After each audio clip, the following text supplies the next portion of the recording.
shocking admission. James Lipton. A pimp is somebody who exploits the women who work for him. I was a tour guide. I would say, you want to see some sex?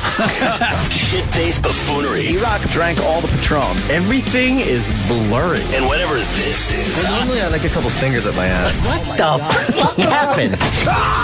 Opie and Anthony's worst of 2013. Welcome, my name is E-Rock, and we're up to day 8 of the worst of 2013 for the Opie and Anthony Show. 8 days. There's still 2 more days to come, but we're on day 8. Can I stress that enough? 8. Anyway, we're looking back at the year that was for the Opie and Anthony program. ONA Show on Twitter, Facebook, Instagram. That follows everything that's going on with the Opie and Anthony Show until they return on January 6th, 2014. Today's program, lots of good stuff. Guillermo del Toro is in studio. We look at the magic of Chris Angel and the Shaq Balloon. Jenna Jameson makes a legendary appearance. Bobo's in studio, and he's getting a bath for some reason. We look at the highlights of Mayor Rob Ford from Toronto. My cell phone number is given out on the air. Opie pays for my vacation. Mike Tyson returns to the show. And we also take a look at the year that was for Uncle Paul. But starting right now, in the year 2013, Anthony did something we never thought we would see him do. He welcomed a new addition to the Cumia family. He didn't get married. He didn't have a kid. He got a cat. Opie and Anthony's worst of 2013. Man, this fucking Wunderbar. Kitten thing. Oh. Been waiting all morning for this. Well, I finally got a little kitten. You know, during vacation and stuff. And even before, I was kind of looking for a Friend. a little friend, for a pal to have around the house. A little kitten. And I wanted a little Bengal kitty. Are they hard to get? Well, they're around, but, you know, to get a good one, well, he's just adorable. Aww. Look, he's trying to steal my sunglasses, my fucking blind man glasses. How cute. Isn't he just adorable? That video better not go viral. I'll And he tell you right the fuck now. He took your glasses off. I know, and he takes them completely. He steals my glasses right off my face. What a little scamp. How many He takes? is a How many scamp. takes? I need to know. That was How one many take takes? right there. One How take? cute. You didn't try it a few more times? No, That's going to be a viral video. Look, yeah. I know it is. Yes. Look, he gets him completely off my head. Adorable kitten. This is called Adorable Kitten. Sees black person coming and doesn't want to hear the owner again. Oh, there he goes. What in the world? He stole my glasses. Doesn't he know those glasses are too big for his little head? He can put those, and then he plays with them. Can we play it again? Because How cute. Aunt talks to the kitten He's playing. through it, I think. Oh, great if he blinded you. What a silly boy. Where can they find this video? It's on YouTube, on OPANTXM. That's my YouTube name on there. XM. Yeah. You son of a bitch. I'm getting a fucking kitten today. I don't really understand this. Oh, I was getting texts. Yeah. Might ruin my viral ability. Is there a purpose to this? Viral centric. You could have knocked that sound down on that. Yeah, I know. I just put it up. I just posted it. You were too excited. I was like, oh, look, the kitty's doing something adorable. I got to get this online immediately. I understand. He does. He takes him right off my head. You hear Seinfeld is on in the background, of course. I don't really need those. I don't really need these. He's so cute. They're yours. Good. Yeah, sure. Why not? Yeah, enjoy. Isn't he great? Well, he's about 7 weeks old, I guess. He's a real little guy. Smaller than your hand. He's so tiny. Do you pet him a lot? Yes. Does he like it? Yes. Yes. He falls asleep right on my shoulder, under my neck. You kiss his head? On the couch. Yes, he's got a little kitty head. Oh, he's adorable. Kitty. Can I give you a slight tip? Yeah, what's up? If you add Anthony Cumia to your title, then you'll know who fucking retweets it and likes it. Oh. And then you get into the Twitter world a little better. I didn't even realize. It's the only reason why I do it on mine. You know exactly who's fucking helping you out. Oh. I don't even pay attention. Because if they like that video and it says at Anthony Cumia at the end of it, then that hits Twitter that way. Oh. It's very smart to do. I don't even know. I'll show you. I'll show you. But anyway, go ahead. So he's smaller than your hand? Well, no, he's bigger than my hand, but he's pretty goddamn small. Right. He's a little guy. And I picked him up during vacation in Oceanside. There was a guy down there selling them. So I picked one up. Do you know who you were? No. Just, they're like animal people are weird. Was he creepy?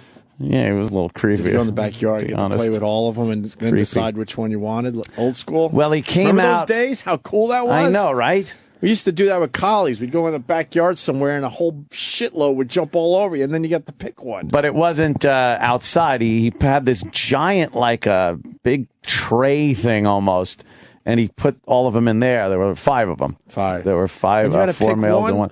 And I had to pick one. Why didn't you take 2? Because I only want one cat. No, you're going to have 2. No, Everyone I only knows want it. one cat. Bangle little brother and sister? No. Clawing you together? Hoodity-doodly? Hoodity. Was it heartbreaking when you could only take one, though? Nah, right away I was kind of looking at that one because the colorings, the markings were really nice. And then he turns out to be like really kind of fun and stuff.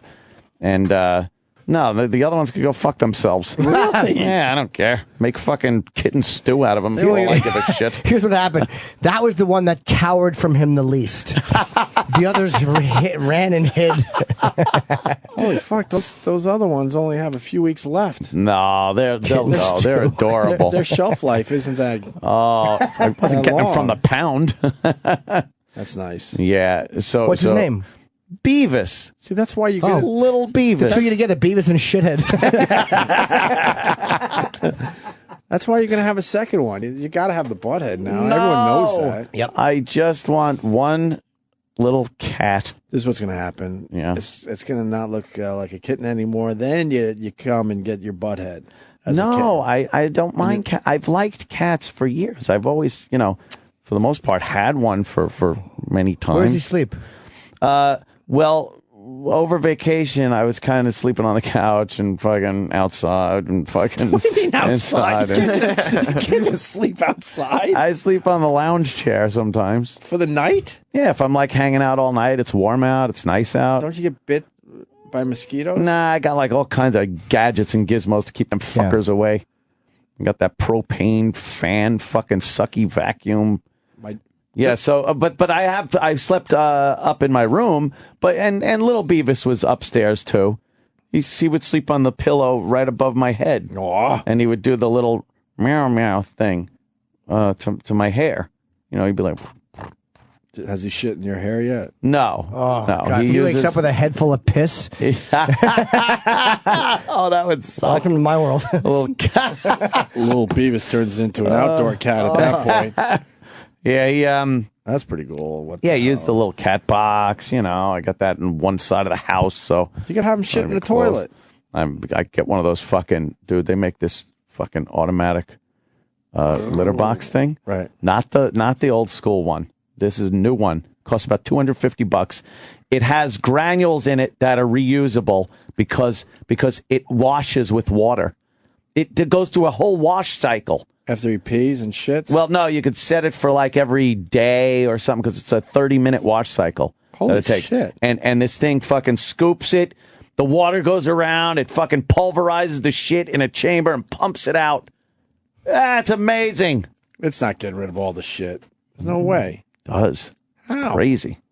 So more about Little Beavis. Oh, little Beavis. So I had parties over the house, so I had to put little Beavis upstairs in one of the rooms. Why, you with don't his trust stuff. people with your kitten? It's so fucking small, it would get trod upon in a second. Like, it's just too tiny. There was a picture of Big A holding it, and it just was Lenny written all over it. Fucking snap his little neck. Yeah. And then there's kids all over the place. So, and they're just dumb when it comes to animals. Yeah. They like pick them up by the fucking head and shit like that. So they don't really have a good gist. That's a really cute picture. That's Travis's daughter, Riley, with very cute with little Beavis. Isn't that Warren in the background too? Yeah, and Warren, and some fucking shining picture over the bed. I see that. Oh, what a little guy! Fucking. He's so little, poor little guy. I want to hold him. I want to pick him up. He would love it. The second you pick him up, he grabs onto you. There he is. Look, he's very tiny. He's got little leopard spots. Would you let me pet him? Yeah. He likes being petted. Yeah. There he's biting my ear right there. Look how adorable. See, that's how small he is. Jesus. My hand is like tiny. Yeah. He is a very cute cat. Oh, he's adorable. And he follows me around all over the house. That He has just to be a walks viral around. video. That fucking kitten taking your glasses. Took my glasses. How many views does that have right now? A tranny did to me what a kitten did to you. The kitten said, "For wasting my time." Well, I put it up at what, 2 in the morning? This morning? I think so. Did you tweet it?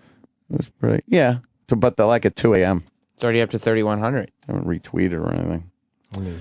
It just takes to get onto one of those fucking sites, one of those pet and lunatic sites, where it's just like, oh, a kitty. Yeah. Get in trouble for those sites. No, not that. Oh, there he is next to a bullet, and he's very tiny. Holy shit! That's Yeah. fucked up. Yeah, he's You got to put a gun in your kitten video.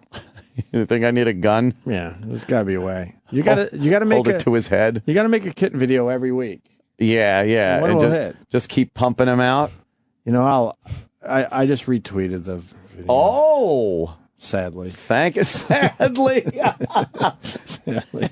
This fucking thing's gonna go. There he is. do you think Anthony's going to get a viral video out of it? Yes, of course he is. Yelling You from had one behind the recently. couch. Nothing wrong with a good viral video. Oh boy, did I! Hey, that's true, right? My viral video came with 1 million death threats. That was fun.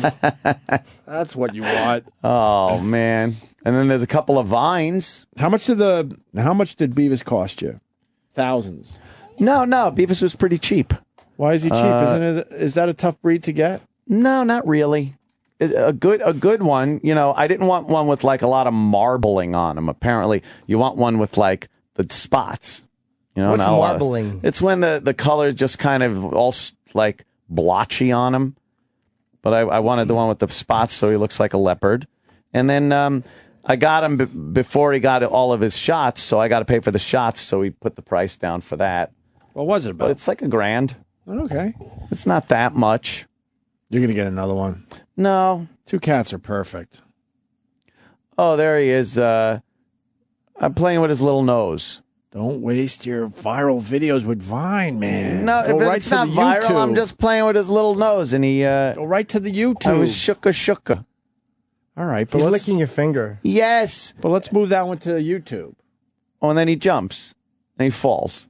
So he jumps up, tries to swat my finger, and he falls over because he's too tiny. Oh, little guy doesn't know how to proportion his body weight yet. That asshole.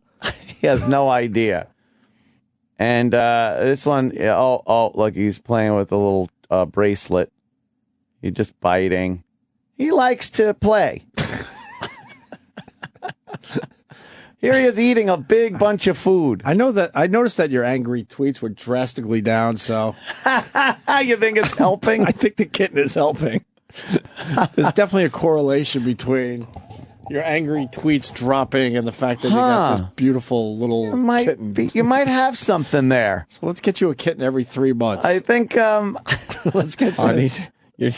These are horrible habits you're teaching it. Oh, I know. Just going after as you try to tie your shoes and Yeah, he's going to go after your ding-a-ling one day. things like that. I used to play fight with my cat when he was a kitten. It was cute, Yeah. right, Sam? Yeah, now he's about 20 pounds and just waits for somebody to come home so he can pounce. Oh shit! Yeah, he's like the fucking butler in Pink Panther, the Asian helper. Yes. And just, Keto. he just like his idea of a fun time is he sneaks up to you and you pet him, you know, and he's like, "Oh, I'm just here for a cuddle," and then wraps his paws around you and sinks his claws of teeth into your arm. Man. Hard. So I can't wait till this stop cuteness. that. Anthony's injured by this cuteness. No. And he's playing with his hands. What were you supposed to do? You can't let him, as a kitten, play with your hands as a toy, because then he becomes an old cat, and he'll just start clawing at your hands when he sees them. but it's adorable. Right now. Yeah. I'm teaching him all the wrong I can't wait till you come in all scratched up. The animal starts abusing you. We were like, why is our cat so horrible? And then I found this tape I had of when he was a kitten. Yeah. And we were just like, oh, look at him, he's so cute. And we were letting him like bite our feet and all that. And I go, well, yeah, And then look, yeah. that's what happens. Although, Jack used to play like this as a kitten, and he was fine as a grown-up cat. Yeah, sort of. Very cool. Yeah, I mean, it's cool. I'm just watching his nails go into your leg, and I'm like, right now? That's not my leg. I don't know whose leg that is. It's shaved. Oh, well, it could be easily be yours. Yeah. That's a girl? That's funny. Yeah. Ooh, nice boots. The poor little... How many times have you missed him since coming to work today? Not really. He's cool to have and stuff. I like petting him. I like shuka. Why don't you bring him in? I will after a while. Yeah. Why don't you let him run around here? Let fucking... When he's little. Don't want him to get stepped on. Don't bring him. Well, put him in a little box or something. You don't just bring him in all willy-nilly in your pocket. You fucking, he's not the fucking mouse in Green Mile. You fucking put him in the jangles. Yeah, bring him in a shoebox and bring him in. We'll all open it and look at it. Oh, yeah. It gets worse. More of Opie and Anthony's Worst of 2013. Coming up. Opie and Anthony's Worst of 2013 continues right now. Now. My name is E-Rock. It is the worst of 2013 for the Opie and Anthony Show. And we welcome right now director, screenwriter, producer Guillermo del Toro is in studio promoting his new book, Cabinet of Curiosities, My Notebooks, Collections, and Other Obsessions. He has a lot of cool collections, including monster memorabilia. He has so much cool stuff. Where does he keep it all? Opie and Anthony's Worst of 2013 on the Opie and Anthony channel. Let's get Guillermo del Toro in studio. Guillermo del Toro. He's promoting a book. It's a giant book that smells really good. Oh, yeah. Here he comes. Yes. Guillermo. Cabinet of my... Cabinet of Curiosities. Cabinet of Curiosities, my notebooks, goodness. collections, and other obsessions. Mm-hmm. Nice to meet you, sir. Hey, hi. Welcome to the Opie and Anthony Show. Same here. Big fan of of your movies, sir. I enjoyed Pacific Rim very much. Oh, thank you. Yes, and I go into these movies sometimes, and I'm like, all right, I don't know what this is going to be about, but I hope for the best. That was awesome. It was like old school kind of Godzilla-ish vibe to it, but with amazing visuals. Thank you. And the size that you portray with these robots were great. And I thought it was a fun movie to watch. We spent 3 years on it, and Wow. it was really. If you ask me, I spent 38 years wanting to make it. Oh, really? I mean, it's a movie that is so attuned with my 10-year-old, self. Yeah. It was, and inside every guy there is a 10-year-old constantly. Uh-huh. You remain that kid. And hopefully the movie reminds you of what it is to be that. What were you watching back then? Sci-fi movies and things like that? I was a completely freaky kid. Yeah. So was there a lot of Godzilla movies? Everything. In Mexico, I was born in 1964. Mm-hmm. So I came in right at the height of the giant monster movie. Yeah. It was when Godzilla was king. I went to opening day of many Godzilla films. Oh, yeah. What was it? I remember Destroy All Monsters came out. One with, of the best. Ghidra and Rodan and Gamera. Those were the ones I liked. The more monsters. Yeah, the better, right? The better. It's like wrestling. Yeah. You have the good wrestlers and the bad wrestlers, except they are throwing tanks at each other, buildings at each other. Yeah. I thought the Gargantuans didn't get enough credit. That is perhaps one of my two favorites. Yeah. War of the Gargantuans was a really good movie, too. Yeah. The way they moved the hair on their bodies and made it look like real people. It was just... that was a good one. And what a lot of people don't know is that it's a sequel to another movie that is lesser known called Frankenstein Conquers the World. Oh, really? Yeah. And when I was a kid... That movie opened in a tiny cinema in my hometown. I took the bus, took me an hour to get to the cinema, sat down to see War of the Gargantuans. In the middle of the movie, somebody throws a big glass of pee from the balcony. It lands on my head. Come on. Here's how much that made you love the movie, I hope. No. Here's how much I loved it. I stayed. You stayed with pee on your head. I came out with a sort of something about Mary hairdo. Why did they throw pee? It was never established? Well, it's established as it was back then a very favored prank in the movie. Yeah. Oh, man. We used to just do soda. We weren't brave enough to do pee. Well, Northport. Remember the Northport throwing soda. The balconies, yeah. But that theater I went to is what they used to call in Mexico. They used to call it a one-brick theater because they gave you one brick for the rats. So it was not a reputable. Right. So you're helping out as an exterminator while you're watching you're doing the movie. Your duty, yeah. That was like the golden age of those movies. Of all horror and fantasy. Yeah, and they were all they all seemed to be like 90 minutes long. Like it was an hour and a half. That's all you needed. As frankly, every movie should be in a way. Yeah. Except, but we seem to have a hard time controlling past 2 hours. Pacific Rim was dead on 2 hours and 30 something seconds. Yeah. But back then you had. In TV, you were watching all the Universal monster movies. Yeah. In theaters, you had kaijus and Hammer movies. Christopher Lee as Dracula. The best. Yeah. I thought those were they had a horrifying element to them. The Hammer film. I thought he was the best Dracula, Christopher Lee. With the bleeding eyes. Yeah, his eyes would bleed. Oh, it was so creepy. As a kid, you would really get scared. And he had a power that was not creaky. It was like this guy could not only absolutely suck the damsels, but he would kick your ass. Yeah. He looked like he would. I was a great fighter. There was something about going to the movies back then that was such a. Now you just kind of it's an aside. That you could have a movie you really want to go see, but it was like as a kid when you went to the movies theater to go see it because it was something. First of all, you knew you were not going to see this movie again. Yeah. If not ever, it was going to be years if you ever saw it again. Yeah. So you had to pay attention and soak it all in and enjoy it. Back then, I remember one of the big things was if you were able to steal a movie poster. Oh, yeah, if you liked the movie a lot, poster, you would steal a movie poster. And the only way you could memorialize the movie was by buying the soundtrack on an LP. Yeah. So they were special moments. Yeah, and now it's easy to just you get it as they say on demand. It's one of your entertainment options. Right, one of the many. Yeah. Do you like the remakes and stuff of Godzilla? Well, I really don't mind remakes if they're good.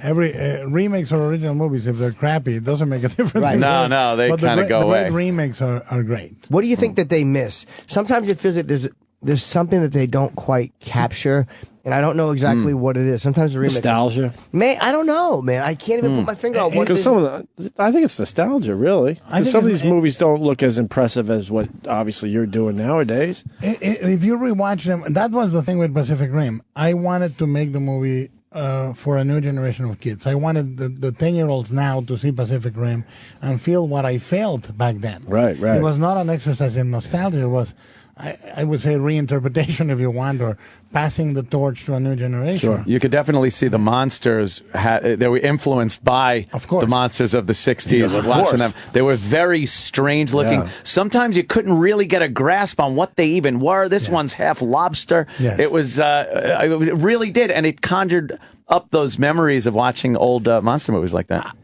There's a great anecdote about the first Godzilla, which is 1954. Oh yeah, wow. The director with Raymond Burr, where they threw him in the American version. Yeah. But the director Ishiro Honda called everybody into his kitchen before starting the movie, and he said, "I'm making a movie. We're making this movie for real. We're not being funny about it. We're not." Everybody take it seriously, and that's the way we went on Pacific Rim. Yeah. There was no postmodern wink. All these things are funny. We were doing it for real. We were doing it to be an exciting, seriously entertaining. It was good. You felt like there was that element of impending danger and doom was there, and the fun, heroics and stuff. It was I watched that and went like, wow, that was really fun to watch. Oh, thank you. Yeah. Man. What's your least favorite? Did you have a least favorite horror or creature that you just you just couldn't quite get into? You mean when you were a kid? Yeah. I have the most brotherly love for monsters. I love crappy monsters. I love great monsters. Even the crappy ones. And sometimes the most charming ones are the crappy ones. The ones that they look like they need your help. They're so crappy. The poor thing. You kind of feel bad for them. That poor giant clawed alien needs my help. You do feel like that. That's funny. And your book is a really interesting, giant, beautiful book, and it's called it's called Cabinet of Curiosities: My Notebooks, Collections, and Other Obsessions. What exactly is it? These are all just notes you've made. These have all my notebooks from all my movies, and these are my notebooks. I draw in them. This is for Pacific Rim. Those are your actual drawings? Yeah. That is amazing. You know how to draw. There. So that's my handwriting, my drawings, and it also includes my collection, which is in 2005. I was hanging a picture of I collect original art and artifacts and props and books and all that. And my wife said, you can hang that in there in the kitchen. And I thought, I spent my entire life as a kid under my mother. And now my wife's telling me what I can and cannot do. So I said, you know what? I'm going to buy my own house. So I went and bought my own house. And that's what Jimmy's going to have to do. It's 10,000 square feet of collection, some of it which is in the book. Wow. But, basically what I do is I live with my wife and my daughters. Every day in the morning I go to my own house. And That's awesome. I spend the day in my house. Right. And I can do whatever I want in my Right, house. right. Hang whatever monster picture, whatever. And the funny thing is, it took me 40-something years to live the way I thought I should live at age 10. Now, that's an amazing. What is something you've collected that you great. absolutely love? A piece of movie memorabilia. I have truly. It's a museum, and if you browse through the book, you'll see it. I mean, it's really quite an amazing collection, and I have basically what I do with every check. When I make any money, I immediately give my wife half. And I said, we'll share the expenses on the house, and the other half don't ask me anything. I'm gonna do whatever, and you cannot tell me how much did that monster cost, how much did this. The house has secret passages. Wow, Has really? 2 secret passages. Has one room that is called the rain room, which is a room that is rigged to have a fake outside where there's a thunderstorm 24 hours a day. This is great. We're looking at right now. There's I a love room, this. a beautiful wood room with you can see the upstairs balcony with a giant Frankenstein head on it, and there's I don't recognize the Hellboy monster. The Hellboy monster. Sorry, underneath on the ground, and there's a regular nice rug that every house should have. Yeah. And there's just creatures all over, and there's 560 pieces of original art, all fantastic art. Just up on this landing, I'm seeing you got Geiger over here, Yeah, that's and then Geiger, Hellboy. Those are originals. And then what's the Pinhead girl here? From Freaks. From Freaks, yeah. I live. What I wanted to do as a kid is live with my heroes of horror. And if you turn the page, that's H.P. Lovecraft, a horror writer that I admired as a kid. I had him made life size. So he lives in the house with me. A wax museum type of. Yeah, but they're all around. There's a dwarf with a razor blade at the end of a corridor. I call him my alarm system. Wow! I gotta ask about your other house, though. How boring is the other house? Entirely vanilla. Really? There's nothing that indicates I'm there. Do you have people come here? I give tours once a week. He doesn't like people in his house. This is your space. People would try touching shit and wrecking it. No. I'm very careful. I bet. I was fortunate. I was blessed with 2 daughters, which means they're very careful. If I had a boy, half of my running collection around trying to play with everything. Yeah. What is this crack? Yep. And does your wife go to the other house? She comes now and then, and I love this. I get the occasional conjugal visit. But in reality, is they're separate, and So you guys have an understanding, obviously. It's, it's your thing, and you really are into it, and she 100%. She lets you do it. People, normal people go to work at 9 a.m., come back at 5. I do the same. I mean, I live with my wife and my daughters, but that's kind of going to the office. Instead of the office, you go to your house. It's Do you work in this place? I work there. Oh, that's your work. Yeah, that's it's a my great workplace. atmosphere, I'm That's sure. where I write. That's where I design the movies. Do you ever get creeped out? Not creeped out, but turn around and go, huh, something's there? There was. I've had a few ghost experiences. Really? In my life, for real. I'm a skeptic. People think I believe all this crap. Right. I don't. I'm normally a skeptic. That's me at age 10. Well, give us so. I bought 2 cabinets from the 15th century, and they arrived to the house, and they came with a ghost. And really? The house was sort of haunted for about a year and a half until I had a cleansing done. But you had a cleansing done? I had Was it too much? What were they doing? Lights would be turned on and off, footsteps. I just did, and now I stay there. I mean, I stay there sometimes until 2 a.m., 3 a.m., and I didn't like being creeped out. Yeah, of course. And the cleansing worked? Yeah, It did. It did. Wow. My mother did it. My mother is sort of a white witch. You're a fascinating man. Yeah, what an interesting life. man. Oh my God, I love it. How far is your house from your other house? About 5 minutes. A 5-minute ride. A 5-minute drive? Yeah. Yeah, you couldn't be like, yeah, I'm in L.A. and my house is in New York. No. Do you sleep in this house once in a while? Now, when I come back, like right now, we're shooting in Toronto. I'm shooting the pilot for a horror series for FX, based on my books, The Strain. And when I go back to LA, I don't go back to the family house. I go back to my monsters. Right. My wife and daughter stay in Toronto. I go back. And Does your wife check up on you? Going, sure, he likes you know monsters. I'm too freaky to do anything. Why not? This is your internet porn. great. This is your internet. This is it, man. This is it. You know? This is your obsession. I want to go to this house This and is look around. great, This is man. fantastic. Yeah, what's the address of the house? So we can stop by and Yeah, right. coordinates. No, what is great about the house is, honestly, I walk in and I have a smile instantly. Yeah. You know, because you are when you're a kid, you're very particular about your room. You know, every kid has the sign on the door, keep out. Yeah, right yeah. outside the room. It's basically that. It's a space where no one can tell you what to do. Let me tell you a little personal story, Guillermo. Not to the extent that you have done, Yeah. but I was laughed at relentlessly at the beginning of the summer because I decided I wanted to buy a life-size Velociraptor to put up on my jacuzzi. Why not? I did it, and people laughing. Oh, what the hell you doing? It looks great. It looks cool.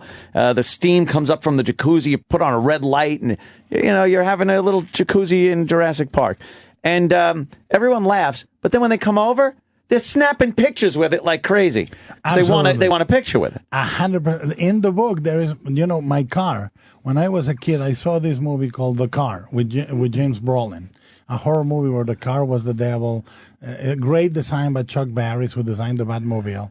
Fell in love with it. I said, I'm going to own that car. I own that car. You own That's the my car from the car. I had it made. I had it made, handmade in Mexico in steel. It's like a tank. It's in the book. No doubt. But I think that all you can do is live the way you want to live. Right, yeah.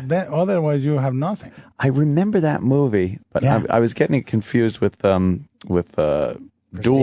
for a minute. Duel with the truck. They are and the two scariest cars in the history of film. Yeah. But this Dennis is a car that Weaver. Dennis He was Weaver. good in that. But that car goes like, had like a very scary horn. Yeah. And what you were saying about your Velociraptor, I take the car only on Sundays because it's too expensive. If I go Burbank and back, is one tank. Oh, each way because it it's so weighs heavy. a ton. Yeah, a ton more So than a I ton. take it around the block, go buy ice cream, like an old man, This guy's great. And people are snapping pictures. Can I take a picture of your car? And I See, this is the life you're supposed to lead when you're a successful guy. And that I love it. That notebook, he opened it up briefly. It's really cool. It's beautiful. Dude, you know what it reminded me of when you Beautiful open artwork. it? It really is. It looks like Indiana Jones' father's notebook for the It Holy is. Grail. It is. Well, it started like very much like that, like a field notebook. And then I have 3 of them right now, and they turned into this. That it's got a kind of a Lord of the colors. Rings look to it there. They are all the notebooks that I bought in Venice in 1997, and they were handmade. And That's fell in great. love Yeah, with leather and stuff. Yeah. Are those notebooks, is it one per movie, or do you just keep going until it's done? No. They are mixed. Like, for example, the section that I seal off is sealed off because I have designs from The Hobbit. When I was in charge of directing that movie, and I can't allow them to be seen or this and that. Yeah. So I sealed them with my little band. It's one rubber band is I don't keeping the accidental- secrets from the Hobbit. It is low key, low tech. No, It works. you can't lose a thumb drive or anything. It's your notebook, and There's no grab way that they notebook. they can hack into can the rubber hack band. the notebook. Hack into a rubber Let's band. grab it. Let's grab it. Look over there for a second. It'll be, I got to ask you about your father. He was kidnapped. Oh yeah, 98. Wow. It was in Mexico? Yeah, he was in Mexico. He was 72 days. They kept him. And, 72 days. Was it a cartel? No, it was the kidnapping. The way the kidnappings are run is they're basically run like franchises. So one person can run 2-3 kidnappings, and run them like convenience stores. They call. They have a guy that picks up the victim, a guy that negotiates. It was back then in '98. It was just a business. Now it's rampant. Now it's all sort of melded into one single crime. The guys that do the kidnapping, do the organ traffic, do the drug peddling, everything. So they kidnapped you. Dad, you got a phone call and said, "Oh, we got many phone calls, yeah." And you knew it was true immediately. Oh yeah, no. The first phone call I got was my older brother called and said, "Better come home." He said they took him. He didn't say anything else, and I knew what it was instantly. I didn't need an explanation. Where did they get him? They got him outside his business. Yeah. Oh. Yeah, it was. And was it random? No. You know, they planned it for. Those things are planned carefully, and a lot of the time they need to know where they're picking him up, what time he arrives. I'm sure they want to know if you have money too. At that point, they do the background. Yeah. And you know they do the check with finances. It's a business. Wow. They don't want to invest. Foolishly, you know? So they got him, and then you get the call, and what's the process then? You have to get the money together, or do you try to negotiate? Or I tell you this: there's only one time where 3/4 of the way Hollywood got it right. There's a movie called Proof of Life with Meg Ryan and Russell Crowe. 3/4 of the way, if you can imagine, instead of Meg Ryan, a fat Mexican, and instead of Russell Crowe, an old English guy. That's the way it is. You have to bring a negotiator. The negotiator has to guide you through it because there's a whole protocol.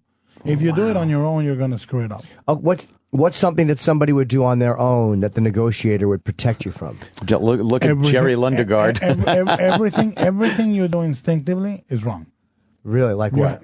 There's a whole protocol. For example, if you know your limit and you immediately declare it and you say that's what I can get, you're telling them how much you can get now. So they're gonna run the negotiation for longer. To give you an example, we said we can only get X, which was a fraction of what they were asking for. But that told them if they can get X the second day we called. That means if we wait for 72 days. Oh, man, they're going to be able to scrape up 10 more. 10 times that. Yeah. Wow. So, but instinctively, you give it your all because you want him back. Yeah, so It's a really... I don't recommend it. Man, right? So was he taken care of for 72 days, more or less? Well, you know, my dad is, I'm sure like your dad, it's a generation that doesn't talk. Oh, Jesus, Opie. It's a generation that doesn't like to... chat about life. Yeah. He's a self-made man. Right. So he doesn't talk about it really. What happened? Like my dad and I, we can go, yep, for 2 hours. But basically and I don't see him for 3 years, and then we go, yep. How are you? Good. Did he get security after that? You know, he did for a while, but now he jokes about it, but it's true. He says, I'm too old for that. I mean, like they won't kidnap him because he could croak. Yeah, there's a problem. There's a problem. I mean, they only kidnap people that they can keep. Do you worry when you go to Mexico about? I take precautions. Yeah, okay. You have to, right? Nowadays. I have to, especially because in my line of business, people assume. Let's say that a movie, Pacific Rim, made $400 million. That you have $400 million. People think he must have at least 50. Not true. Not true. You have to move the decimal points a few. Yeah. That's fascinating, man. Wow. That is really scary. What a monkey wrench to throw into someone's life. So you don't like going down to Mexico, I would assume. Do I like? I love going. But you wish you would. I have to go with precautions. Sure. Yeah. I cannot go casually. And you're not going to film there anymore, I can't. That's the biggest loss for me is family life. And the fact that I would love to continue filming Mexican film. All the rabble in Toronto, let me tell you, that's dangerous living right there. You might sleep yourself to death. No, it's such a great life right now. I mean, I enjoy it. I actually like Canada. I adore Toronto. It's a lot of fun up there. We were in Montreal. It is. This is a beautiful book. It's got notes in it. It's we spent 3.5 years making the book. So many it looks like it. Great pictures, photographs, and artwork in stories here. behind everything about all the movies. That's my car. Oh, That's it. Oh, wow. Yeah, I just saw that too. That's great. It's almost like a Rolls Royce. It is like the evil twin of a Phantom. Yeah. That's gorgeous. And you're directing The Hobbit. Wow. I was prepping The Hobbit for 2 years as director. We had so much delays that I left, and obviously Peter and Felipe and Fran saw the movie to completion, and Peter directed it beautifully. But I was so happy being part of it. I'm part of the screenplay. Oh, you're not. Oh, you're not preparing for the next. No, one? no, Oh, no, I thought no, you were preparing. Peter for the next one. directed them. Yeah, beautiful. Yeah. I'm looking forward to the next installment. Coming up. Yeah. Great Is that directed anticipation. already? The second one? Yeah. The Desolation of I Smog. didn't, okay, I didn't realize that. I thought they were working on it. Yeah, Dragon opens his eyes and we all get know, shut out. what the heck? Go, Credit now, time. Now sit and wait, you Right. bastards. Yeah, for a year. Yeah. That's just mean.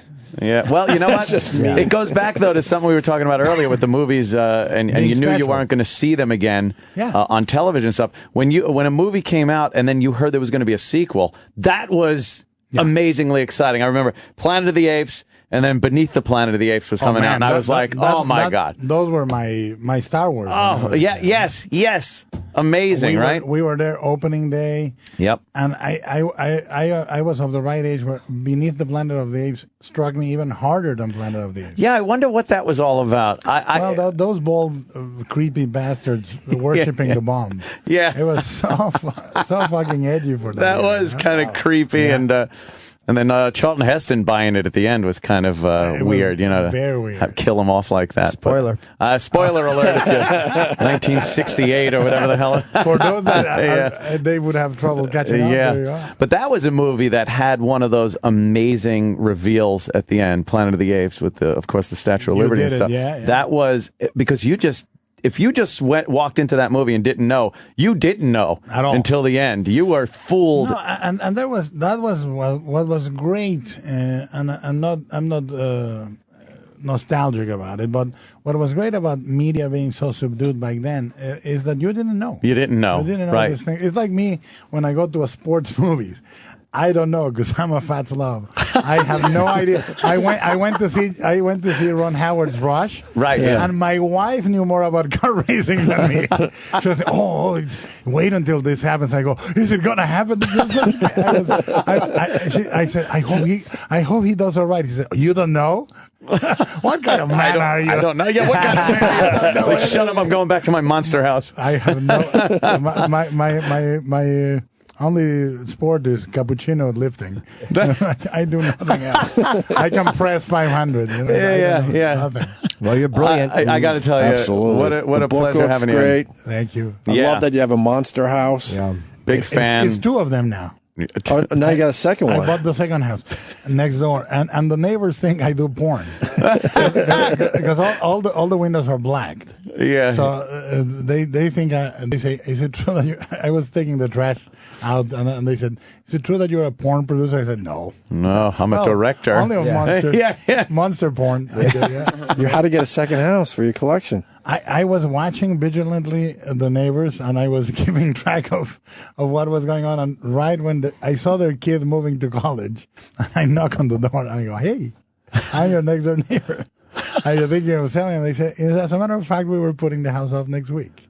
Wow. So I logged out. Wow. Just buys both houses next. That's fantastic. That's man. awesome. Guillermo del Toro, again, thanks so much for coming My in. pleasure. Very, Thank you, very guys. fun.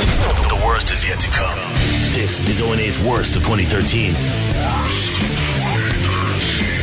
On the Opie and Anthony channel. Opie and Anthony's Worst of 2013. 2013 continues right now. Hi, my name is E-Rock. It is the worst of 2013 for the Opie and Anthony Show. And we're moving into the Chris Angel segment where once again we revisit the magic of Chris Angel. And we don't understand why nobody takes him seriously. I mean, we're watching a clip right now of him levitating Shaquille O'Neal. And we're trying to break it down and figure out how the hell does he do it? This also coins the term Shaq Balloon. O&A's Worst of 2013. Look, I will give fucking David Blaine kudos and props, as they say. That's right. Compared to the ultimate hack that is Chris Angel. Yeah, that guy sucks. Chris Angel. It's gotten to the point now where it's like a fake show about a magician. His show. Right. Oh, you've been watching still? Oh, yeah, I was watching last night. They had like a fucking, like a marathon going on. Yeah. It's pretty much boiled down to anyone can do this if you have a camcorder and some family and friends. What you do is you gather people around that you obviously know or are paid, or family and friends. You have a camera, and you become proficient in editing. Because that's all that's going on now. No, it's not. With Chris Angel. He has people there that go, oh. And he probably does all those reaction shots separately. Yeah. Yeah. And he need edits. a good, oh. He did something last night I was watching, and of course he's trying to be like socially conscious, and it's this homeless guy, and he's wheeling a shopping cart full of junk. Right. And he's got a coat on top, a winter coat. Right. And Chris Angel, he pulls up the fucking coat. And he goes, oh, winter coat here. This looks warm. Maybe you need something a little lighter, though, because it's not that warm out. He walks up to the camera with the coat and blocks the camera with the coat. Right. And then comes away and puts the coat over the shopping cart and pulls it away real fast. And it's full of food for the homeless guy. Fuck yeah. That's magic. And the homeless guy's going, thank you. Christ. And they block out his face and stuff, but it's some black guy. And of course, the thank you is because someone just wheeled a shopping cart filled with food in front of them. No, he was they an didn't. actor. Oh, they don't even. That's God. That's the point I'm making. It's not even magic anymore. Hold on. I gotta break this down. So the homeless guy is an actor, and you can tell he's an actor. Mm-hmm. Absolutely. So why would you do the same trick? Because it's all editing. Where you get the homeless guy and you just wheel a cart of food in front of him, you're going to get the, oh my God, thank you so much. And then you do the fake bullshit backstory. Magic trick shit, Right. edit it nice, and then you got an obvious homeless guy that reacted They don't to that. put that much I'll work tell you into why. it. Because a real homeless guy probably doesn't do a good take 2 and 3. Yeah, No, you don't need to true. take 2 or 3. If you wheel up a cart of brand new food, he doesn't even know he's part of a magic trick. He's just going to freak out that you're giving him food. But I mean, if you It's don't my get the point. camera angle, then the homeless guy, you have to mic him. He smells. He wants to put the mic on a stinky guy. It's the disappearing. So this is a Chris Angel type trick, the magic that Who Kid pulled off on his Instagram. That's pretty amazing with Who Kid. That's more amazing than what David Blaine does, okay? No, it's not. No, who's worse, David Blaine or Chris Angel? Chris Angel, Oh, God, Chris 1 Angel. billion%. They're magic. Chris Angel is the worst magician I've ever seen. I think at this point... Worst? The worst! Worse than like a birthday party magician. Yes! He's horrible. Horrible. At this point, I just want to see Penn and Teller. Yeah. I'm not a magic guy anymore. fucking I can't honest. stand the Yeah. shitty tricks that he wore. But with the he bad doesn't TV even editing. care. He doesn't even care. And then I realized maybe Chris Angel was never good. Can we see a Chris Angel trick? Find a Chris Angel trick. One from, we haven't done in a while. From this show. Believe. Fuck yeah. I like what you do with your hands when you say that. You got it to Yes. believe. It's very mysterious. He levitates. I remember Shaq Attack. He levitates him. Oh, Shaq Attack. Yes, I remember Shaq Attack. He's the genie from fucking Kazam. Kazam. That's what it was. This is Kazam. fucking- this he is levitated evil. himself like on a flying carpet or something. Watch this.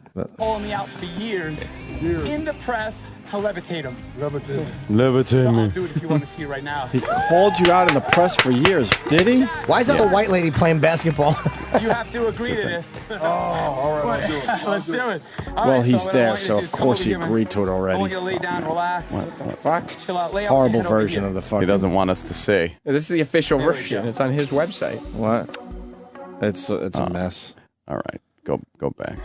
Hold on. He's probably levitating Shaq. See? He's Oh my floating. God, how fake is that?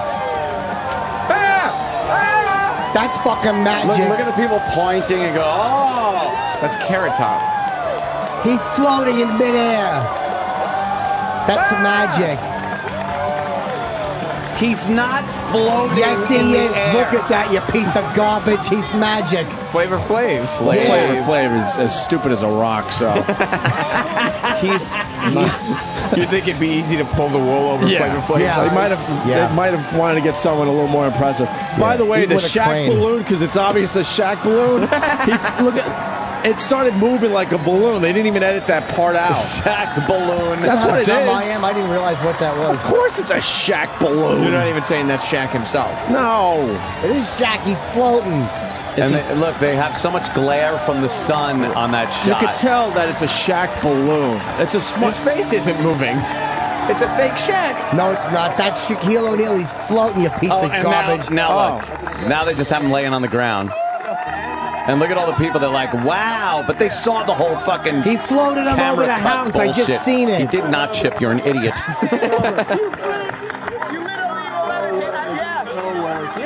Flavor Flavs is there.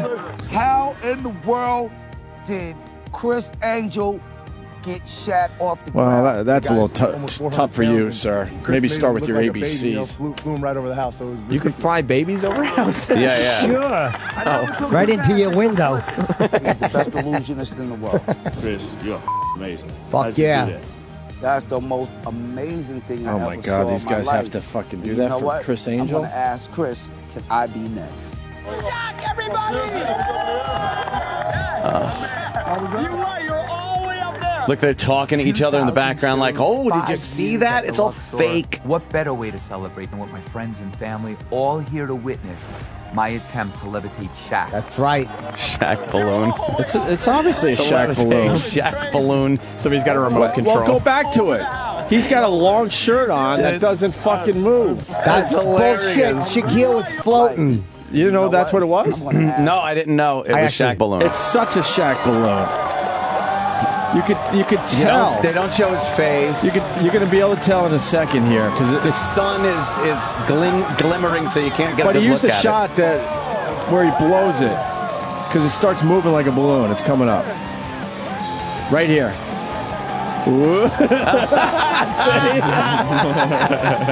See, he can't even pick.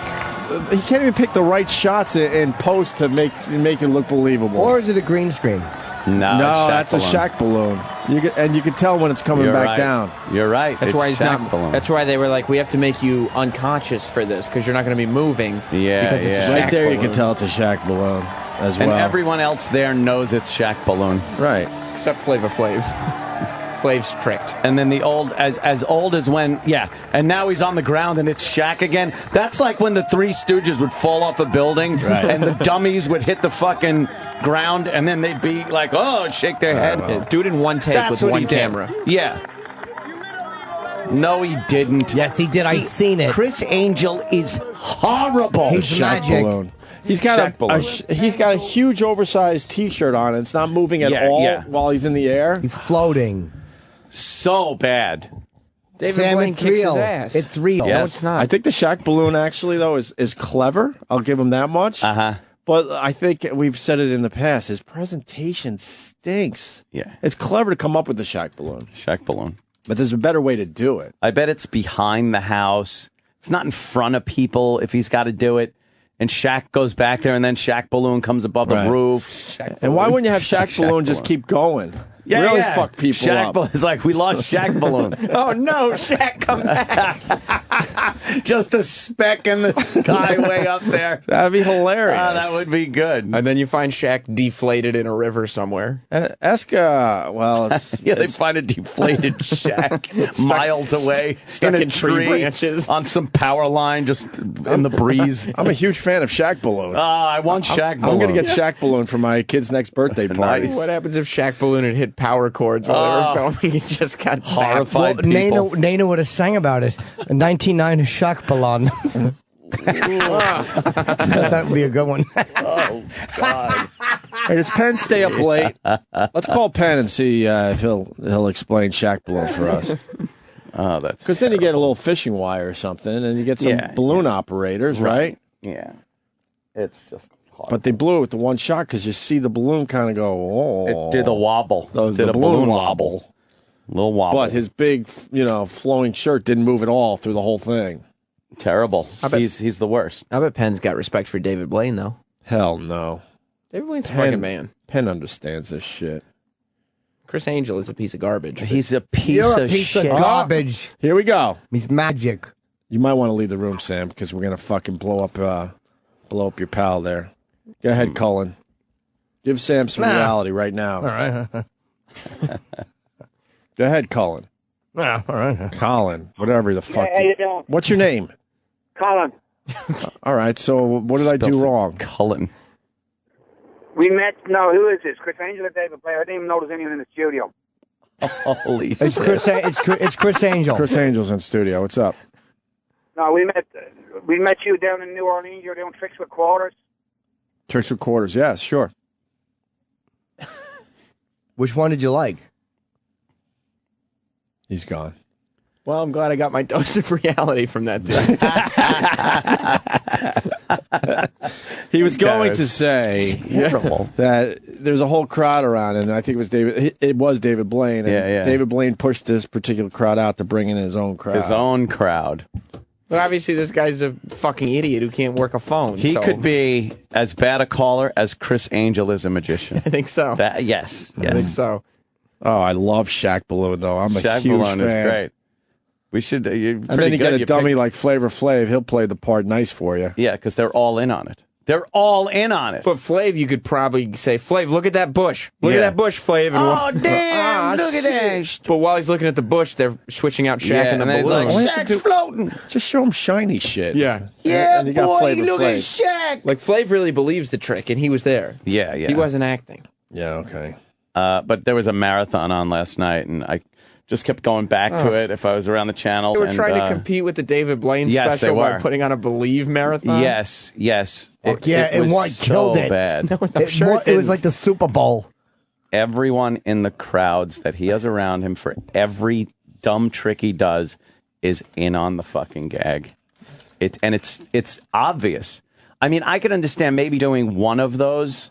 Are they every so often? But it's every trick all he of does. them? You should study the crowd and see if it's the same people show up. They probably throw sunglasses on them and change them around a little bit. He did another trick last night where he had this short woman, and a tall guy, and they were standing like in a kind of a field, a park, and they had blankets, and they signed their own arms.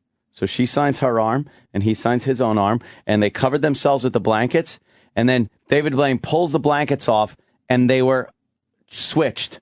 Chris Angel or David Blaine? Chris Angel. Okay, Chris Angel. Chris Angel pulled the blankets off, and they the beat woman them with soap? was standing. Yes, they should have. Ow! Ow! Ow! And they switched position, but on the guy's arm now was the woman's signature. Whoa, that's and the crazy. And it was all a camera cut, and it was all inside a crowd that he was using. We're calling him out on his presentation. I hope people understand that. Oh, I know it's not real magic, right?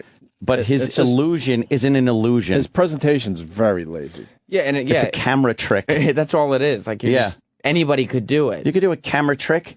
It's a special effect. I'm not sitting there wondering if when I watch Jurassic Park that they got real dinosaurs. And why do they always have to cover their shit up for the magic to work? Yeah. That's a good point. Cover that up.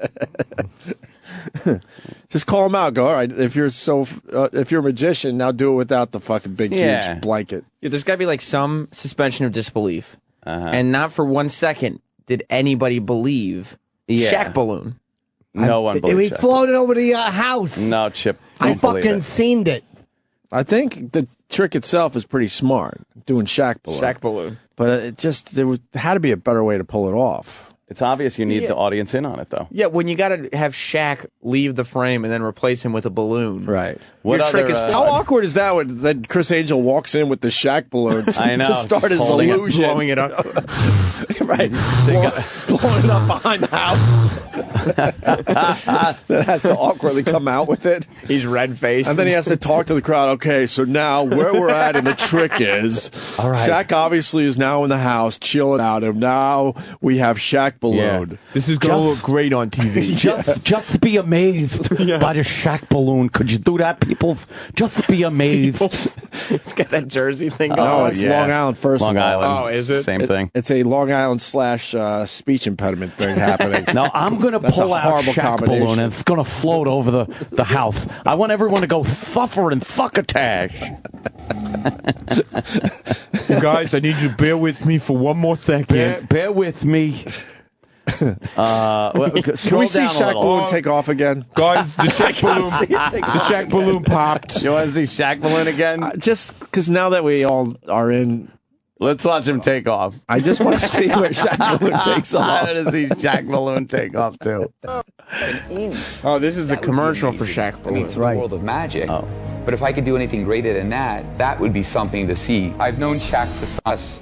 He said, I want Chris Angel to make me float. I challenge Chris. Makes them be dealt float. with. So we're going to put that together Shaq and float, you see, start with chocolate ice is this cream. something that we can really bring to life? Shaq, relax. Why did everyone have to rub their hands together? It's magic, Opie. Yay. Levitate Shaq. Just one of the 11 epic illusions in That's a different crowd. Yes, there were kids there. Right. That was take one. Oh, Yeah. Christ, he is the worst. That was a Kids good popped the crowd. Shaq balloon. I was tugging my willy Well, while everybody why? clapped. Levitate the head of my penis. Yeah, levitate my jizz in your hiney. Because children love balloons. Yeah, yeah. That's why he brought the children in. They're like, look, kids, a Shaq balloon. They're like, ah, and they just use Wait, that reaction. Is there any shots really of the balloon and the crowd together? Is it possible that those were shot separately? Maybe. No, possibly. That's why I want to see Shaq Balloon take off again. Shaq has been calling me out for years. Has he? For years. Okay, For now years.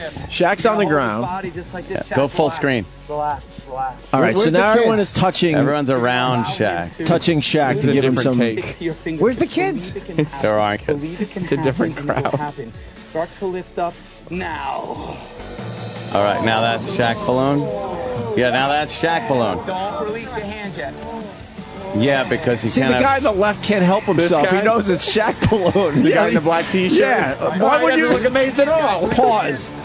We are going to break this down. Oh, Why I wouldn't love you, Shaq. as Chris Angel and his production staff, go, all right, if that guy is fucking laughing Let's at do Shaq it again. Balloon. Let me so see we him got laugh. We Which got to guy? get rid of that guy. See, if you look, it's subtle, but it's the guy on the left. the guy all the way all on the way, left. the guy all the way on the right is doing a really bad acting job of looking too surprised. Yeah, he's very surprised. And then the guy on the left couldn't look less surprised. Like, of course, Shaq Balloon is raising. because he realizes as they're doing it how ridiculous this is, and he can't help himself. It's look at him laughing.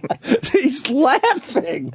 See, if Shaq oh was, my God, he's laughing. if Shaq was levitating, and obviously you want to make this believable for the audience, you wouldn't have a guy laughing. You'd be have guys amazed. like, "What the fuck?" And why is Carrot Top involved in this? Fat Carrot Top.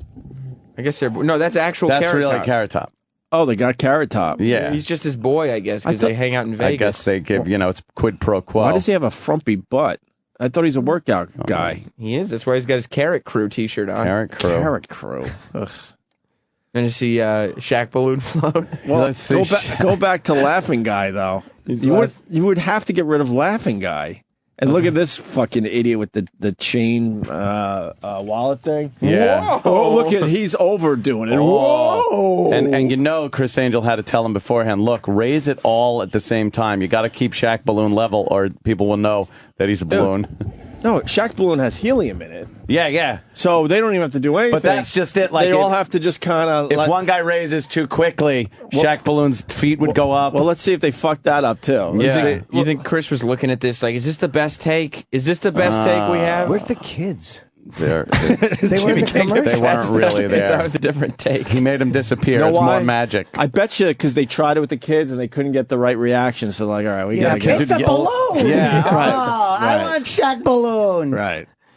All right, go back to Shaq Balloon. All right. Get ready to pause it though. Okay. Oh yeah. All right, here we go. So then you got Laughing Guy on the left. He's like, this is so stupid.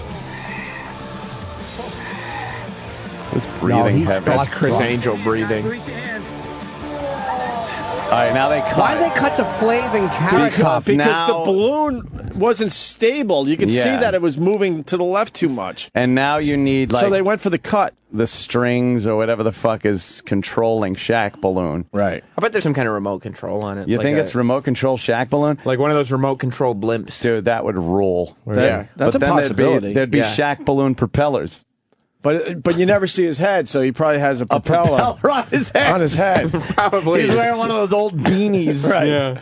Because you never really see Shaq's head. No. Not completely. And they use a lot of sun glare and lens flare stuff. Which is smart. They shot it into the sun, which is Yes. everyone knows you don't do You that. don't do that. So he could obviously filmed, Shaq quote Hiding Shaq Balloon. levitating from the other angle. Look at the guy on the left is so amazed. He's making Bowser face. Look right there in the background. It gives it away.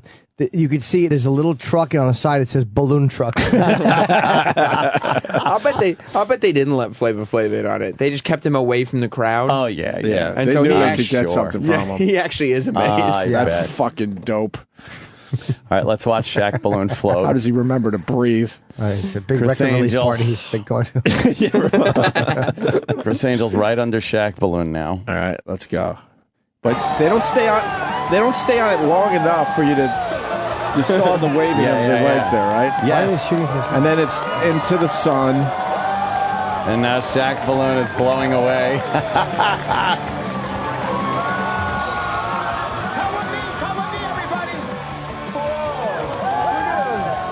Over the house. Then again, hold on a second. No, see, that's where you can totally tell it's a balloon. Wobbled. He wobbles because he's too close to the roof. Now, he's going on the other side of the house. Yeah. So maybe, by the time all the people get there, they're able to do the switcheroo to have the shack. Something about, can you go back a little bit? It looks like his ass is almost flat on that one, like he's sitting on Because something. it's hard to make a Shaq balloon. You can't make it perfect. No, They didn't inflate the ass enough. It almost looks like he's laying on something. That's like a green screen? Yeah. thing? That's why I'm going Shaq balloon all the way. Do you see? I see what you're saying here. Yeah, it looks really like he's laying on something. But you know what they probably did? That's Shaq balloon. That's probably real pants, and they affixed it to Shaq Balloon. What do you mean? What is it? Like they taped it. They dressed Shaq Balloon. Yeah, you have to dress Shaq balloon. So Shaq Balloon doesn't have an ass. So Shaq has to come there with two sets of clothing. Yeah. And the ass is probably like Velcroed to the balloon. Right. Oh, okay, maybe that's it. Yeah, because Shaq balloon is just a shell, and then you got to dress Shaq balloon. Yeah. Hello, Chris. It's Shaq. What's Shaq Balloon wearing? I gotta wear the same thing as Shaq Balloon. Now, I got my Nikes. What kind of jeans? Are them Levi's? What's the sweater Shaq Balloon wearing today? We got someone that's going to explain Shaq Balloon. Yes. Go ahead, sir. Now you guys were calling. Oh no! Oh no! Oh my God! All right, you gonna explain it, Bobo? Explain Shaq Balloon, Bobo. Explain because you guys woke me up. What? What? We're on the radio. We're on the radio doing our show. Yeah, I know that, but I gotta. Shaq, how does Shaq Balloon work? Yeah. Contribute. How does Shaq Balloon work? Right, we're in the middle of talking about Shaq Balloon. So what do you got? All I know is it's a giant balloon. Looks like something that they use in a parade, and that it's like fucking like Snoopy Balloon. They have like an army of people with the strings below Shaq Balloon. Fucking pulling Shaq along, walking him around. The Cat in the Hat is right behind him, floating. Yeah, hit some fucking lamppost and knock a lady out. Oh shit! What's Chris Angel's Twitter? Hack. I want to ask him if Shaq Balloon's going to be in the Macy's Day Parade this year. That is a good one. The Thanksgiving Day Parade. Yeah. All right, I guess you have nothing, Bobo. That's a surprise. Usually you're pretty good. Yeah, you guys just woke me up. I don't know what you're talking about. I mean, we're doing a show. 99 Shaq Balloons. Shaq Balloons. What's his Twitter? Chris Angel. CRISS. CRISS. Yeah, just kind of a little more magic, a little more crazy. ANGEL. That's it? I love him. You love Chris Angel? Yes, I do. All right, let's go back to Shaq Balloon. So now we're at the house, top of the house. Going over the top of the house. And they fucked it up. They should have got rid of that shot or did it again because you totally see the balloon. It wavers a little. And the flat ass. And the flat ass because, you got Shaq's jeans that you had to Velcro onto the Shaq balloon. Right. Because the balloon people are going to be like, look, we can make something that looks like him, but then you're going to have to dress it. Yeah. It's wobbling. Like it was going back and forth like a teeter-totter. Right. Then he goes on the other side of the house. Look at his feet are going like wah, wah, wah. And the crowd is the sound is just edited in. It's fake. Yeah, man. Oh, the people are amazed. Now Shaq Balloon's coming back down. Well, he could have had another group of people that just see Shaq Balloon, levitating above the house. It's look at his face not moving. The second you have Shaq Balloon in front of all those people, they're all in on it. Yeah. Because it's Shaq Balloon. All you have to do is study the crowd. They all look like Chris Angel because they're like aunts, uncles, nephews, nieces. Yeah. Shaq Balloon. All right, let's... if Shaq Balloon was... If Shaq was flying around the Las Vegas skies, probably would have made a news broadcast. You'd think. Well, think. We're not going to question that's an illusion. It's just, once again, the presentation Would have been stinks. a UFN report.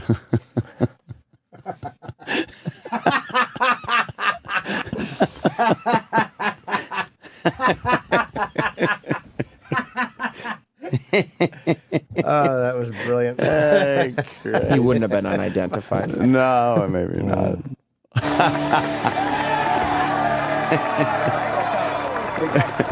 Oh, he's back down now. Yeah, Shaq. I had the craziest dream. I was a balloon. Could you do me a favor? Could you do me a favor? Sure, gunshots. Could you back it up to the point where Shaq Balloon was hovering? I love that we're just saying Shaq Balloon. Was hovering just about at the garage door height, because I just have to see something very quickly. I want to confirm something. Okay. All right. Something new? Yeah. Oh, nice. Let me see. Go. I still think green screen, but no way. Shaq Balloon all the way. His feet look a little weird against the blue sky there, but I'm just saying. Okay. I know it's hard to tell. Yeah. But doesn't he have tattoos? It is hard to. You know what I would do? I would freeze that shot, put it in Photoshop, and boost some of the fucking levels on it. I think it's a green screen. I'll tell you why it's not a green screen. Mm-hmm. Because his body doesn't move an inch. Yeah. And if they were using a green screen, hopefully smart enough to say, hey, Shaq, you need to move just slightly so it looks like it's a real body. Something. Yeah, but it might be It harder. is as stiff as possible. Here's why they might have kept him still, because it's harder on the green screen. The stiller he is, the easier it is to make a convincing move. Yeah, something tells me that it's just a green screen. That seems like a more controllable thing. Don't blow up our party. It's a I don't Shaq know. Balloon. I think it's Shaq Balloon. It's Shaq Balloon. The wavering over the roof has me convinced. And the Velcro ass. And the Yeah. Velcro ass is him laying on. All right, some but Ann glass. wants to see something. All What are you right, looking at? I was looking at his beard, and he does indeed have the beard there. It looked like at one shot Shaq Balloon didn't have a beard. All right, let's see. But they put a beard on Shaq. You wouldn't make Shaq that Balloon mistake. has a beard. Yeah, you're not Shaq going to make Balloon's that got a- mistake. No. And it's just very quickly cut. See, that's the other thing. Hold on. Because a balloon is not going to stay steady enough, so they're just finding quick seconds where the balloon is steady. Because it just when you want to see more of it, they always cut away, which goes against producing something. And they won't show him hitting the ground. No, because it's the balloon it's a would balloon. bounce off. It would go boom, boom, boom, boom. It's so a balloon. When they go back to his shot, his shoulders are up, and he just puts his shoulders and head back. Here comes Shaquille O'Neal coming into Lakehurst, New Jersey. What a lovely day to bring Shaq in. Shaq is now, they've thrown down the control cables. People are getting it up. The big boom is out there to get the... Oh, no, Shaq's exploded. Oh, no. Get out of the way, get out of the way. Oh, the humanity. We got a guy that's going to explain the trick. Oh. Shaq Balloon? I hope so. Yeah. Are you going to explain Shaq Balloon, Lou? Shaq Balloon. Hey guys, how you doing? Yeah, I'm an amateur magician. I've actually done a similar trick like this before. And actually, Fucking amateur. Yeah, let me make you feel at home. Ta-da! Presto. You'll roll it and eat it. Abracadabra. Oh, go ahead. Oh, sorry guys. You guys are embarrassing me. Oh. It's just black people float, and that's why the trick works so well. Oh, right. I can't. What'd you say, dude? Your phone crapped out. Yeah, he's gone. Oh, fucking Shaq Balloon. Fucking Shaq Balloon. No, I Let's want come one. down to this. Yeah, I want a Shaq. We should get a Shaq Balloon for the studio. Yeah. Let's get a Jim Norton balloon. I would love that. So would everyone. They would just touch So, it. who makes these fucking things? I guess Chris Angel. Chris Angel. And Carrot Top. Yeah. Carrot Top helps him with his props. Yeah, that's probably why Carrot Top's there. He's like, hey, man, I know a balloon guy, but would you mind? I would like to be part of the illusion. Think that it was Chris Angel Balloon when he levitated above the Luxor? Yeah. Was that Chris Angel Balloon? Is all of his levitation tricks now people balloons? Wait, let's go to that one. Go to Chris Angel levitating above the Luxor. You know a lot about this Chris Angel guy. Wait, do you think it's a combination then of maybe a balloon and green screen? Maybe at one point they couldn't do the balloon, so they used green screen. No, I'm going strictly with balloon. I'll bet Carrot Top had a joke about Shaq Balloon Right. And the joke didn't work. And he was like, hey, Chris Angel, You I want got my this, Shaq I got balloon? this Shaq balloon. I think you could do something with it. Maybe you could do something with That's it. pretty funny. Yeah. Yeah. Oh, they got the Shaq balloon from Ted's Celebrity Balloon Emporium. I didn't know that. yeah. Thank you, Ardent PA. Now, there is Chris Angel high above the Luxor, but his arms are... And look at the light, the way the light's all fucking Oh, wild. he's on a wire. Well, he's standing It's on hard to tell something because, and- they made sure. Oh, yeah, he's moving his arms. His and arms stuff. are moving like he's flying, but, I mean, obviously, he's on some kind of cables. With a helicopter. And you see more people laughing. Yeah, by the way. stupid this is.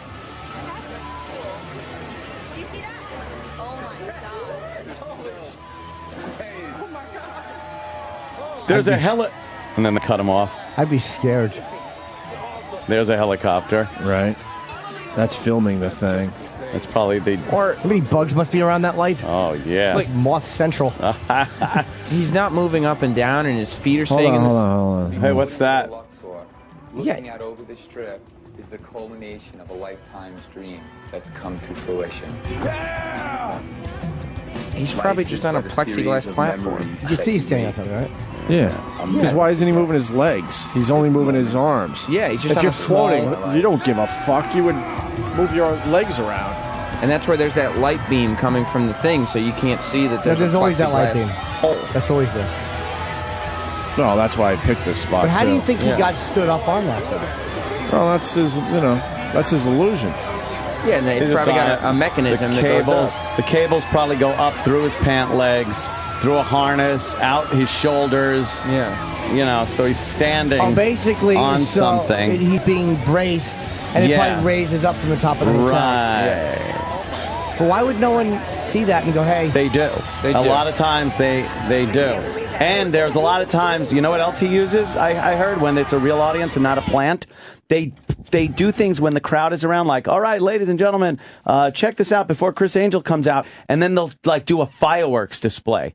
And they'll get people looking, going like, oh, Right. or they'll have some kind of other thing that's a big attraction. Well, some of that stuff's smart. And they go, to oh, do. and then they use those clips Right. to be like, holy In post. shit. Yeah, That's yeah. bull sugar. But the other thing too, if you see any guy just on wires above a building, you're pretty impressed by that alone. You're That like, tr- holy that fuck, too. that's crazy, Yes. right? Yes. So you don't even really, Yeah. you almost don't even need the illusion part because you're just amazed that someone would be crazy enough to even just be up there Up with there wires with a or fucking helicopter or hanging pulling from them a up or helicopter, something. whatever the fuck, right? Fucking Tony Montana's down there pointing up. I never trusted him. Yeah. Chris Angel's okay. He fucking looking like where he looked where fucking Omar used to be. This all started with the Rob Ford, Matt Lauer clip, and we went off-roading. So after the break, we'll get back to the Rob Ford clip of the day with Matt Lauer, okay? Look at his floating over the house video. Classic crane work, and everyone was in on it. Dr. Steve. What do you mean crane work? Chris Angel is known to use cranes, too, and people around him miraculously don't see them when they film. Literally a crane that picks people up. You know, it's got like a wire, and they have a harness. No, man, because... Well, I'm just saying it's still Shaq would have Balloon. moved a little bit. It's Shaq Balloon. Or his body would have been moving a little bit. Yes. Even if he's supposedly under some spell. Oh. The muscles would still be floaty. I floated once. Exactly. What? This is a funny video. Oh, shit. Why? Woman not happy with Chris Angel's botched trick. Oh, cool. Let's see Yeah, this. and then you could you got to listen to all the people's reactions after it too. Uh-huh. What is he trying to do? So he's got 6 swords. Now, He's this got- is one he did last night, I believe. I saw on the marathon. and I guess the 6th one is supposed to be controlled by an audience member. Uh-huh. Now in this clip, the audience member pulls the rope, and of course nothing happens. Of course, because it's not. Uh-oh. It's not controlling the sword actually. Oh boy.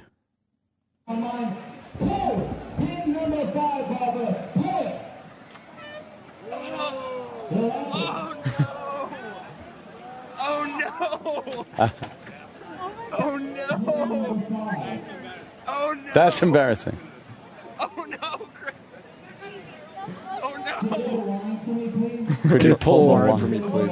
Can you pull the line? Yeah, exactly. See, what did I tell you? You have to figure it out. It's not easy. It's not an easy act. My grandkids left because they got a shitty performance. What did she say? She said my grandkids left because they got a shitty performance. She looks like she's on meth. Yes. My grandkids left. For fucking 3 hours. I call it bullshit. It looks like they're trying to shoot everybody being excited about the conclusion. I'm vegan, and I've been here all my life. It looks a little contrived. You know It what? looks a little contrived. I wouldn't pay $95 to see him, but this is the crap he pulls. Fuck that. If we all scream really loud, we get to be in the TV show. Oh, man. Really I'm loud. so impressed. Take 3. The last sword, number 5, that you switched to. Go ahead. Pull it. There it goes. Oh, it would have, and that would have went right through his chest. He was on that table, right? And the swords were falling around him individually. Someone would pull the cord, and the sword would fall, and you know, it was very dramatic. And then he gets up, and that's the last one, and that's the one that falls and would have killed him. Did they show the part where he pulled it and then nothing happened? You know what? I was getting up and down for like a beer or something, so maybe I missed that part. Have you seen that? Where's that trick in completion? On the Believe. It was. Oh, is it this one? Yes. Oh, that's great. the one. That's the trick. Oh, that's so embarrassing. That's funny. It's like, oh, Look, it is. It's the same trick. Put your finger on number 1. Got it. Yeah, why would you think people wouldn't film this? Pull it and drop it on the ground. Barbara, put your finger on number 2. She puts it on a big lump of shit. Barbara. Yes. Pull number 2 now. It's so fucking fake. Barbara, They're not. go to The number ropes aren't 3. actually Put your connected finger to on swords 3. at all. No. No, they that's don't what wanna- happened. They don't want to take a chance Pull that number they're 3 not now. going to listen. It doesn't. It's really scary. Watch Barbara's pretty. You think so? Barbara, put your finger on number 4. As we do this, the odds get more in the favor of me getting stabbed. No, they don't. More in the favor. More in the favor. Barbara, there are 2 swords above me. There's 5 and 6. I want you to take your finger, and I want you just to touch the top of the pin of 5. Got it. Now touch 6. Got it. Listen to your inner voice. I trust you, Barbara. Do you believe in fate? Yes, I do. You can change your mind. What are you feeling, 5 or 6, Barbara? I feel 6. Okay. 6? Yes. You really feel that, Barbara? Oh, God. Typically, people Fucking don't change suspense. their minds, but I'm going to have to go with you, Barbara. Take your hand off 5. Take it.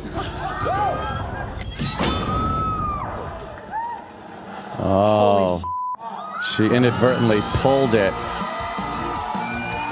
What the fuck kind of horse shit? Now he gets off the table. Right, and this is and where there's the last one. This is where it fucked up.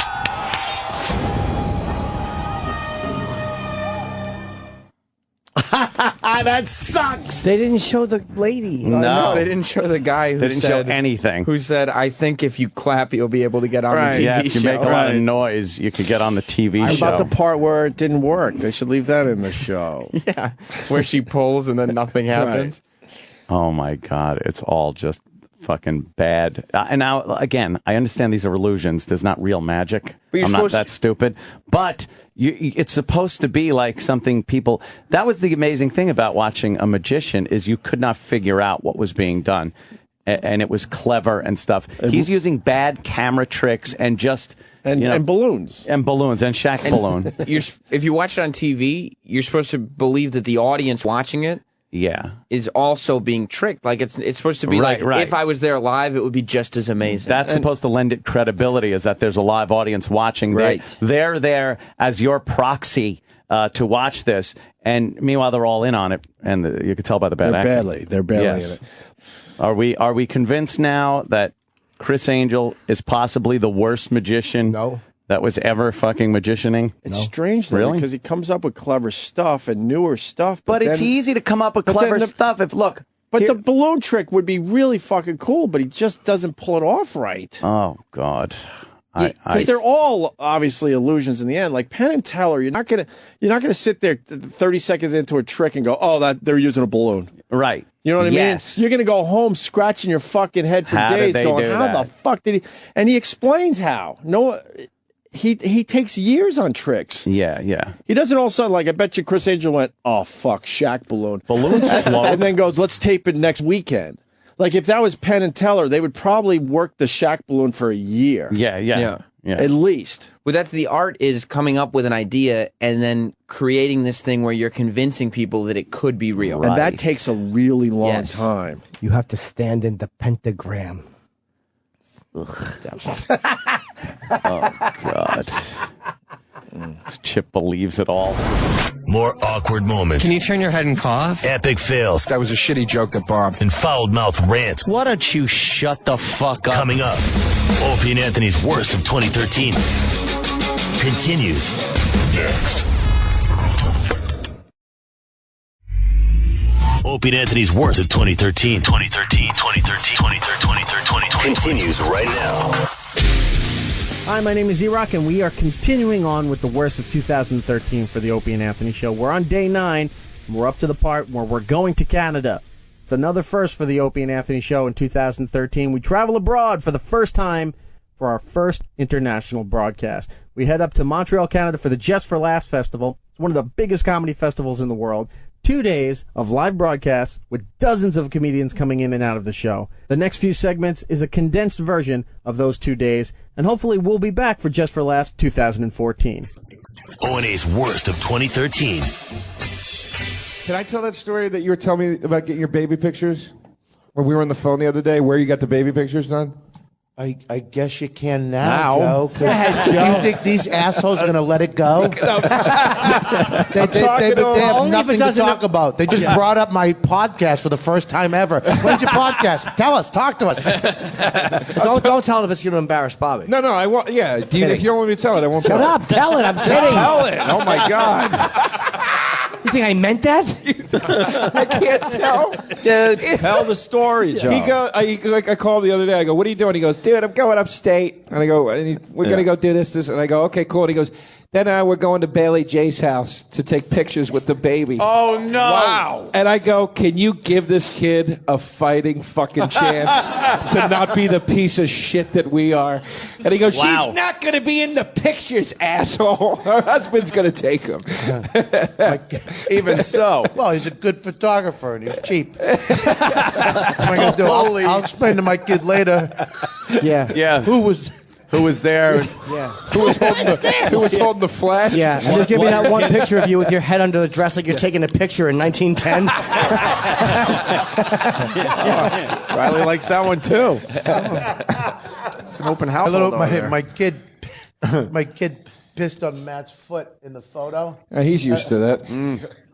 Fuck Christ! I'm just throwing out stinkers. No, that today. wasn't bad. But that was a Jake LaMotta comeback. You're used to that. No. I didn't mean blood on my because of Bobby. suit. I meant because his wife's got a dick. I got it. I got it, Joe. Oh, okay. We all got it. Oh, all right. Just wasn't fun. No, when I said you're That's a good no, point. you're used to that was actually what LaMotta said in Raging Bull. Oh, he did? I like that he goes- blamed us for being stupid. Yeah. Not his jokes stinking. I didn't. I blame myself. I said I've been throwing out stinkers all day. That's what I said. Oh, Joe. Wow, Joe. Have a little confidence in yourself. Bailey J looks, got honest to God, though, unbelievable. Oh, sure. Oh, she looks. Me and my wife, my Dawn came up too. We were hanging out with them. They have a beautiful home in a cul-de-sac next to a pagan witch and some other hippie. Really? Yeah, you can't just move next to cul-de-sac. regular How people. ironic. You can't just move into You can't just move next to a regular family. Yeah. You gotta go. Pagan witch. So, Yeah, Bailey posted a few pictures recently. Unbelievable. And it was like, whoa, okay. Oh my God. It's so confusing. It's I'm no longer confused about it. Oh, you're not. I will really? suck her dick and lick her asshole. Joe. What? What do you mean what? Travis, I'm sorry. It's fine, Joe. I'm sorry. I Travis, what are you apologize. apologizing to him for? He did the same thing. Between not so much Travis, but with Lisa in the house. What the fuck was I just doing? I don't know, but you see how Sounded easy. Canadian. Lisa in the house. It went from home to house, and it connected. It sounded Canadian. Yeah, usually that's Jimmy is simulating, you know. Simulating. No one knows what that word means, Bob. What are you gonna do? You're simulating. Say it in an English accent. Hey, woke up. Going to the gym? Yeah, Go to you the know. gym. Eating better. I lost a little weight. I got injured sleeping. I hurt my hand. The goddamn pillow. Sometimes you hurt yourself. I was biting the pillow. Yeah, I've got fingerprints in my hips like they're dough. I love that me scratching my cornea turned into me getting banged in the ass by some dude in Montreal. You wouldn't fess up to exactly how it was happened, so we must speculate that you were getting dicked in the ass. So, Joe, back to what you just said and how important it really is. You would suck Bailey J's dick. Well, remember about a year ago, I was on the fence about whether I'd suck her dick or not. I am I am off of that fence. Wow. That fence post is firmly planted up in my your asshole. He's bent over the fence post. You didn't need to be on the fence. I unlocked the gate and walked through it for you. Joe, what changed? I just think she's so fucking hot that the Wow. idea of putting her dick in my mouth turns me on. Wow. Joe, you're gay. You're just gay. No, well, hold on now, Bob. I don't want to Top is disgusting, and that's amazing. Canada really changes people. It all seems okay up here. Yeah, everybody's so nice. Very liberal, very liberal thinking Is it people. just for laughs? Tom watched Liberace get his balls tickled in the bathtub for a month, and he's creeped out by Joe. That was wordy. I didn't think he was going to make it. He got it. He was flat. He pulled it out. He did. Joe, you don't think that's gay, Joe? No, not at all. Because I don't want to blow any of the fine-looking gentlemen in this room. Yeah, insult the audience, slow Joe. down. No. Yeah. I'm not insulting them. I'm saying kidding. I can't tell anymore. I don't know why. Maybe you were gonna throw your coffee on me last week because I thought you were being serious, and you're like, I'll throw my fucking coffee. Yeah, throw it on your back so you're used to it. Yeah, like fucking cum. Yeah, Jesus. Wow. Hold the coffee, just the cream. So so you're thinking of it this way: it's just a woman with a penis. Yes. That's right. It's just an extension of her. Yes. It's I a accept long, it as part hard of- vagina. Yes. You know what Joe's going to really realize he fucked up is when just that load hits his mouth. And he's going to go like this. Oh, I fucked up. I fucked up. I need a barrel. I need a barrel. Yes. It's gonna be like when you get a bad bite of a tuna fish sandwich and you just go, oh. I fucked up. He's going to run home in the woods. It doesn't taste like a girl. It doesn't taste like a girl. What was I thinking? I'll tell you when you realize you fucked up.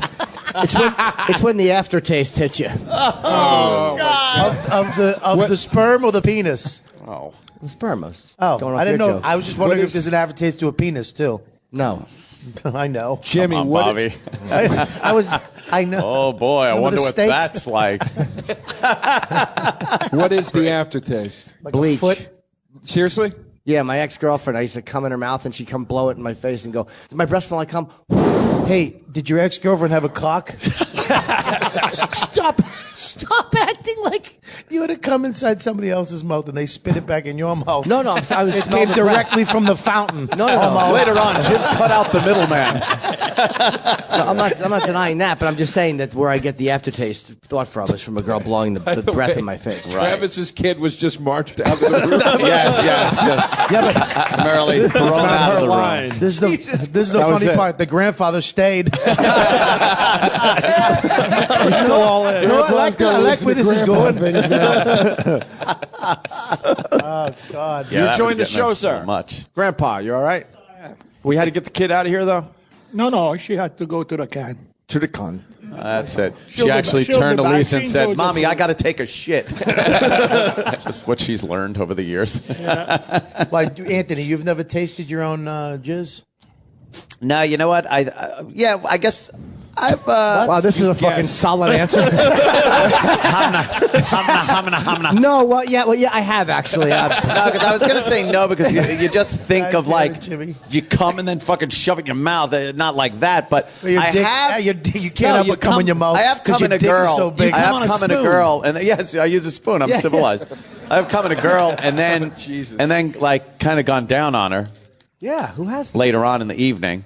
Really? You know, not like shoving my tongue in there to. What about like a fucking when you get the edges of an ice cream sandwich? Just the outside, but it still tastes a little.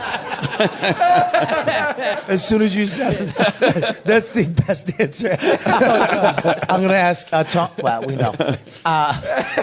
Opie. Yeah, I'm sure. Yeah. Really? Yeah. Why you got to give it a little. Why are you getting nervous? What? Opie's all of a sudden testifying in front of Congress. He turns to his lawyer. Should I answer this? Covers the mic a little. Yeah? Yeah, sure. Give it a little taste. Sure. Yeah, a little taste. A little taste? Why not? Anything to spice up that oatmeal in the morning. Right, exactly. Bobby has to turn the whole show gay when he comes on. So. Bobby. It's not gay. I'm just asking if you ate the, I'm just asking if you ate cum after we talked to Joe about sucking a man's dick. Nothing gay there. She's not a man. Absolutely. Good point, Joseph. All right. You got White Knight over here defending her. That's right. That's right. She's my baby. And you fucking talk about her with respect. I know. Here's how you know Joe's gay. Joe, if she didn't have the penis, would you still like her? Nope. That's not gay, Bobby. Joe accepts her as she is. That is something. If she was just a girl, exactly the same as she is now, except she was really girl. Hot? Of course, I would still like her. She was retardedly hot. But I will would you admit, be though, obsessing about her like this? No, question. There is something unique. Yeah, about her cock balls. Very unique to a girl. Very unique. Well, that's what I'm infatuated with her because trannies. It's not my thing. It's never really been my thing. You're really selling that angle. It's just not. It's I can't explain it. There is something more intriguing about her. The fact that she is a transsexual. But of course, if she was just a regular girl, I'd want to. Yeah. Absolutely. Or just a girl. Right. What do you mean? No, seriously, I didn't understand. What do you mean? It was bad. Well, I'm gonna be a real man and blow her husband Matt. Bobby. I'm a fucking man. That's a real man. You're gonna man up, but not gay. Yeah. I don't need those tits. Fucking, where's the guy? The obsession is because she has a dick. Joe. It's a very intriguing thing Which to is me. really. Joe says intriguing one more time. I'm going to hit him with this microphone. Joe, I had a friend who accidentally hooked up with a transvestite at Patty McGee's on Long Island like 5 summers ago. Yeah, a friend. And then he fucking fell in love with this transvestite. And he wasn't gay. Whoa. Oh, that's God. Ooh, that's God. Yes. Wow. And he's dead now. Oh, and, Jimmy, that's my car. That guy leaned up against the lights. And awkward. And what and he happened? started hooking up with this transvestite. He hooked up with this transvestite Hold on, for Chris, were there breasts or no? What? Yeah. No, the guy, he thought it was a girl. We all thought it was His breast is transsexual. transsexual. I apologize. Big difference, trust transsexual. me. Yeah. In price, I mean. And it was pretty. Yeah. Sorry. Yeah. And he was like in love with her. It was just like his girlfriend. And then he broke up with her. And then he's like has like a wife, like a regular woman wife. Does she know? What? Does she know? Yeah, it's like out in the open. She knows that he did that. Yeah, everybody knows. It was just accepted. Like I guess, you know. The girl had a dick. It wasn't like chopped off, made a vagina. It was a penis. What was that chopped off? Yeah, well, I think it went through the change. Oh, okay. So it was yeah. Post-op. That's true. Yeah, so she couldn't suck his dick. Dude, yeah. so he had a little change purse. We always wanted him. He wouldn't because he was like in love with her, so he wouldn't send us pictures. No, but of did he have a little pocket? I don't know. No, he still had the cock, he's saying. Yeah. He had the cock. He went to Thailand, yeah. and did No, the he whole said thing. he didn't have the cock. Oh, the cock was made into the so vagina. confused. Let me explain something. Yeah. This is what your friend told you. She was pre-op. She was not post-op. Because if he was post-op, he would have showed you, hey, let's see, like a pussy. But there was still a cock there. I love her too much to show you that Yes. beautiful pussy. I would never dishonor her. Yeah, you keep your quarters for the laundromat and they're fucking snatch. Oh, and Bobby, you know what? Too, this guy, true. He scratched his cornea, got infected, and he does have a fake eye. So you should make sure that you get antibiotics. How did it go to that? I'm just saying because you got the scratched cornea. I love you, man. I was kidding about your head. I love you. No, you know me. I care about your, the But health I also and all know that. you're nuts. You take one thing and you just worry about it. Yeah. But he's I just know. telling you to be careful, or else you're gonna be doing Yeah. playing Peter Pan and doing Wheat Thins commercials. Sandy Duncan, you young cocksuckers. Yeah, you We're people supposed to should get a remember Sandy old Duncan? commercials from 30 years ago. Who the fuck's gonna get a Sandy Duncan reference? Apparently no one. Yeah, I don't see that as being our fault. It was a Higgins from Magnum PI joke, you dipshits. Like, what? Cagney and Lacey, you bags of shit. Have you seen how good the post-op vaginas look? Holy shit, Joe. Well, you are all in. Just because I No one asked follow you. a couple transsexuals on Twitter and I look at their pictures constantly. Pictures. I've seen a couple of pictures of those things. They, I guess as more time goes on, they get better at doing that. And I They can't take believe the, it's not butter. They take the honestly. penis. They take the penis. They pretty much just hollow it out, and then they flip it inside out. Yeah, like a dishwashing glove. Right, like a dishwashing glove. But what's the real test is like, do they smell like balls still, or is it Oh God, it would have to. It Right? would have to. It's not going to smell like a woman. I have fucked a post-op, and I suspected it was a post-op because it was like that the features that looked like duck lip. Like I just had a really weird instinct, and I went to see a woman, and as we're fucking, I could feel that it wasn't normal. It felt like different or something foreign about it because it was. I don't think it was as wet as it should admit. I never asked, but I left and I went, that was a fucking post-op transsexual because I could just sense my instincts told me there was something. Not I heard normal. that it actually can get wet though. Oh, maybe in just No, in like this the What post. the fuck is that? I swear to. I found a picture of a post-op. Bob, you want to see this one? I got some great ones. Bobby. Well, yeah, let me see. Joe pulls out his wand. You know what? First of all, Opie's trying to make me puke, but it's too far away. It looks like a salad. It looks like a salad. That should make you puke. I love Canadian crowds. They're actually nice. Yeah, they are. Savage, mean fans back in the States. It's true. They actually went, I fucking love them all. I had a buddy that did that. They didn't even realize it was transsexual at first, and this vagina was just like unusable. Like your asshole does a lot of the work. When you get that fake pussy. It's a two-hole operation. It's not, Your asshole does all the heavy he said lifting. her asshole looked like the hole in the wall they pulled Carol Ann out of in Poltergeist.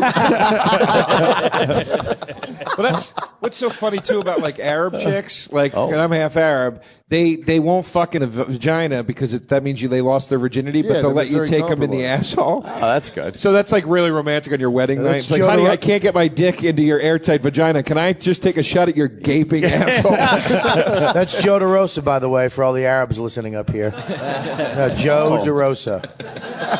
I'm half Arab. Yeah, no, That's not good enough. It's twice as bad. I think that's worse. I think that's actually worse. You betrayed Allah. Yeah, you should know better. Allahu Akbar. Allahu Akbar. Lop your fucking head off. You don't think they stopped listening at the dick sucking part earlier? You think they're still tuned in? No, yeah, that's where they tuned in. Still hanging in there. You have post-ops on your phone? I have. There's a transsexual girl I my follow God. called Kelly Pierce. Kelly, She's good looking. She's not Bailey, but she looks good. Where's she from? I don't know. She's a porn star. She's a. Let me see here.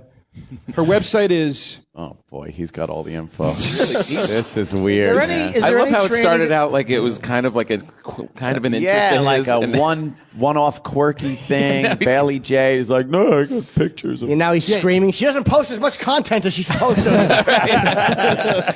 On her Twitter feed, though, she had pictures of post-op vagina, and I thought they were just pictures of vaginas. They were so perfect and gorgeous. Oh, wow. And then under them, it was like great post-op work done here. And I was like, I couldn't believe. What's that her website? That it wasn't the real thing. It's like a blog spot thing. It says blogtalkradio.com/midnight. Forget it. It's so long. It doesn't even all fit. But her pictures, I can't find her pictures. Then they make labia out of the bulls.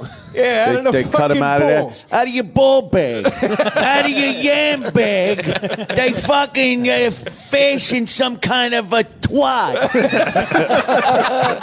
Dr. Dice, pay a scalpel, please. I need to make a gash out of this cock. Then Dr. Steve jumps in.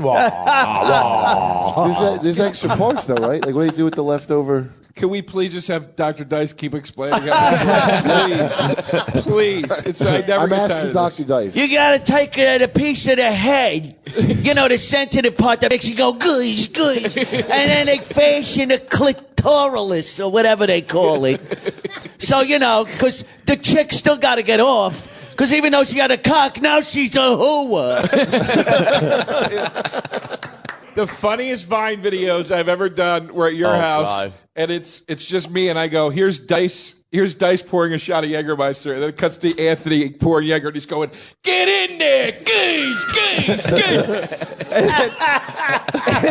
And then the second one is me going, here's Dice explaining the religious poem Footprints, and it cuts to Anthony, he goes, the hardest part of my life, you abandoned me, you cocksucker. Jesus, only one set of footprints, you prick. And then he said, I carried you. Get the fuck out of here.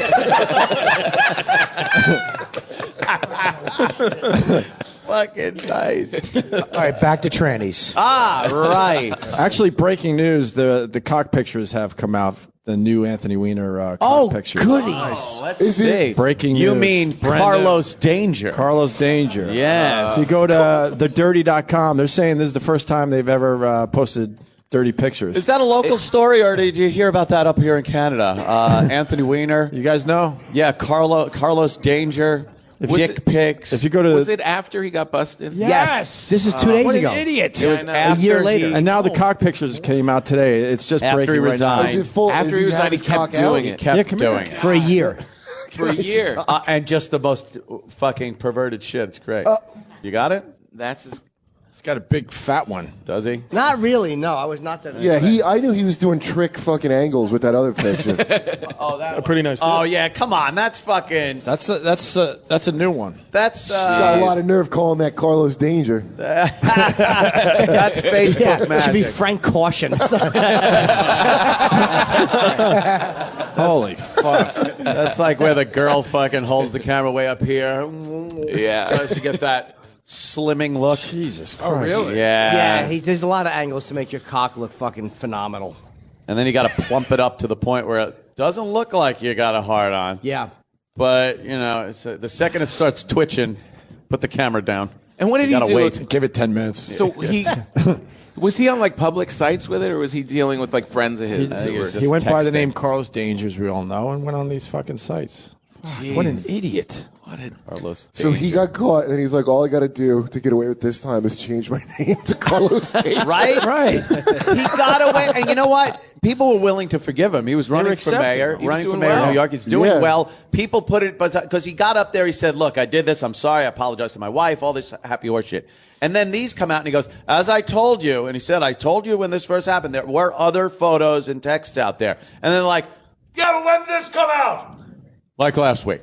And, I fucking did. Oh, that's what I thought. This was just stuff he didn't get caught for. He went and made a whole After he new- got caught, he kept doing That it. guy's awesome. Kept doing it, and then Yeah. his wife is just standing there like, Tee-hee. I stand behind him. We're working things out. God, you fucking He owe must me. really- he's toast. He must have an actual addiction. Like I thought that Yes. was bullshit, but Yeah, he's we were reading fucking his text. crazy. We were reading the text he was sending this 22-year-old girl or something. And as you're reading it, you're going, no one stops doing this.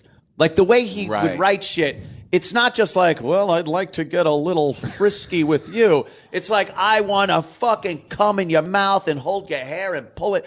You don't go from that Carlos. to like, all right, I'm done. Yeah. Mr. Danger.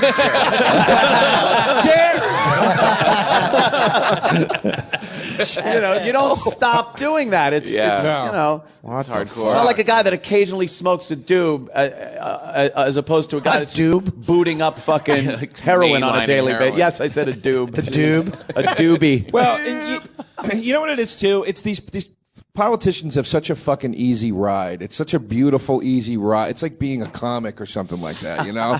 And God forbid he walks away. If he would just walk away from politics, it's like, dude, can't. Take your cock out in the middle of the street. Nobody will give a shit. That's you know the what I thing. mean? But he won't walk away from it. No one cares about what he's doing. Like it's a guy texting some fucking 22-year-old girl pictures of his dick and sexting. More power to you. It's Yes. great. Right. But then the second you become a politician, that shit's kind of off the table. Right. You really kind of gotta, you know. Yeah, when you're making laws about other stuff. Yeah, it shows poor judgment. A lot of is what times it you can is. actually do stuff like that while you're on a live radio show. I mean, exactly. You'd be amazed at sometimes you can get a picture texted to you 30 seconds ago. What is that? Oh my Oh, jeez. A nice open asshole. Hello. That is a gaping asshole. I told you not to show anybody. You're an asshole, Jimmy. More awkward moments. Can you turn your head and cough? Epic fails. That was a shitty joke that bombed. And foul-mouthed rants. Why don't you shut the fuck up? Coming up, Opie and Anthony's worst of 2013 continues next. Opie and Anthony's worst of 2013 continues right now. Let's go right to it. Get in here right now. We won't break. He's Everyone, leaving soon. come on, everyone, get in. Hurry. Well, this is Lexi. Do you know Lexi Love? Yeah, I said hi to her. Oh. I said hi. Yeah. Yeah. Would you? Yeah, I would. Yeah. What? You would what? Yeah, what would you do? What would you Lose it with her. What do you mean lose it? What? Lose the virgin tag. You're a virgin? Lose Yeah. the virgin tag. Lose the virgin tag. The virgin tag. Yeah, oh, I don't know what else to call it. I've called it many things. What do you? Lexi loves oh like boy, what he's got that big and heavy. predator look in his eyes. No, not just that nice that I find her attractive kind of look on my face. Would you hold them and cup them? Of course. Of course. Well, not now. He's reaching over. Jesus, you're an animal. Big to suck. I brought you some cool parting gifts for letting me give you a bath today. Oh, Bobo. Is that what's happening? That's what's happening today. We have a big container over there. It's the biggest Rubbermaid storage container. Right. That's true. And later on, we'll be chopping him in half. And Yeah, we're handing you a plugged-in toaster while you're So I guess toaster bath. That'd be great. Thank you. Jimmy's leaving really soon, so I think we should get right to it. Yeah, Well, yeah. I won't even be. Hi, Lexi. I won't even be here for that because I have to leave in 5 minutes. Oh, man. Don't rush the bit for me because you guys want to let it unfold. Oh, and I do don't we? Do we really? Yeah. I'll get this over with as quickly as possible. Let it breathe. Bobo, get your clothes off. Lexi Love's going to give you a sponge bath. Bobo, for the record, also. Yeah. This is news to him. The bath. Oh, he didn't know this was happening. Bobo, you happy about this? Yeah, well, it's an honor. Take your clothes off. You got clothes on. It's an Get honor. your It's big an delicious honor. cock out. I think it's you're like he's breaking my getting a V card. medal. You're definitely breaking my V card. Yeah, that's your V card for giving somebody a little bath. And he just took a dump. So Take your clothes off. What are you doing? Your There he shoes goes. too. He's trying to Everything. take his pants off before his His ass shoes are probably off. has wiped shit in it. Oh God! Well, at least it'll be Yeah, you got to taken get in care there of and the soap bath. it with your fingers. Good. Now, I hope we got to let this bit breathe. it's cold water. Of course. It's not. Come on. Probably freezing cold. All right. Bobo, you All right, excited Bobo. over there? Yeah, kind of. Let's mic the Bobo. Let's Come mic the on, Bobo. take it off. What are you doing? Oh, look at the front of his boxers. Bobo. He's Come got on, a get your rod. scarf off. What are you going to do? Get in the tub with He's socks already on? got a rod. Lexi, he's got a rod. Oh God! Get your pants off. You got to get in the tub. Let's go. Lexi, you did that. You did that. I'm known for doing Tub time. Stay tuned for Watch the this microphone because to it's work. going to be a real disaster. All right. Tub time. He's had a couple of surgeries Your Yeah. head. on his penis. Yeah, it's just. Oh Jesus! It's good. At least you be upkeeping with He's manscaping. had surgeries, most of it removed. He manscapes with Rogaine. Jesus. Now, unfortunately, I just get afraid to cut myself. Bobo, don't just stand there. Get in the goddamn water. I don't want to stare at you. Yeah. He's completely wrecked. Yeah. It's kind of odd. Why is it odd? Should we add bubbles? Yeah, we Oh, should. sure. Yeah, need yeah. bubbles. Bubble bath. Yeah, you need bubbles. And then Bobo's going to have to splash around a little to make Don't get the mic wet, Sal. the bubbles come up. We got a mic on Bobo. All right, some Yeah, but bubbles. Bobo, splash around the bubbles. Get the bubbles going. All right. Splash! Whatever, right? I haven't packed like ages. What? Oh, God. Oh, my God. Oh, this is great. Andrea Yates gave a sexier bath than this. What is that? Oh, yeah. It's a big... what is that? It's a giant dildo on the end of a bat. That's a dildo bat. Yeah, that's crazy. You know, I thought I'd seen it all. I have not seen one of those. No, that's amazing. There's a big dildo bat. Where did we get Sam the dildo bat from? Huh? Saints Row. Oh. All right, they need a Saints plug. Row. Thanks, man. And Come on, frolic, would you? Bobo now has some bubble bath poured on his shoulder. Sam decided to pour some on his shoulder for some reason. Well, he's making bubbles now, too. Yeah. I should have brought a rubber ducky. Yeah, rubber ducky. Oh, there it is. There's a little rubber ducky in the little rubber dummy. Oh no! Now what's going to happen? Are you going to bathe him? I guess so. You got? Is there a big sponge? Oh, we got a loofah. Oh, a big loofah. There it is. There's a loofah. All right. You shouldn't have your top on when you bathe him, though, should you? Well, no, of course not. You're going to get your clothes wet, First of all, Lexi. you don't want to get your clothes wet, Lexi. We don't have replacement clothes for you, so I would take off as much clothing as you can possibly take off. Look at the look on Bobo's face. Yeah. That is Dave Herman at a nursery school, right there. Yes. But creepier. Well, this is an honor to be able to say this. All right, with the honor. Right. Exactly, not accepting an award.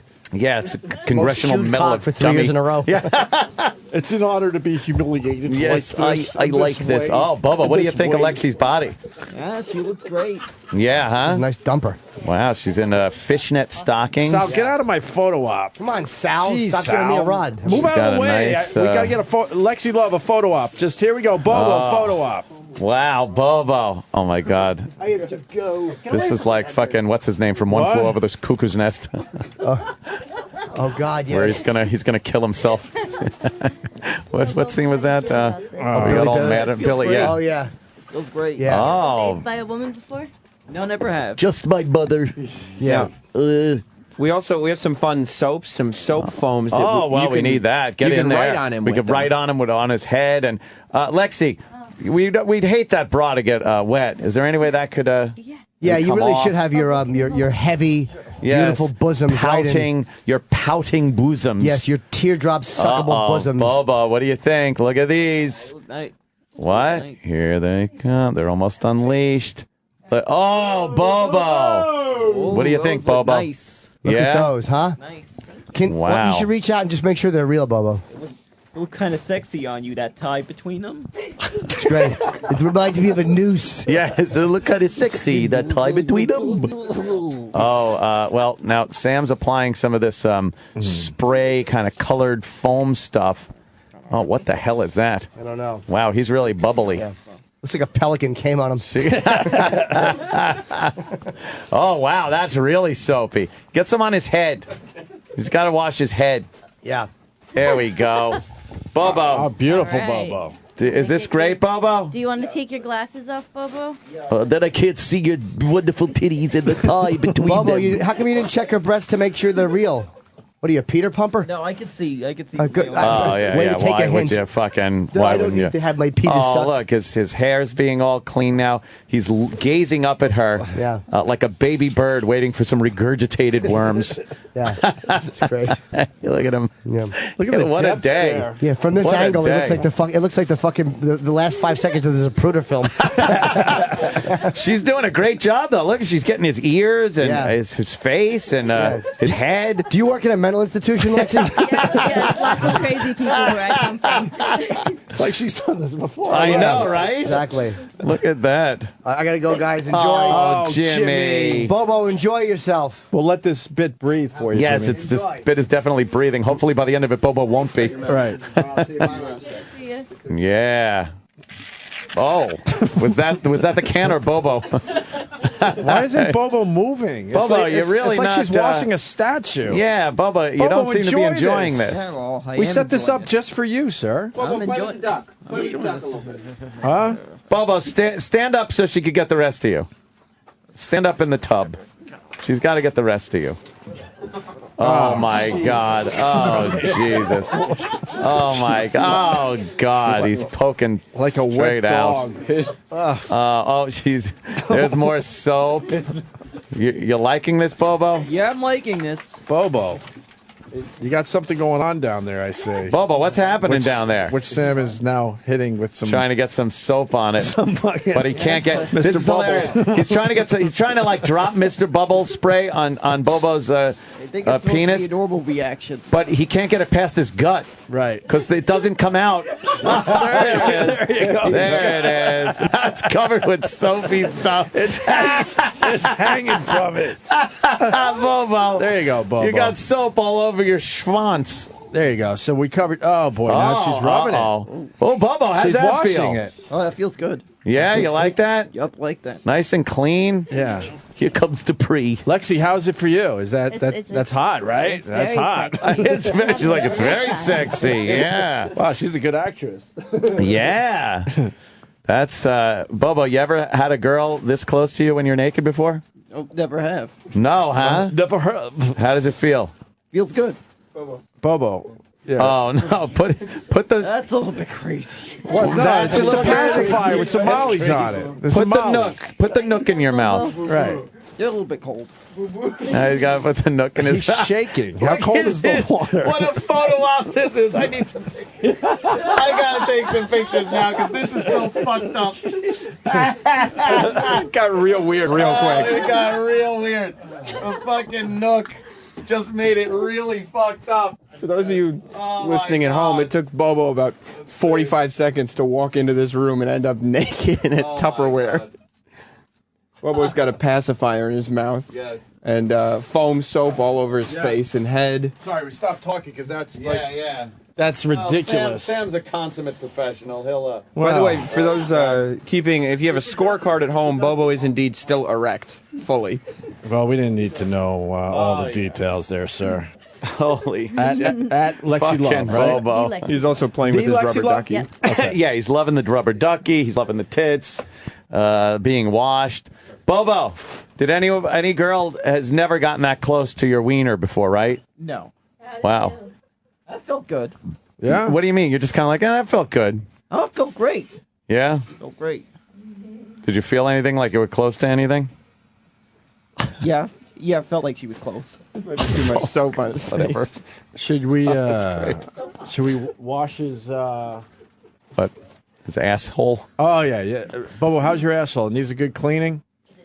Yeah, Lexi, did you get the undercarriage? Yeah, you gotta I get didn't get the undercarriage. from You the didn't bend back. over. Yeah. Yeah. Bobo, you're gonna have to bend over so Lexi Love. Bobo, can stand clean the up area. and then grab the front edge of the tub with your hands. Oh my God. Should we turn around?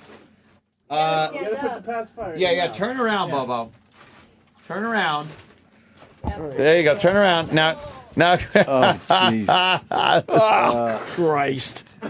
Oh my dear Lord. He's spreading his cheeks. She's washing his asshole. Like he Yeah. really is concerned about having a proper bath here. What do you do, Bobo? Why are you spreading your cheeks? No, because I guess that's what I was asked to do. Yeah? Is that what you were asked to do, Bobo? Yeah. Yeah. Bobo, what's your Twitter these days? I don't even know. It's Bobo XM103 NYC. Bobo, what? XM83 Like impossible. XM103 NYC. NYC. That's like an impossible one to remember. All right. Yeah, that's too much. I'm trying to tweet some of this shit. Oh my God. You got the undercarriage? I did. Oh, good. You got to get in there. I know, but he'd have to bend over for me. Bobo, bend over. Bobo, she wants to get in there.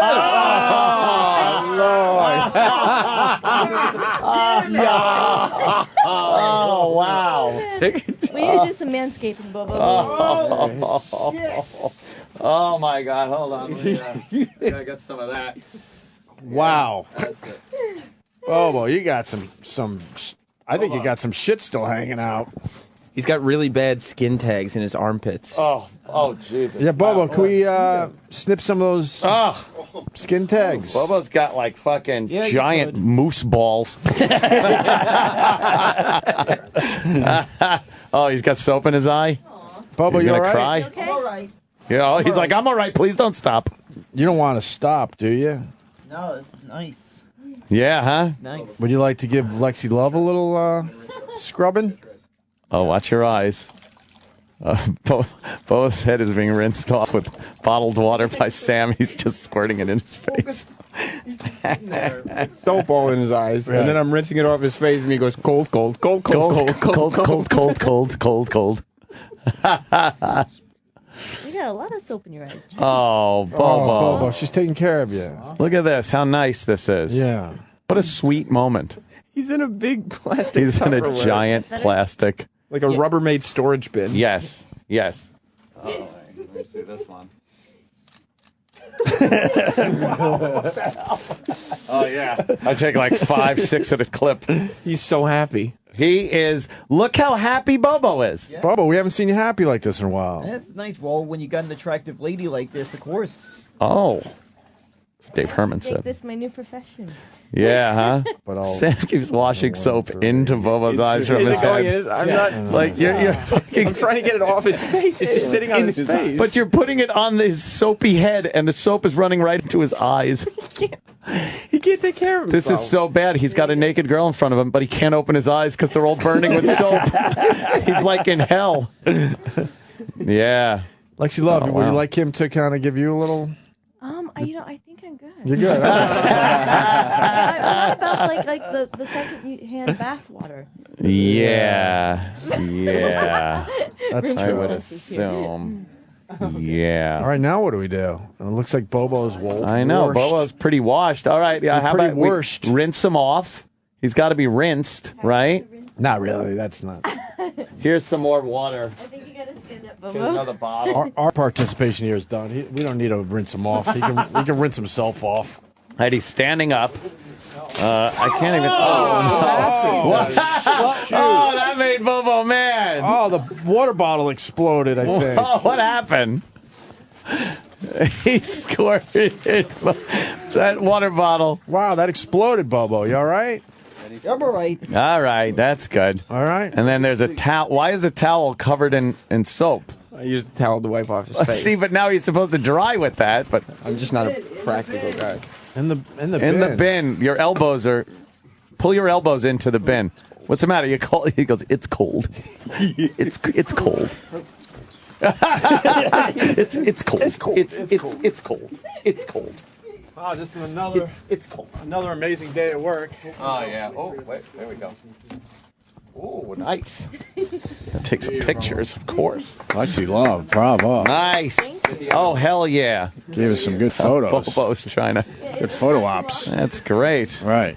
His underwear is next to, like he reached his head out of the bin and all the water came off of him. Yeah. His underwear is soaking wet. All of his clothes now are soaked, and he left it right by the side of the tub. Bobo, He's just careless. You good, Bobo? What's the matter? I'm good. What's wrong? What's the matter? You're mad that it's over? Well, obviously, I'm good. It's kind of weird yet enjoyable moment at the same time. Oh yeah. Why is it weird? I don't know. This kind of feels weird saying I got myself. Someone gave me a bath on the air. Say that. But it's like she's hot and everything. But that's what made it enjoyable. You want to give her a hug now that you're nice and clean? Yeah, just be dry. Yeah. Oh yeah. She's a little. Oh, all right. You're welcome, Oh Bobo. boy. And I brought you some movies and left you a game outside. Too. Oh, what movies of you? Yeah. Oh man, Bobo, you're gonna watch. I'll be enjoying myself to those movies tonight. Why does his voice? Why does his voice do that? I don't know. Killer part of him. Yeah, that's a new thing. It's really weird. That'll be nice. How are you going to watch that at home? Your mom is at home. Nah, she's not around in the same. She's in another room. Oh, so you like going? You go in your room, Yeah. and then what? You're going to pop it on your television. Yeah. Usual the lube. The lube. The lube. Usual. The lube. What do you got? Lube in your room? Yeah, I got. Where did you get lube? But wherever else you get lube. I don't know, the Rite Aid. Yeah, so you go in and buy lube. Doesn't your mother go in your room and find your lube? No, not where I keep it. Where do you keep it? I can't say that location. Oh, why? Where do you hide your lube? It's under the mattress, isn't it? That's sort of. Yeah, that's sort of where it is. But that's the first place you would look. Don't say Everyone anything, knows that. Uncle Louie, because I know you're listening. I know you're listening over there in Orlando. Good, like say hi to you, Uncle Louie, and the Orange County Sheriff's Department over in Florida. Oh boy! Wow, what's that about? The allegations were false. Wow! So you keep your lube under your mattress, and your mother doesn't find it. Does she clean your room? Does your mom? I don't think under the mattress. Well, does your mom make your bed? No, I do that myself. Oh, wow! That I do myself. That trainable shit's really trainable. No, I didn't have to be trained or anything to do that. No. I just know how to do it. I've just known how to do that since I was like 18. Does she do your laundry? Sometimes I do the laundry. What if you have like jizz on your sheets? Your mom's gonna be like, "Oh man." I think. No, that's why I use napkins. You guys are also forgetting that Bobo has said on the air that he sometimes sleeps with a condom on. Yeah, why do you do that, Oh, Bobo? Bobo, why do you sometimes sleep with a condom on? Because I don't want to find a mess in my pants when I wake up. Do you have a lot of wet dreams? Yeah, that does happen from time to time. Those are good, Man, aren't they? I wish I could have those. Those are all all great. right. Yeah, You know. I think they happen more when I haven't gotten laid ever. I think they haven't when I haven't got laid ever. Is that what you just said? Do you think you're going to have one now, thinking of Lexi tonight? Yeah, I might end up. What is going on with his face? Worse. Look at everybody. The morning mashup's all looking in. Here, bring him in. They're looking in. Come on in. Oh, my God. And I have to say this, his definitely has to be a memorable moment. Yeah. Nicole, what's up? What are you guys doing with your show today? Nicole? Definitely going to be a highlight. Yeah, what are you doing? Ruined my day. I was Playing the hits? We're just playing the hits. Me and Look the what girls. we're doing. Look at this. We got Lexi. Lexi just gave Bobo a little sponge bath. That's so sweet of you, Lexi. That was really sweet. You're a better woman than me. She washed everywhere, his undercarriage. Bobo, take the towel down. I don't want to see it. Down. Just take the towel down. Bobo, take the towel down. Open it up. Open the towel up. Take the towel down. Take the towel down. Open the towel up, Bobo. Take the towel down. Come on, open it up. I can't. Open it up. I don't want to. I know you don't want to, but Bobs. there's a lot of things we don't want to do. Bobs. Bobs. I feel like this is sexual harassment, and he doesn't have to take it. Well, he is. It's up to him. But come on, Bubs. If he ever wants to be on the show again, he'll do it. He looks like he went to the park. I'm leaving now.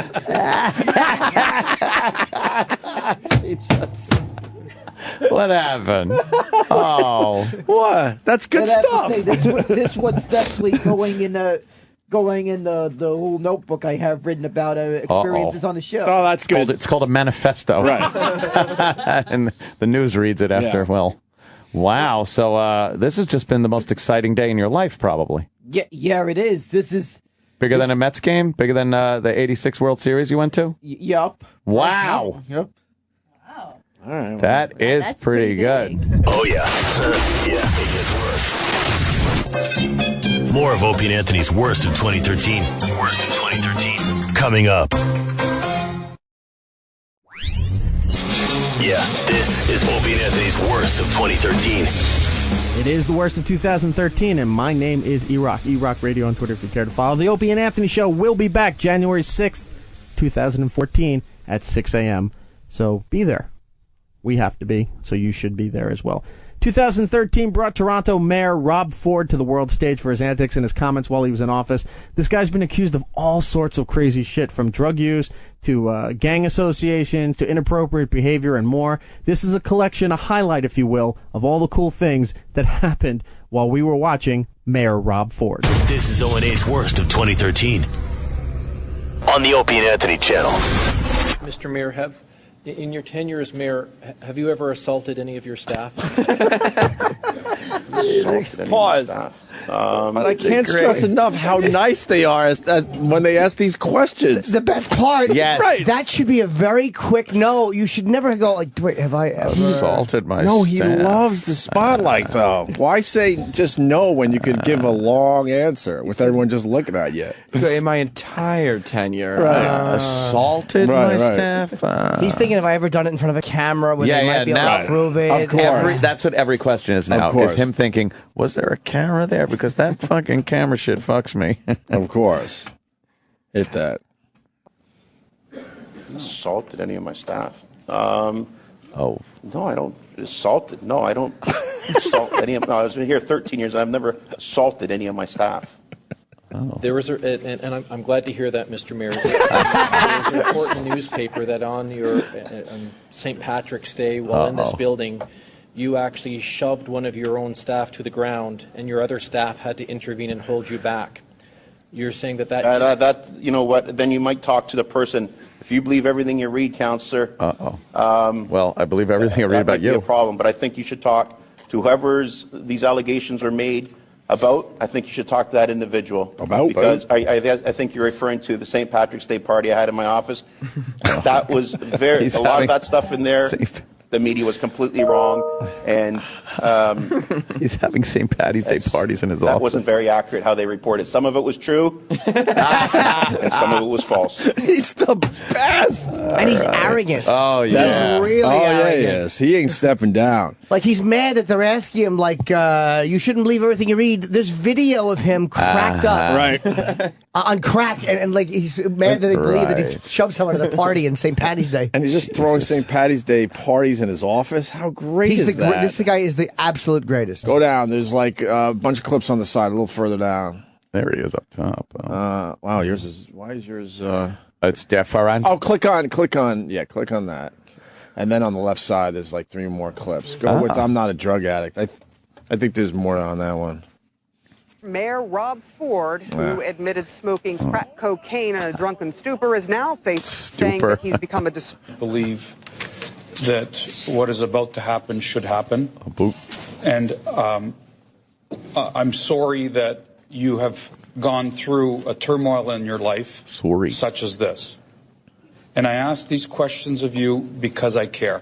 And I think that to have an intervention for the mayor of Toronto. Yeah. It's amazing. The questions that should question themselves.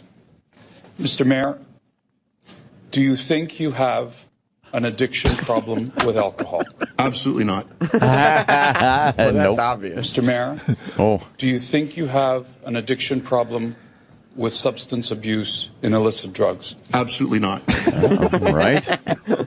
Good by me. Mr. Mayor, do you recognize that some of your behavior points to that? I apologize for it. Shut up. Depends how you interpret my behavior. A few isolated incidents. I'm smoking crack. And yelling that you're going to kill somebody.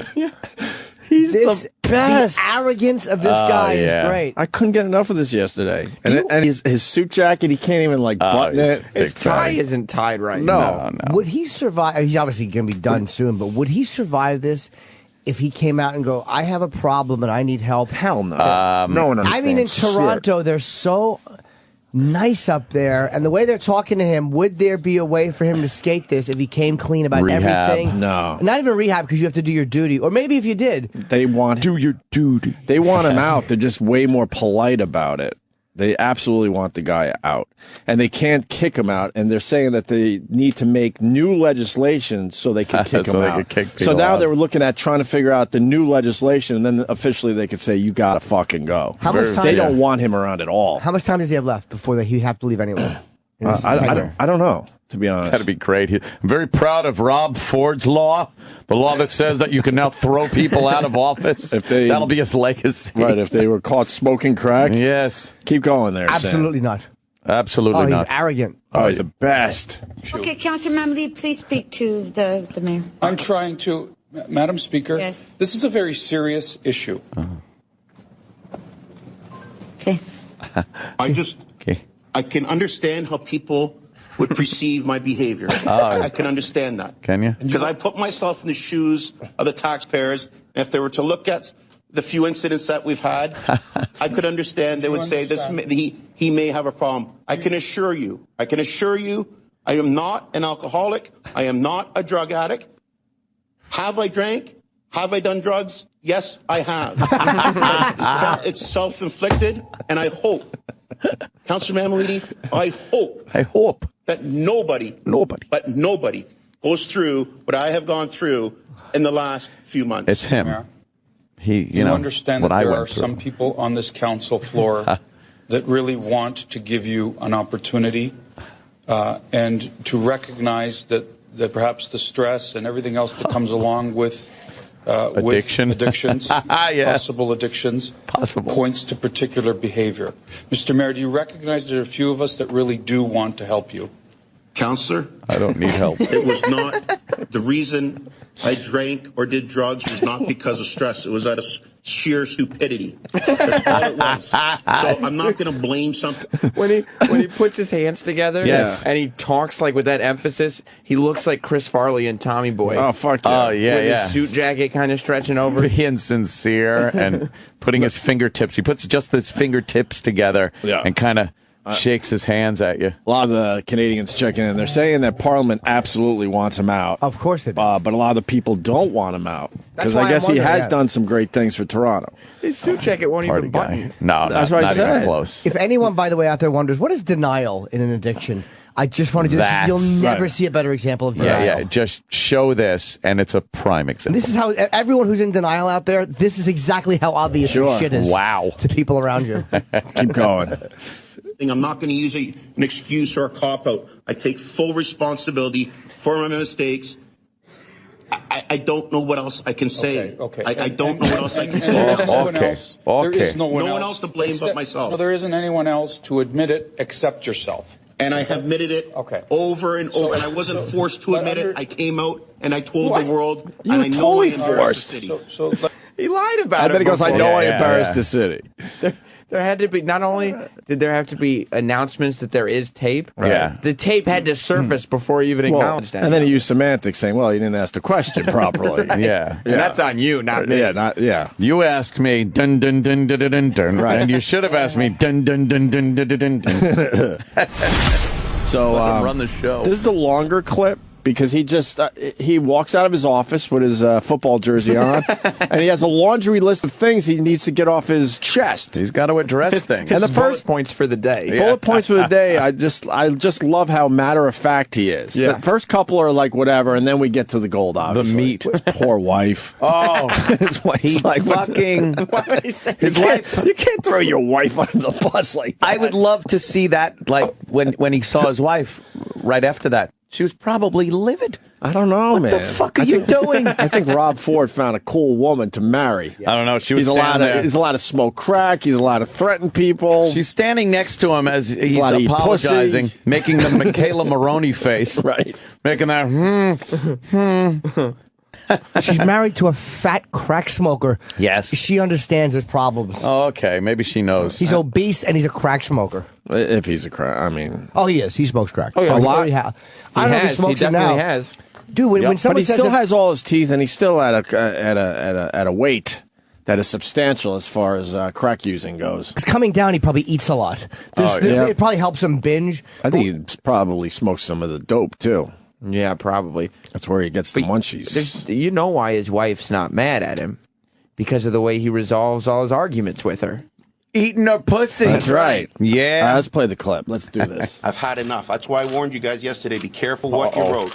Okay, so that's all I have to say for now. And the next thing I want to call Mayor Britannia in Hamilton and tell him that we're going to have to spank their little tiger cats. Oh, and the last thing was Olivia Gondak. It says that I wanted to eat her pussy, Olivia Gondak. I've never said that in my life to her. I would never do that. I'm happily married. I've got more than enough to eat at home. Thank you very much.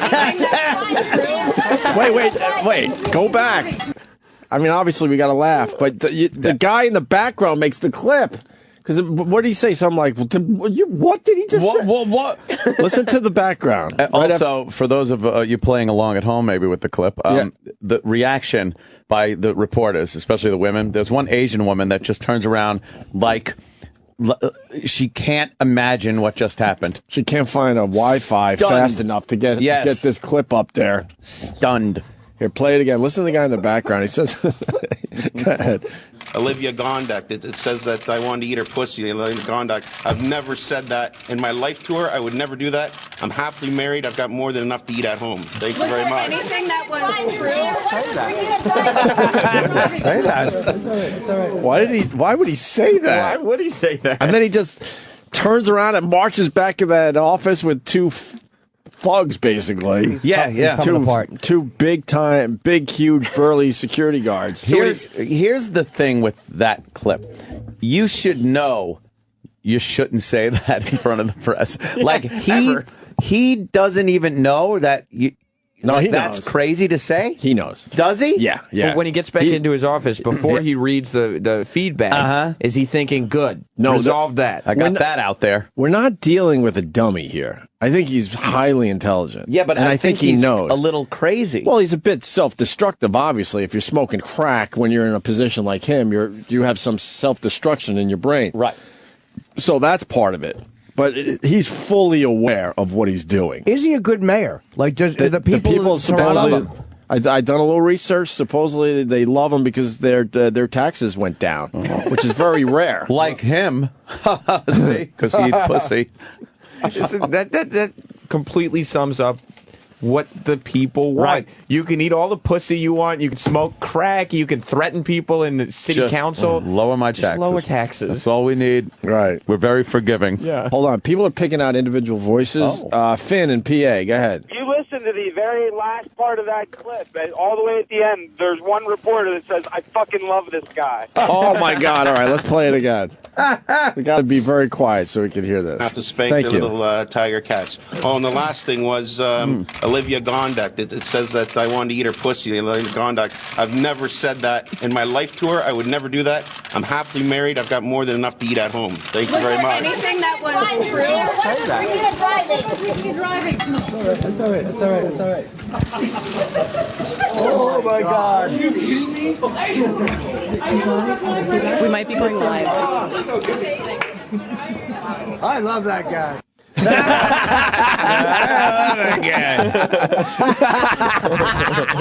Who wouldn't if you're a reporter that's gold? Did you hear the laughter that came from them? Oh, is that great? I love that guy. I love that guy. God, is he embarrassing his city? Oh, he's the best. I love him. I absolutely love him. Yesterday I mentioned it was the second worst day of my life, except for the death of my father. Well, we're going to have to push it back. The past 6 months, I had been under tremendous stress. Oh, boy. Stress was largely of my own making. I have apologized, and I have tried to move forward. This has proven to be almost impossible. The revelations yesterday of cocaine, escorts, and prostitution has pushed me over the line. Pause. And I use This is just amazing. We've been doing this a long fucking time, and every once in a while you get one of these stories that just has a life of their own. This is one of the best ones ever. It never, you know why? It never gets this far in the United States. Right. This guy would have been fucking gone already. Sure. And this is what happens when you allow this to play out. Yeah. It just is entertaining for everybody. Yeah, let it play out, because this guy's just This fucking is way better every than day. any TV show you could fucking watch tonight. And I used unforgivable language. And again, I apologize. Again. These allegations are 100% lies. When you attack my integrity as a father and as a husband, integrity, I see red. Pink is on a period. I acted on complete impulse in my remarks. Oh, boy. I fully realize in the past I have drank alcohol in excess. In the past? In excess. In the past few hours, maybe. And then he was doing a little Kuwait comparison. He's brilliant. Yeah. Mediate. It's 2 minutes, so we can use this. 2 minutes, Rob Ford is not long enough. Crack smoking mayor, it says. The opposition, I want people to listen to me tonight from 8 to 9 on Sun News. He's plugging. They're all laughing. He's killing. You will get my side of the story. Okay? Okay. Unfiltered. This, folks, reminds me of when I was watching with my brother when Saddam attacked Kuwait. And President Bush said, I warn you, I warn you, I warn you, do not. Well, folks, if you think American-style politics is nasty, you guys have just attacked Kuwait. And you will never... Size-wise, he's not you wrong. will never see something that you have... Mark my words, friends. Uh-oh. This is going to be outright war in the next election. And I'm going to do everything in my power... Hey, Mayor Ford, your time's up. everything in my power to beat you guys. Thank you, And Mayor Ford. What you're doing to me is kicking me out of my office. It turned his mic off. And the worst thing that you can do, I was elected by the people. Mayor Ford. You're absolutely right on that. Because every one of you guys have sinned. Mayor Ford, your time's up. And it is absolutely the worst thing you can do for democracy. Thank you. In the city of Toronto. Thank you. What goes around comes around, friends. Remember what I'm saying. Why are they allowed to strip him of his powers if he wasn't? It's probably a technicality. They probably found some way to. They voted on something that they probably never would have considered, right? Because they can't remove him, but they can probably do this, this, and this, which blocks his path everywhere. Oh yeah, I Right. bet they look through so many legal books and stuff. But All there's right, no we got criminal this. complaint. Yeah, Right, so that's why they probably can't just boot him. Mm-hmm. I don't know. I mean, here he'd be out. I think here the press is a lot worse here too. Yeah, they would eat him alive. Oh yeah, right. Yeah, they're doing a number on him in the American news anyway. We forgot to talk about Rob Ford imitating a drunk driver too. Oh yeah, that's they're playing it on CNN right now. And then here he is running around and grabs the lady to make sure she doesn't fall down. We'll report that accurately. Boy. Controversy surrounding him. He's so animated. Take a look. Wow, from the outside, it seems like you are a man under tremendous burdens this week. How has it been? How has this week been for you? It's all self-inflicted, you know. It's my fault. It's I made mistakes. You own up to it, you move on. And so, in his very next breath, Rob Ford moves on. I went down to City Hall, I cleaned it up. These people just aren't happy. These councillors want me out. The media wants me out. I told the chief of police I want efficiencies. You know, obviously he wants me out. I'm not going anywhere. The setting for this interview is more than a little surreal. This is the rec room of a suburban Toronto housing project, and it is filled with loyal and vocal members of Ford Nation. Things start relatively sedate, but when I ask why he decided to admit his crack use after months of denial, he gets so angry he forgets who's in the room. I just had enough. I was sick and tired of all these allegations and all this excuse my words, and that's all it is. Sorry, kids. I shouldn't have sworn in front of the kids, but after all, I know what I'm doing is right. I'm serving the people. I'm saving taxpayers' money. You know what? I made mistakes. I drank too much. I smoke some crack sometimes. What can I say? I made a mistake. I'm human. How do we find ourselves in the middle of a Rob Ford rant in the middle of the projects? Interesting story, and actually started on AC360 Friday night. After some give and take with the mayor's counselor brother Doug, we were about to say goodbye when he floated an offer. And we look forward to having you by Toronto one day. I'll take you up on that. And 18 hours later, I found myself unloading toys from Doug Ford's SUV outside the Queen's Plate housing projects in the heart of their ward. But as we wait for the mayor, Doug's unscripted style of public relation takes a turn when a longtime resident named Ken wanders over to complain about a threatened eviction and a run-in with the cops. And as the counselor politely tries to nudge him to the door, he says this. I know a lot of lot of friends that bought hash from you, actually. Yeah, okay, well, that's good. That's good. That smoked hash with because he you? has been fighting those allegations since hash. May, when the Toronto Globe and Mail dug into the Ford family's checkered past and reported that Doug spent much of the 80s as a mid-level hashish dealer. I've heard the allegations that your youth was slinging a little hash. No, I wasn't slinging any hash. I said it very clearly. 30 years ago, 31 years ago, I smoked marijuana. And these I didn't deal great. marijuana. In downtown Toronto, Mayor Rob Ford is the target of almost daily protests. Worst On the mayor council ever. floor of City Hall, he is a political pariah.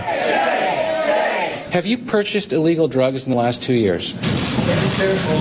Yes, I have. That's the bottom line. So, and that's the bottom line. His brother invited us here to witness this love, a counterweight to the gauntlet of political foes downtown, doing all they can to strip away his power to lead. I'm interested in what happened this week about the vote. It was 41-2 Right. to strip you of your emergency powers. Now, from the outside, that seems like you guys are political outcasts. Okay, sure, because I'm not. You know how you want to make friends at City Hall? Just keep spending their money. Spend taxpayers' money. Let them go on their free trips. Let them have their free food. Let them do whatever they want. Do what you want with your money, not with taxpayers' money, then turn around and cry poor. Do you have any political allies left? Did you ever have any? No, we never had any in the beginning. We have the power of the people. Well, I'll tell you one thing. I'll work day in and day out to knock these councillors off. I'm going to target their areas and work day in and day out to knock them off. Really? Oh, yeah, and I'm going to bring Ford Nation live, just all right across the city. Ford Nation. So you have other candidates that you are going to foster in these wards to try to repeat what you guys have done? 100%. Really? Yeah. We're going to hit them hard. Everything we got. We make Chicago politics look like a tea party. We do. It's vicious. Bill, you show me one other major city. I've saved $1 billion that has turned it around like I have. Our roads are getting done now. It's clean. It's safe. The crime's down. Things are happening. We have more cranes in the sky. We have more jobs. We created over 50,000 jobs in 1 year last year. But take all of that, given you all of that, couldn't you be even more effective if you were a little healthier in your lifestyle? Well, I'm trying to lose some weight. I'm working out. It doesn't mean like that. Some addiction specialist, just to make sure. I'm not an addict. Bill Weir, CNN Toronto. He is really belligerent. Oh, wow. It is a bit of a laugh or cry moment, I think you have to say, because you don't No, really know what to it's make a of laugh it. or laugh. The only Just good laugh. thing, I think, All for laughs. the city is that his term ends next year, and they've stripped him of all of his powers, basically. It's going to be a long year, though. I mean, think about it. And the thing I do wonder is what changes will be made, if they can, or if they will implement any changes to way. All right, and then it gets boring. That's fucking great, man. That's where we tap out. Then it gets boring. God, he's great, Rob. His quotes are fantastical. Wonderful. Go back to Rob Ford in the Matt Lauer interview. This is your Rob Ford clip of the day. Where were we on this? I guess we don't have to go all the way back. What was he talking about? Matt had He said he disgraced the office. Yeah. All right, okay. Let's hit this. You said as we were sitting down here, you said what happened in city council chambers is unprecedented. It's never happened before. What went on in there? They basically took away 383,000 people who voted for me their rights. You have brought disgrace to this office, and you know that's true. I've embarrassed not just myself, my family, my friends, my supporters, the whole city. I take full responsibility for that. We've all made mistakes, Matt. I'm not perfect. Maybe you are. Maybe other people are. Nice. That's right. I've made mistakes. I admitted to my mistakes. When the questions began to circulate around you, Mr. Mayor, and people started to ask you about the use of crack cocaine, you played a game of semantics. They asked you were you a crack addict, according to you, and you said no. I'm not. And they said, do you use crack cocaine? No, I don't use crack cocaine. No. Have I tried crack cocaine? Yes, I've tried crack. That's a game of semantics. And the best excuse I heard you give for using that crack cocaine was I was in a drunken stupor. And I'm wondering, is that supposed to make anybody feel better? No, not at all. But show me the video, even according... What does the video matter? Because I want to see it, because according... I can't even remember it. I was very, very inebriated. But I just want to make sure we all understand. You're not in any alcohol treatment program? No, I'm not in any drug treatment program. I have a weight issue. I've been training every day. All I can say, Matt, action speaks louder than words. This guy's the I invite best. you to come back. Give me 5 or 6 months. And if you don't see a difference, I'll eat my word. It's very simple. Show me any man in North America right this second that has done what he has done. He saved the taxpayers $1 billion. Councilman, I would expect you to sit here and defend your brother. I'm telling you facts. I know. I think it's loyal, and I think it's wonderful. Facts. Have you ever been worried about him? Yeah, his weight issues when he goes on a binge. When he goes on a binge, if you want to call it a binge drinking, and I hear about it, yeah, it's concerning. Binge Do drinking. I know on a personal side? Has Rob been 100% honest? No, he hasn't. Your brother brings up something interesting, Mr. Mayor, because he said you go out on a weekend and you maybe go on a little binge every once in a while. Not every weekend. Maybe I said every once in a while. Let's retract that. The wrong word to use. He goes, let's retract that. Oh, I shouldn't have said binge. I shouldn't have said binge. Oh, boy, is this dumb. That was a great question by Matt. Yes. He's a very good interviewer. Yeah, I'll say that. I said, your brother said you go out on a weekend, you may go on a binge every once in a while. Not every weekend. Absolutely. Let's say you go on one of those binges and the phone rings in your office at 3 a.m. on a Saturday night and something terrible's happened in the city of Toronto. Wait. Terrorist attack, some other kind of disaster. Are you equipped? Will you be capable and stable enough to handle it? I'm very fortunate that hasn't happened. It's very few isolated incidents that it's happened. You're absolutely right. I'm very fortunate that hasn't happened. But that could happen with anybody at any time. Say you were gone out drinking or you were drunk, and say something happened to your family. Hold on. The lives of a million people aren't resting on my decisions. Hold on. Say your son or daughter just got killed in a car accident, and you're plastered out of your mind at 3 in the morning. Are you going to be able to handle that? Oh my! I would take personal responsibility for my family. You've got taxpayers and residents of this city depending on you. And I take personal responsibility for them too. Do you still want this job? Absolutely. October 27th, let the people decide. What if they say we want another guy like Rob Ford when it comes to the fiscal responsibility, but we want a guy who's going to elevate the office and not bring the baggage that Mayor Ford brought? Find another Rob Ford. That's for sure. Yeah. Wow. That was a good job by Matt. Jesus. Really good job by Matt Lauer. I like this little scenario there. Wow. Yeah. Jesus. Brutal scenario. What a throwback at the interviewer. You're plastered out of your mind. What a terrible thing, though. What if your kids died? What? Jesus Christ. Come on there, Rob. We're all having fun here. It's not about me. Really, it's about you. Have a drink, buddy. Family, it's about fucking national security. I don't know. He is, denial's the word I guess everybody's using, right? And that beard looks pretty fucking stupid there, Lauer. Yeah, what happens if you're hammered, plastered, and they say you got to shave that beard for your TV show, Matt, and you cut yourself shaving because you're hammered drunk on a binge, like my dumb brother said. If you want to call it a binge. I worry about my brother. Sometimes he's got the binge. He drinks like a fucking fish. He's stumbling. Let's fast forward to that car ride home. Why the fuck did you say binge? Oh, yeah. You should have said no.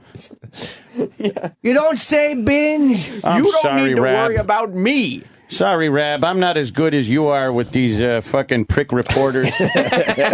That's all right. Let's go have a drink. Why did you say binge? You're lucky I didn't come back with, you with your hashish. Yeah, that conversation's got to be great. I'd love it. That's the show. Oh, yeah. Next time you say I binge, I'm going to rat out you on your fucking hash. News report, Rob Ford wiretaps reveal. I just hope people got the subtleties of it. No, I don't think they did. He smoked more crack. So they wiretapped the dude, and they know he smoked more crack. They actually than what he's admitting to. Right, because they have like piles of wiretapped conversations that they're now slowly taking those black. They put black bars over the stuff that you can't see. Yes. They're now slowly releasing more and more without the black bars. And so every time they do that, there's all this great new information. Because they wiretapped the gang members that he was associated with. Oh, gang members. So he hung out with them more than once. Well, that's what they're saying. And Rob Ford's saying that's not true. Yeah, but now Rob this Ford has proven says a that he lot. might be a liar. Redacted. Yes. That's it. Redacted. Try to buy he tried to buy the video. They got him on tape trying to buy the video from the homies? They have on tape the homies saying that he tried to buy the video. Okay. Yeah, because why would you try to buy the video? They can make copies. So who are we going to hear on this tape? It's a newscast. Right. Giving the details. Okay. Rob Ford had nothing to say leaving his office this evening. Justin. Oh, God. And he gets into the elevator doing his laughing like, what a ridiculous question. Come on. Lobby. Yes, it's not shutting. I want to hang out in that lobby for a week. Where the reporters just hang out and wait for him to leave. Yeah. Oh, it seems like a party. An hour after a judge released more pages from those police surveillance documents that have plagued him for weeks. The previously redacted sections are police summaries of wiretap conversations between alleged gang members. Police began to hear them talking about Mayor Rob Ford. On March 27, 2013, Mohammed Syed talked about receiving an offer to purchase the video of the mayor smoking crack. Yeah, he said, I'll give you $5,000 and a car. Syed then suggested the video was worth $150,000. Damn. In interview after interview, Ford said he smoked crack only once. Crack while you've been mayor? Yes. More than once? Oh. No, this is an isolated incident. Previous police documents suggest the video of Ford was made in February. But the new wiretap summaries suggest gang members were talking about delivering drugs to Ford at this home, which police call a crack house, on April 20th. Liban Syed tells a friend the mayor of the city, Rob Ford, was smoking his rocks today. And he said another alleged gang member claimed to have pictures of Ford doing the hezza, a street term for heroin. The hezza. Yeah. Doing the hezza. Heroin. Nice. Rob Ford on fucking World Star. But I really do love the media and the way they're like, aha, we know that the guy lied about doing crack more than once. Yeah. Yet no one has ever done crack once unless they died doing it the first time. Yeah, right. No one. This is not fucking, They he's lying. They also said that on the tape, it is implicated that one of Rob Ford's advisors, because the gang member that allegedly shot this video was murdered. Yeah. And apparently one of the people who worked for Rob Ford told the gang members or implied that, hey, you saw what happened to that guy that shot the video. But then they said the police reports showed that the guy just died in a gang-related incident. It had nothing to do. Had nothing to do with. Yeah. Rob Ford's people were just trying to be like, hey, look how powerful we can be. Look out. So now what happens with this Rob Ford? He laughs it off. He's going to run for mayor next term. Good. Oh, he's going to run, yeah. Look, he's lowering taxes. Yep, that's all the people want. All right, that's the latest on Rob Ford. Damn.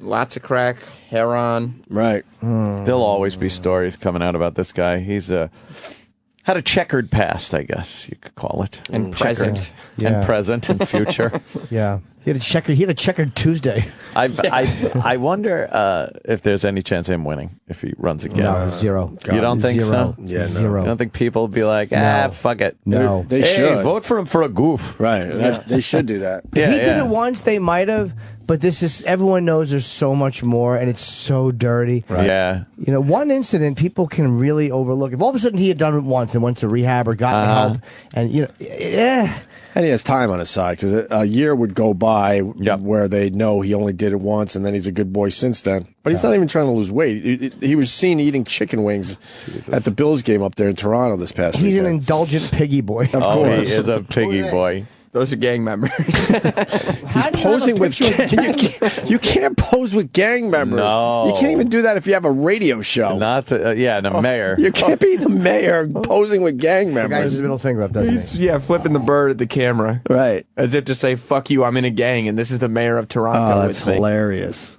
Oh, that's fucking great. That's the very gang that allegedly sold him crack. Right. Mm-hmm. And did it with him on video.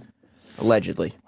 I guess there's the goof factor of like voting him in, and then there's the hey, I guess the mayor. We really kind of want a mayor that might get some stuff done. But then again, if he's lowering taxes, he doesn't have a shot. Oh, I know, but that'll be his whole campaign platform. Though is going to be, why you think I lowered taxes last time? I'm going to really lower them. Yeah. Look at my record. Yeah. Yeah, do you care? I mean, your taxes are lower, your lives are better. I know. Yeah, I've made mistakes. I said I've made mistakes, haven't you? Goofy. A lot of guys have made mistakes and not lowered your taxes, but I did. And I'll lower them some more, but without the mistakes this time. Yeah. That's exactly what he'd say. That's a guarantee. I didn't know that you shouldn't smoke crack at my age. No one told me. That has not been talked about publicly, that crack might be addictive. I did not hear one rap song in the 80s. Also, for what it's worth, I was very, very drunk. Oh, yeah. Yeah, it gets worse. This is hilariously bad. More of Opie and Anthony's Worst of 2013. Coming up. Must-hear moments. Opie and Anthony's Worst of 2013 continues. Welcome back to the Worst of 2013 for the Opie and Anthony program. Hope you've been enjoying it. We're on day 8 of a 10-day series here for you. My name is E-Rock, and 2013 was an interesting year for a lot of people, but also including myself. Now, you heard me earlier in the year with the Tequila and Donut Day. Everybody loved that. They thought it was awesome and great, whatever. I'm glad you enjoyed it. But we're moving now to a portion where I was on vacation at the beginning of October, and something happened. Something got screwed up. They were looking for something. I don't know, but they wound up calling me. They do this every time I take a day off or go on vacation. But they let my phone number go out over the air. This caused a lot of fucking problems. And then you'll hear that portion, and then jumping to when Opie is trying to make good for what happened with my phone number on the air. He decides to pay off my vacation, but he does so in traditional Opie style. The Worst of 2013. The Opie and Anthony Show. In honor of Janis Joplin's death, we got to play Anthony's mom singing Bobby McGee. My God. I think it's a must. Do we have that little Remember clip? that? I don't disagree. That's another clip. Yeah. We haven't played in a while. That was a... that certainly could be a nugget on the Opie and Anthony podcast. That was a good one. The old karaoke. Whew. Oh, boy. You got that? I thought I did. Eric must have. E-Rock. E-Rock's like fucking in more why ways. Would it be in Dillette? In more ways than one, he's like fucking Newman in Jurassic Park. Can you find it online, Sam? Seems like seems like all our shit is online. Now, of course, he's got the Drew Boogie edited version, but I don't know why. Well, that's kind of fun too. But well, I don't know. I think we want the raw version today. Yeah, if you can find it. If he wasn't vacationing, we would have it. We might have to call E-Rock on vacation. I needed something from him. I emailed him yesterday. Did he get back to you? No, I emailed him late, so he probably didn't see it yet. He should get back to you though. He's quite busy. Might be making What's love. he doing? To a sandwich. He's in fucking. Let's see. He's in taking up a lot of Space Mountain. Put into an automated voice messaging system. Damn it. 201 is not available. Oh. E-Rock. At the tone, please record your message. When you finish recording, you may hang up or press 1 for more. No way. I don't think that'll get it. I think that was a little late.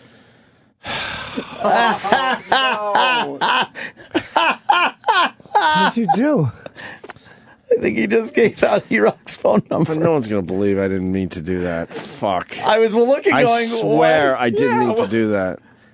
I'm on. I thought you were letting the numbers play out. Like man. He is going to kill you. Fuck. Nobody will call. Oh, no. I'm on so much algae shit. Do you want it taken out of the replay? Right. Of course. Yeah, maybe. Oh, my God. It's too late. It's going to be on Twitter. It's going to be on every website. It's going to just fucking... And believe me, the listeners will be so nice to him. Hey, fatty, how many slobos is he going to get? You're pushing it forward now, sir. I didn't give it out. You're pushing it forward. You know how many messages... You have 163 messages. Slabo, slabo, slabo, slabo, slabo, slabo, slabo, slabo, slabo. Did we get it in time? My Lord. I don't think so. We rarely hit that dump button. I hit it for all it was worth, and I don't think... Ask the people down below. Or are they listening to the... No, they listen to the direct feed, so no matter what, they're going to get it. Seriously? They get it through my headphones. Oh, fuck. I didn't mean to do that. He's not gonna believe me. But I literally thought you were just teasing it, like giving out the first three. No, I wasn't. I was thinking about what I wanted to say. I had some terrific things to say in his voicemail that would have made everyone laugh. What were you thinking as the numbers going out? I was just thinking. I was focusing on what I knew what I wanted to say. It doesn't matter anymore. Oh no! I have to know what you were going to say now. No, it doesn't matter. Oh my God! I'll go check if it made it through or not. He's going to have to change. What do you mean? Ann already said it did through that part. That's all that matters. That part is enough. Well, not really. Really? Yeah, they're pretty cool. They're the elite.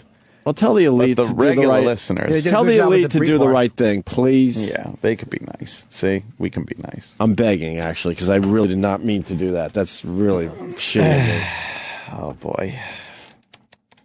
That's really shitty of me. Fuck.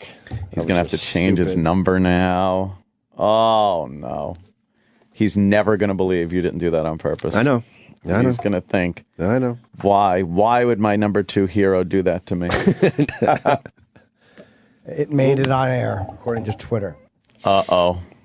And then someone said... According to Twitter, as they quote the number? No. I heard it in my car, and I can rewind it to hear it again. Oh, no, that's right. Kevin O'Brien, I've already tried to call him 10 times. Oh, no. Oh, no. This is bad, Opie. This is bad.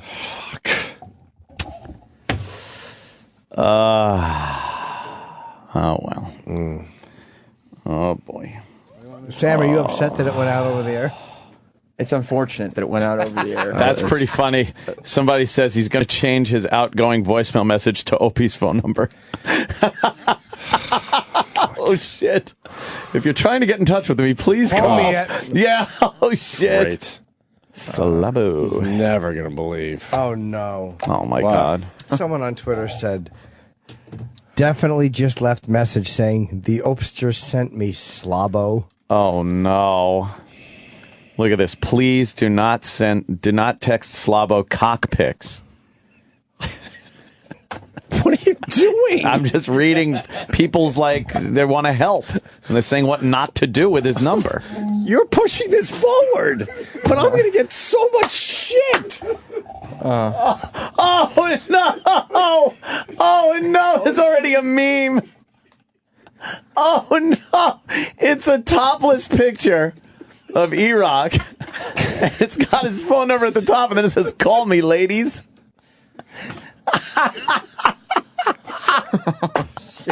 Oh, no. His Disney vacation is ruined. It's ruined. He'll be trying to just, figure out what to do, and all these texts will pop up. Oh, God. Oh, no.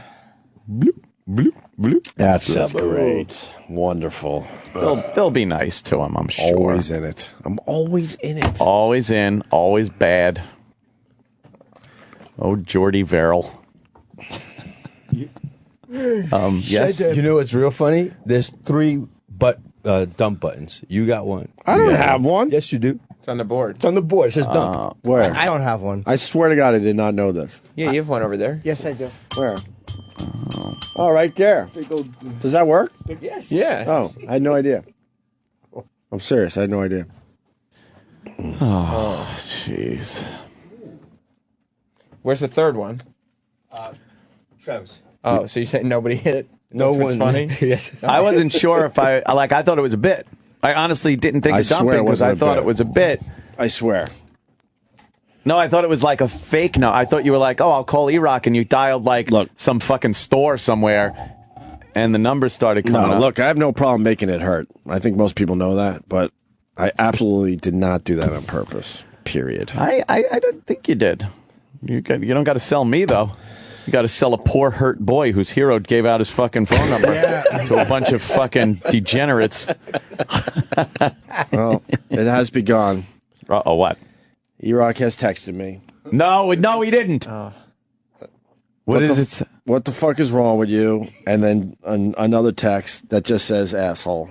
What the fuck? He's pissed, man. Of course he should be. He's on vacation. I can't even play this as a bit. Of course he should be pissed. Oh, no. Opie, you should really think about how you can come clean with this to Eric and make it up to him as well. You got to buy him a new phone and pay for his phone bill for the first year. Jesus. That's right. It's crazy. And only compliment his physique and his work ethic. All those people that he knows, all the radio insiders and phone numbers, he's going to have to fucking let all them know that he's got a new number. The family's easy. Is easy. But yeah, no, it's those people you rarely get in touch with. Well, he'll have to keep this number for I literally still get calls on my old phone. He'll have to keep this number for a fucking year. As he transfers over. You owe him $1,500, Opie. I'm not listening. I'm writing him back. You have to give him $1,700. Fine, whatever. Yeah, Lydia's. That's another option. She's got big 1,700. The Opster doesn't do conflict these days, so how much? 1,700? Fine. You do it? Yeah, right you now. Give him a check? No problem. Okay. Then have you given him 1,700? No problem. He can't be pissed at you anymore. He will have to keep this number for a while, though. That's where the 1,700 comes in. Yeah, just for that reason. He's always got to pay his phone bill for a year and a new phone. That should be covered in 1,700. Jeez, that's a lot of money for a fuck up. Dear Piggy. Call in. I swear I didn't do this on purpose. I totally fucked up. I was cold calling you to ask where we can find Aunt's mom singing Janis Joplin. I know you're going to have a tough time believing this, but I just fucked up. I really am sorry. And tell him you owe him $1,700. Oh, jeez, don't tell him that. Well, we'll save that for later. Yeah, I mean, last ditch effort. I mean, you don't open with that. I mean, come on. Right. See how he takes that news. Right.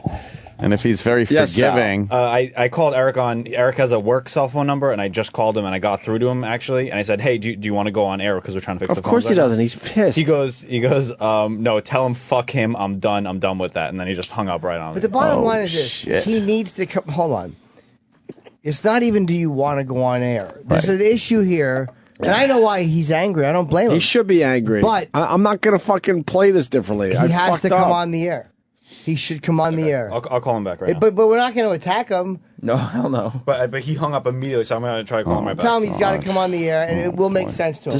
It was just a mistake. There's always some big thing that happens when he's on vacation. Every time. This is like the worst, though. We usually just annoy him a little with a phone call to his hotel room or something. Well, I mean, this one is just going to fuck with him for his whole vacation. The rest of the vacation. He probably thought that it would never get worse than you calling him while he was on his honeymoon. I was speaking in Whale to E-Rock, yes. This is worse. Probably thought that was the worst thing that would happen. And then Opie inadvertently gives out his phone number. Uh-oh. You don't want to see that. Oh, Sal's got something. Eric told me to fuck off, and he said, fuck off, I'm done, and hung up again on me. Wow, he's done. Done with what? The show? What if he quits? So. I can't keep him online any longer than that. 9 years. I could try calling again. I was listening to Sal. Sal clearly explained that we want to explain what happened.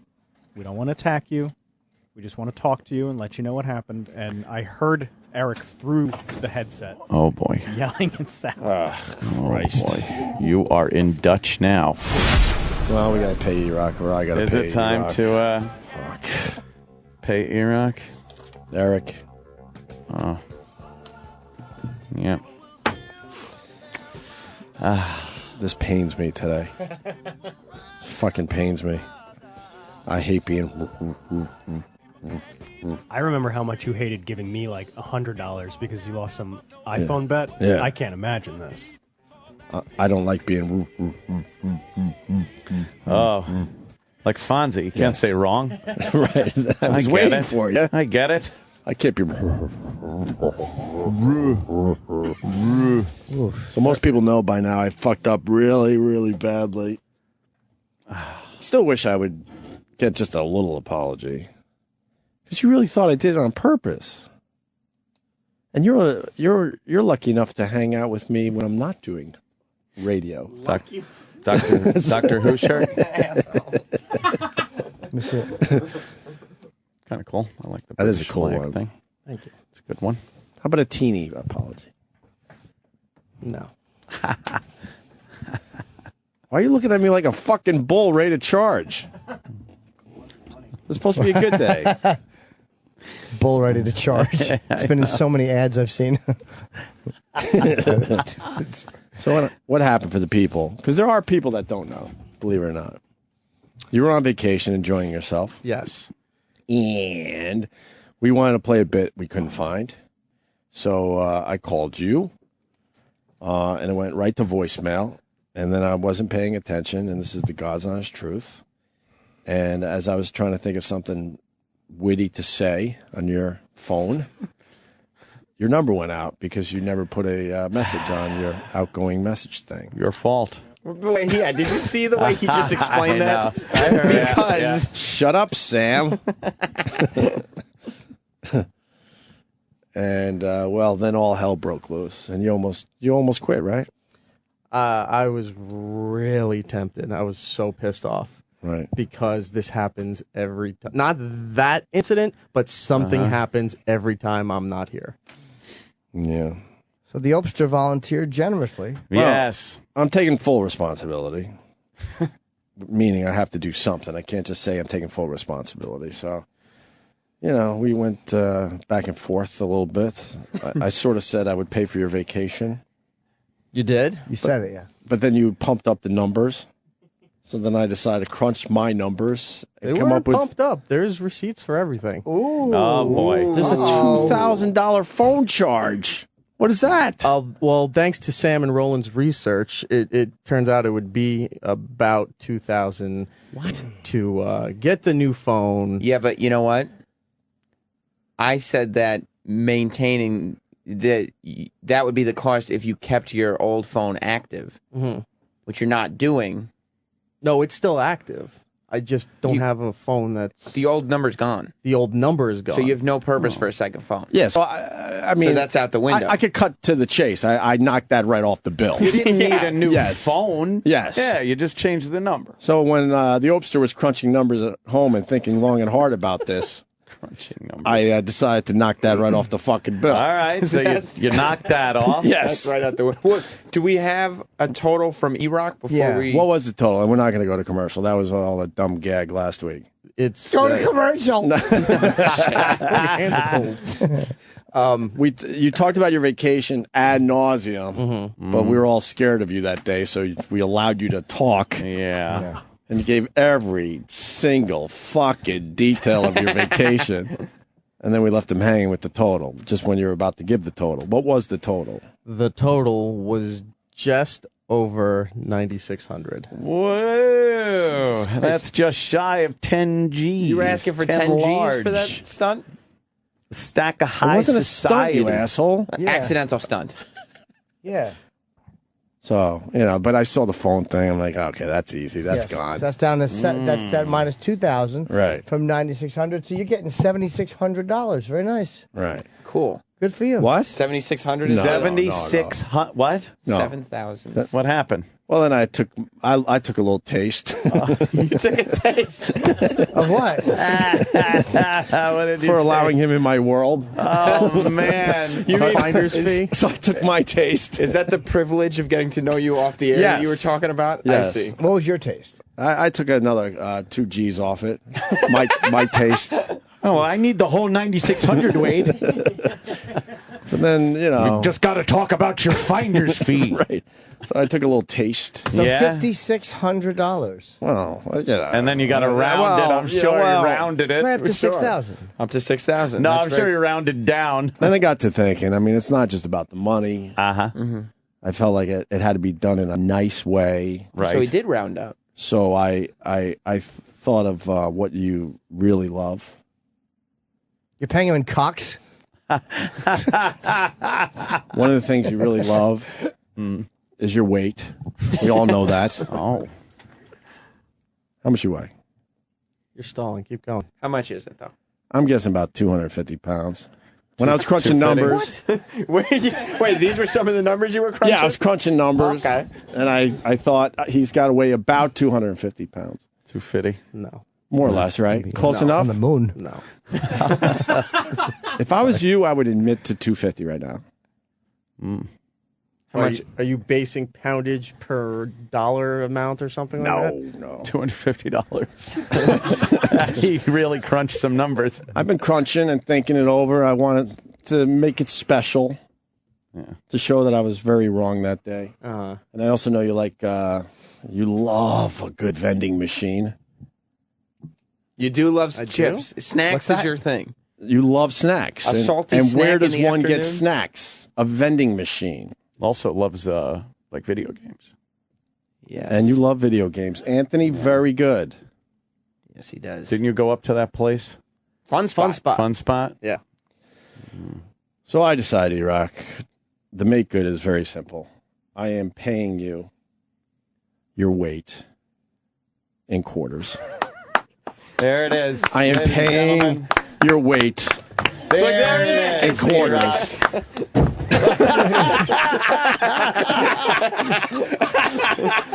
There you go. I am paying your weight in quarters, yes. Is that 250 pounds of quarters? Yes. When I crunched the numbers, I figured he was about 250 pounds, so I figured I would pay him. Wow. That is a fuckload of quarters. There is 10 boxes of quarters at your feet right now, sir. I want to be mad, but this is funny.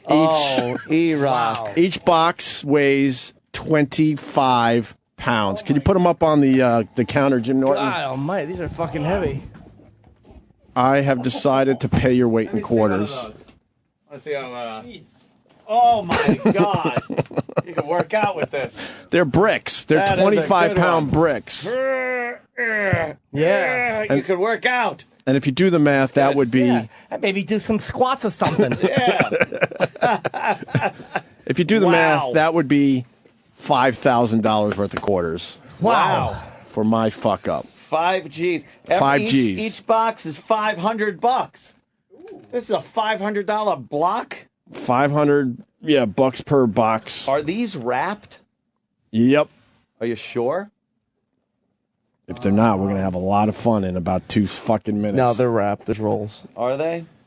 Here, put them all on the counter. If they weren't wrapped for the big boy. photo op. My fucking Twitter's gonna explode. Jesus Christ! Don't break the fucking counter. It's 250 pounds. I don't know how the fuck you're gonna get it out of here. Oh boy. Yeah, does he have something to carry him home in, or pocket change? No, right? You just fill your pockets with the change. Yeah, just leave them in your desk for when you need a quarter oh my for God, the vending this machine. fucking You're waiting console's gonna quarters. collapse. You're waiting quarters. Yeah, I wouldn't put all of them up there, dude. Do you think the console could collapse? Yeah, I don't know if it'll collapse. No, I've been up on that. If someone Put 'em sits up. up there at Put 'em up. 250 pounds, Put them up there. That's a lot of weight, dude. Put them up. Stack them up nice, like in a pyramid or something. it's distributed. Yeah, The weight's being distributed. It'll be all right. Oh boy. So there you go, E-Rock. There's your make good. Wow. That's really nice. That's pretty good. I like it. You're right. That's Get in gonna front be of it. that's gonna be difficult to get home. Get in front of it. tad. And there you have it. I'm paying E-Rock his weight in quarters. There's 10 boxes of quarters. 10 boxes of quarters. Right That's there. $5,000 worth of quarters. Damn. Oh my God! Each box weighs 200. If Sam drops it on his foot, They're really heavy. yeah. Yeah, each box Oh, weighs they're crazy actually heavy. 25 pounds. 25 and a half pounds. So you're looking at 250 pounds worth of quarters for my fuck That's up. crazy. There you go. Enjoy. Enjoy. What do you have to say, E-Rock? I guess. Thank you. What do you mean, I Damn guess right, thank huh? you? Damn right. This is kind of a dick move. What? Kind of. This is the big You're not payback. appreciative, man. I crunched the numbers. I did thought I would do crunch some something very numbers. nice for you. Yeah. And this was it. Yeah. Yeah, you're waiting quarters. I'm gonna grab one box for me. I'll take a box. Hey, fucking Sam goes to rip them off. These are good to work out with. Yeah. It's in quarters. How am I going to get this out of here? Put in your pockets. We'll help you. It'd be No, great 'cause if you're there gonna was start just to fee. one course quarter there'll be a on the fee. top of each one where the holes are in the box, Yeah, just and the full of rest shit. is just bricks or something. He gets home, and Like opens the it old up. school scam, Oh, yeah. the old New York City scam. Oh yeah. I don't know what he's complaining about. It's not like it's loose change. Yeah, it's all wrapped up nice. It is Why wrapped would up you give him a nice. documentary? That's silly. All right. Beat it. Very good. Scram. Oh, yeah. Yeah, it gets worse. Let's get some asshole sniffing going. Let's cut this place up into a mood of fun and festivity. More of Opie and Anthony's worst of 2013. Coming up. Opie and Anthony's worst of 2013 continues right now. Now. Hello, my name is E-Rock, and it is the worst of 2013 for the Opie and Anthony Show. Hope you've been enjoying it so far. We're on day 8, and we have 2 more days to go. But for right now, we're going to look at our friend Mike Tyson. 2012, we were surprised by a visit by Mike Tyson from our friend DJ Who Kid. It's now 2013, and Mike has returned 3 more times this year. You can get a whole collection of his appearances by subscribing to the Opie and Anthony Show podcast on iTunes, and then go download episode 28. It has all the Mike Tyson stuff on there from the year 2013. But until then, until you can get that, this is Mike Tyson's first appearance for the year 2013 on the Worst of Opie and Anthony. Opie and Anthony's Worst of 2013 on the Opie and Anthony channel. Oh, I think I see Iron Mike Tyson. That is Iron Mike Tyson and fucking blubbery Roland. Jesus. Iron Mike. How can you tell who's who? And Marshmallow Roland. What? He's not Iron Mike. He takes that very seriously. I know. Iron Mike and Mushy Roland. Yes. Iron Mike and Wrinkled Roland. Here he comes. Look at that. The champ. Yeah, that's always impressive when you see He's him. like a rock, man. He's just fucking like, look at his arms. Like fucking eggplants, them arms. Yeah. Holy fuck. Fuck yeah. Holiday hams. Iron Mike Tyson! How you doing? How you doing, Mike? What's up, Mikey? I live in this cruel world I'm living in. Why? Look at your hairdo. Look at your hair. You got black in you. We've been saying it for years. Yeah. For years. Don't try to hide, huh? If That he- you can hide that stuff. Mike, if he says he doesn't, put some in him. He's related to Thomas Jefferson. Yeah.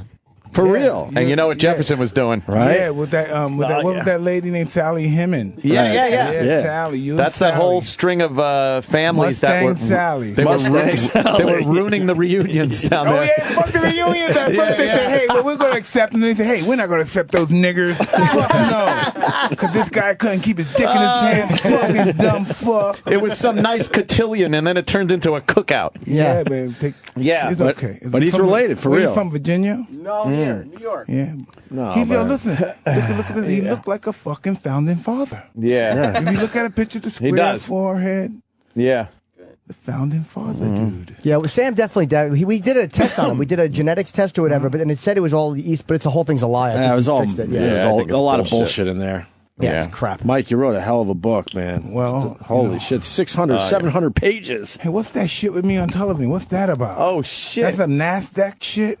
Yeah. NASDAQ. You're on the NASDAQ today. I don't know what that was. I always confuse NASDAQ with the racing shit. What's that? NASCAR. NASDAQ. NASCAR. It's all the same. How was the library Jesus last night? Christ. Yeah, that was pretty cool. Well, what did you do? Was it a Q&A? No, it was just me and the gentleman owns the library discussing things, issues, and my life, my book, and history. They're still using that Dewey Decimal System over there? Tell me about the Card catalog? No, we're just talking shit. Is that it? Just some Wow. shit. Who owns the library? Is there a guy that actually owns the New York Mr. Public Library. You know, whoever owns it. Library one of guy. those Rich Jewish a Jewish wasp guy. Jewish wasp guy. Yeah. One of those rich. Yeah, the guy who loves himself and hates himself and loves himself and hates himself. Yeah. Wow, yeah. I'm about 350 pages in. I didn't finish it yet, and I've said it. It's the best biography I've ever read. Cold blooded. It's completely honest. Completely. Yeah, you let it honest. out. You let it Scary out, Mike. stuff. Scary stuff. Damn, It's right? an amazing life. I hated it. I didn't want to do this. Like a year or so ago, Ratzel came to me and then he asked me something about my marriage. And I said, hey, fuck this. This is too heavy, dude. Oh, shit. I'll see you later. Come back tomorrow. And I haven't seen him for like a year and a half. What happened with, we get to ask you too at the press conference. It was really, you were talking about Teddy Atlas, your old trainer.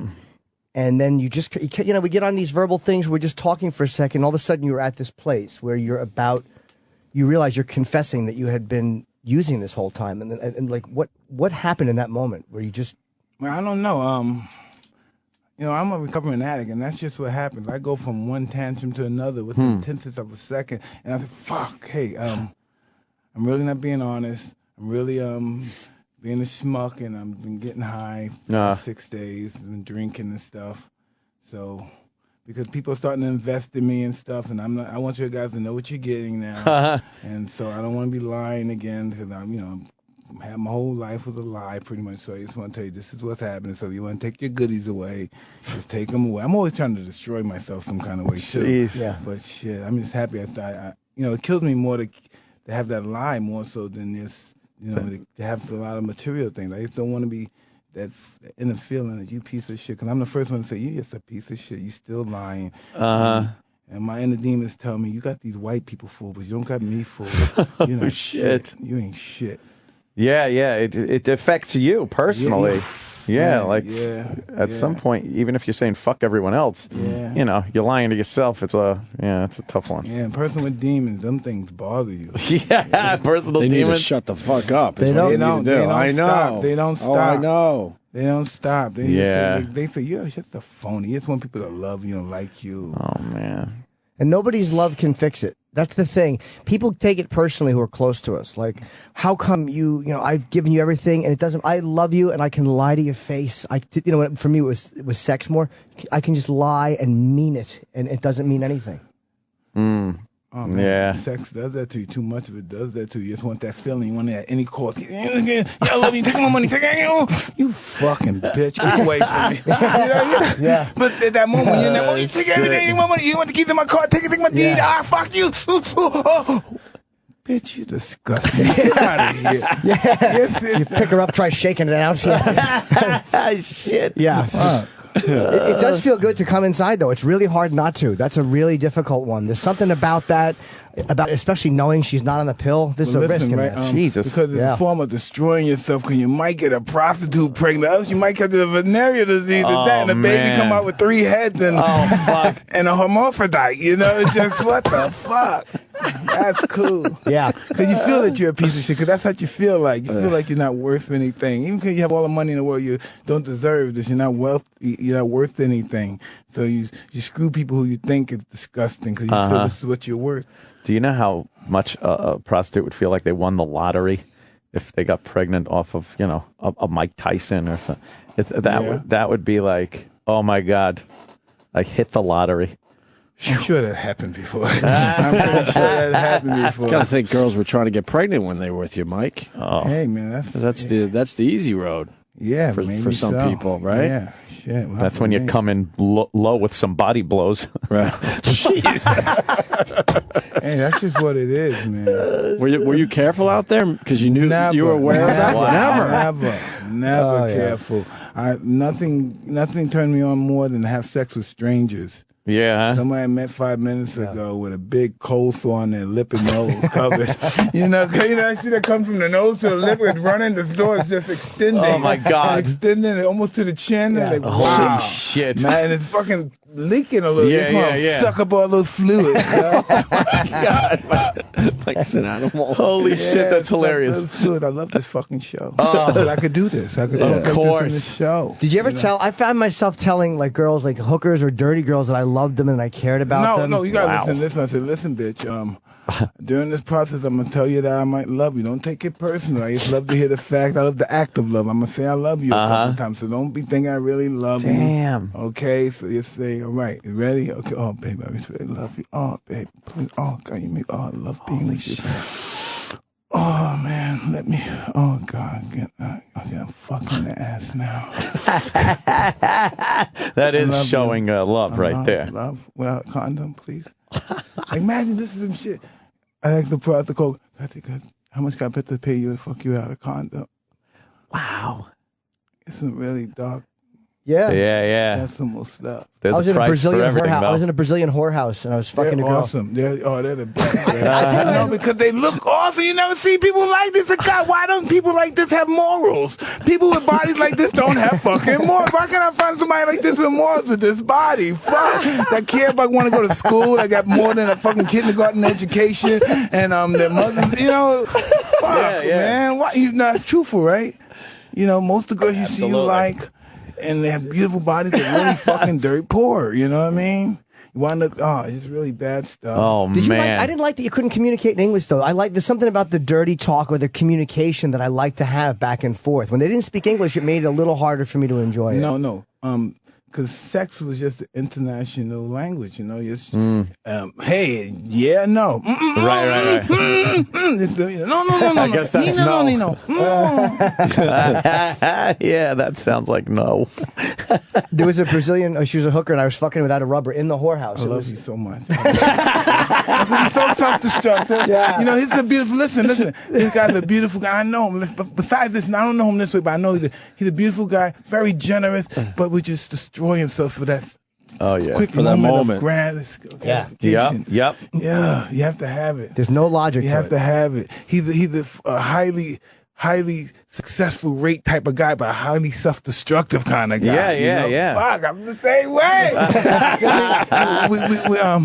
we live by rushes, right? Yeah. The rush, and then after it's over, fuck, I got AIDS. Oh, man. Yeah, the what happened? demons. Those personal demons. Okay, I got AIDS. Okay, all right. Jesus.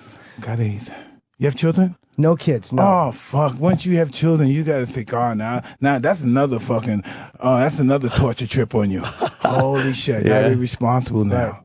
I can't fuck the neighbor's wife because my kids are gonna have a bad, they're gonna go to school, fuck, they go wind up seeing a psychiatrist and shit. That's his responsibility. Oh fuck! It's like, I have kids, I can't fuck the neighbor's wife. Oh God! The kids are gonna go to school together, and the other kids gonna kick my kid's ass because I got his mother's pregnant, and fuck. Holy shit! Yeah. That scares me to have kids for that reason. It's like you know that you now have something they can hold over you, but I have no responsibility. To anyone. Man, listen, but life is about responsibilities. You never know who you truly are unless you have those responsibilities and you're back against the wall. Of course, no one cares about themselves. No one cares about themselves, really. If I die, I die. Fuck it. At least I lived my life. But now you can't say, fuck, I can't even die because I got these little motherfuckers. You got kids. You can't even die with dignity because I got these guys. I got to make sure they get a good education and stuff. Yeah, now you, I got to wipe their ass. I got to go to the store. I got to go to Vaughn's. I find myself going to Vaughn's buying egg whites and stuff like that, and sausages for the kids before they go to school. Oh shit! Some way you lose a form of dignity. Oh God! I'm no longer the baddest man on the planet. I'm going to school shopping for these little snotty nosed fuckers that don't appreciate me. That's good to know Tyson has to deal with all that. Oh shit! God damn, man. Can I say the turn on too? And by the way, in fucking this girl without a condom, I did it twice, 2 days in a row. I saw her. She kept going, "You special."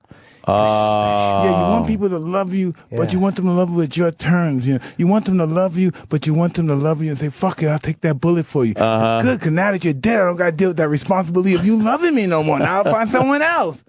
Imagine how the pharaohs felt. I don't got to respond to nobody. If you die, fuck you. I fuck someone else. Yeah. I just be with someone else. Not much responsibility. Yeah. Oh, imagine if you had a girlfriend or somebody that was tight with you, or you were married to you. And fuck you, yes, no.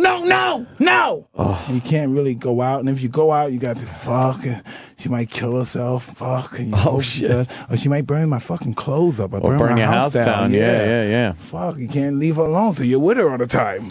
That's the reason that you stay with her all the time. She might burn the fucking house down. So don't. Or she might have figured out my email password, so I got to fucking make sure I'm by the computer. Isn't so that she can't awesome? go on You it. always have to hide other girls, and you got to find a way to do it. And you got to tell your friend when you're with your wife, get their number for me.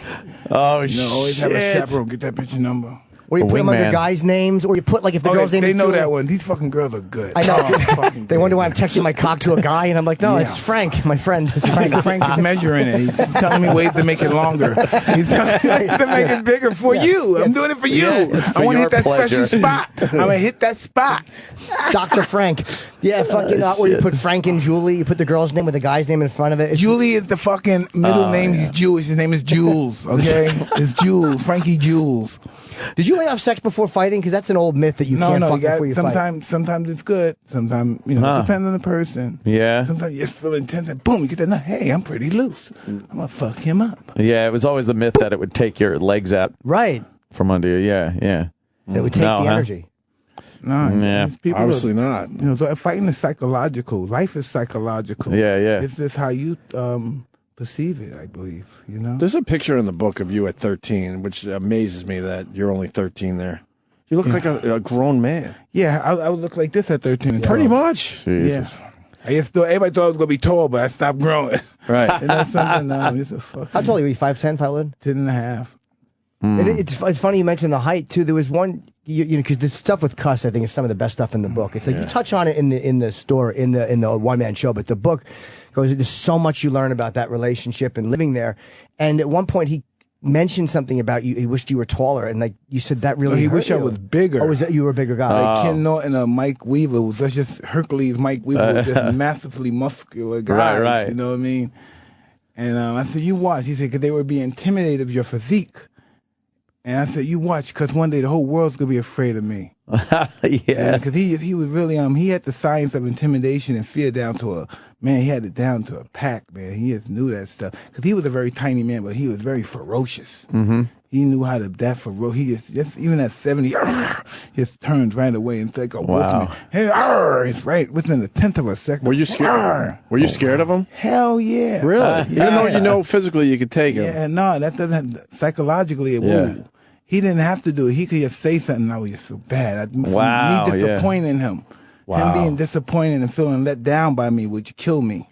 Yeah, it's worse than a punch, right? My whole objective was to make him happy. As long as he was around the house happy, talking about me. Oh, man, Mike, you're the best. My son is the best fighter in the world. There's no one in the country, the national champ. When he was talking about me and proud about me, I felt on cloud nine. Yeah. But when he just,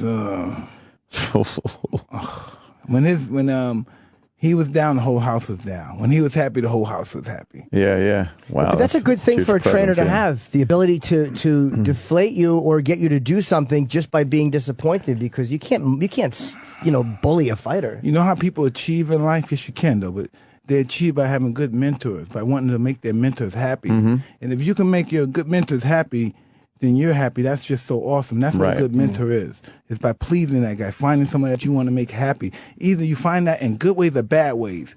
If you could please that guy, you're successful. Even if it's good or bad, you're very successful by pleasing your mentor and by looking up to your mentor and trying to make him happy. Speaking of that, how would your life be different if he lived, let's say, another 5 years? I was still, listen, I'm 47, I was still fighting.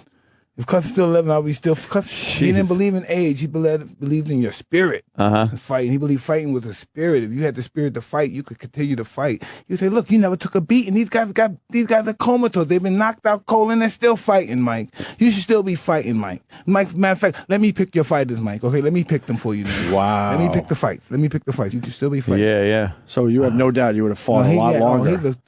He inspired me. Right. I would want to fight. It wasn't like he'd be pushing me. Like, okay, cuz yeah. He was the guy who knew how to press those buttons to make me believe I can conquer the world. That whole intimidation factor thing, you wound up being an expert at that. That's for sure. Ooh, wait. You wound up being in that show?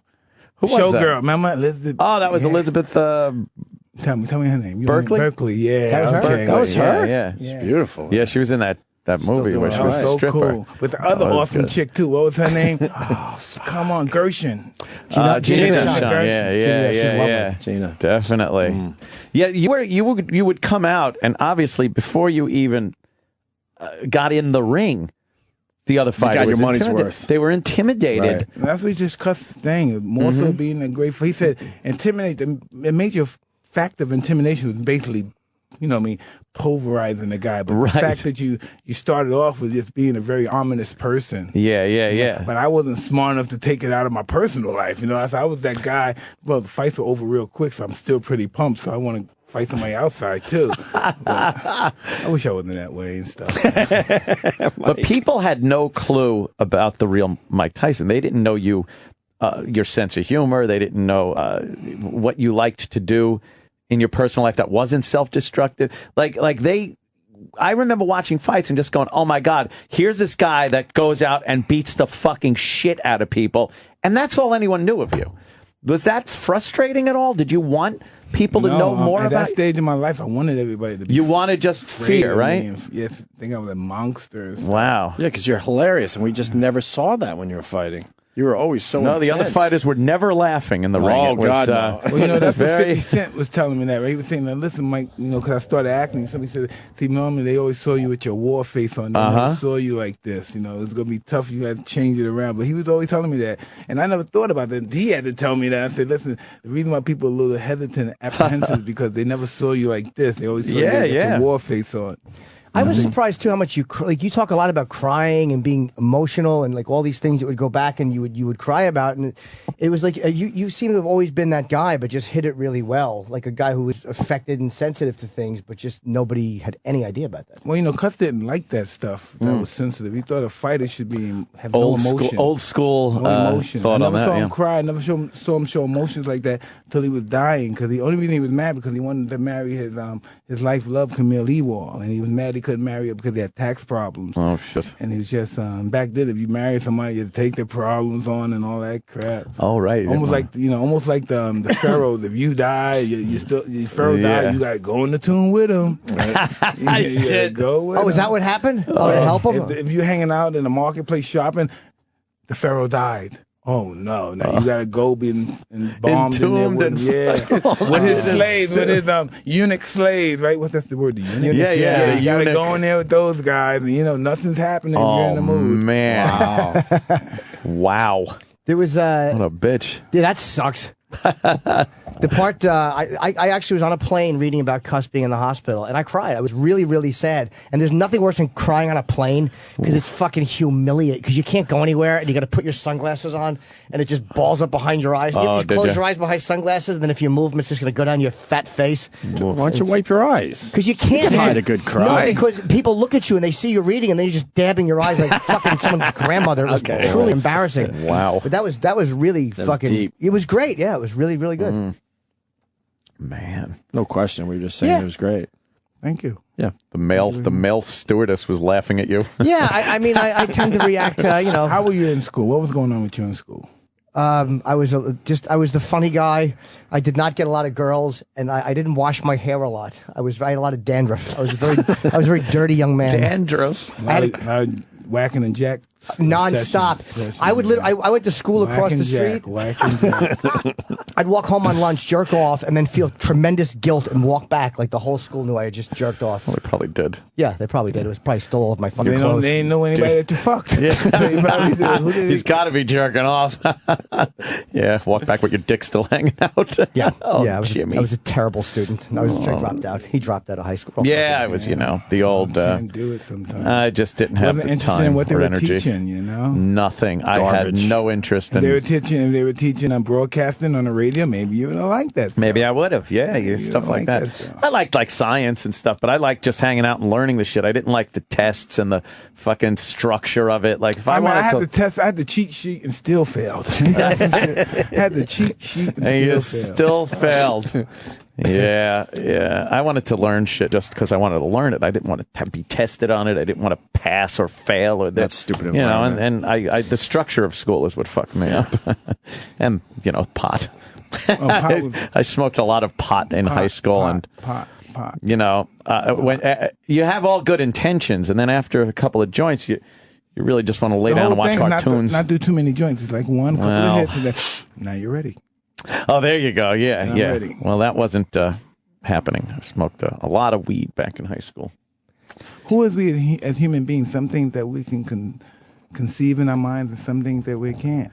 Yeah. Is that the process of us coming from animals to human beings, and some things take longer for us to learn than some animals? Like some dogs learn faster than other dogs and stuff. Yeah, I think we're pretty similar to that whole thing. I think there's some instincts in there that some people are better at than others, and and learning, common sense, things like that. Well, the same as dogs, though. When you look at it like as an addict, like a dog comes, like whenever you walk in the door, the fucking dog runs over because he knows the treat giver is there. Here. I mean, that's the same way we are. It's like if I get hooked on something, it's like I go to the same place, the same thing, ritual every time. I used to get hookers. I would ride around. They had to get in my car, the fucking right side of my car. They had to approach the right side, my passenger window, or I wouldn't talk to them. The hell is that about? It's this ritualistic fucking thing. Why not the left side, though? I don't know. You never figured that out? I liked it to feel seductive. Were you worried they were going to do something to you? It's like with drugs as well. You don't feel good. You're miserable until you get the drug. You're high without even using them because you're gonna get high. You're gonna get high. So you're really high and stuff. And then the guy calls and says, "I just got pulled over. The possibility they found the fucking dope." Oh. And then you come down and you're like, "Fuck yourself." This guy fucked my whole buzz up. Yeah. Well, even when you're high, the rest of the night is dedicated to trying to feel as good as you did when you first got high that evening. And you never fucking get it. You never get it. Next thing you know, you wake up with some weird people. Whoa! Weird shit. Did you touch me? Did I touch you? Oh, shit. Yeah. It rules. God damn it. Yep. You grew up in a pretty, I was reading the childhood stuff. Usually childhood stuff in a biography, you're like, all right, but this was fucking, I could not get enough of the childhood stuff. Holding a gun at like 8, 9 years old, you had a pistol. Jesus. Yeah, a little cheap ass 38. At 8, 9 years old. Yeah, it's Can't even different. imagine that. It's just what you do. It's just what you do. They're the older people in your life, that's what they do. That's the end of this. You're watching them do things in the street. You're watching them snatch things. And these are people who are nice. This is Uncle such and such, or Aunt this and that. And they're good people to you. But to some other parts of the world, they're not so good. Wow. And your mother and her boyfriend, there was really good stuff about... you saw her throw boiling water on him? Yeah, she scalded him with boiling water. Wow. And what did you say? Like, he went to the liquor store for her or something, and then you're like, that's explained my dysfunction with women. No, after she did this stuff and they would have fights, he would go and buy her liquor and cigarettes, like, reward her for doing fucked up shit.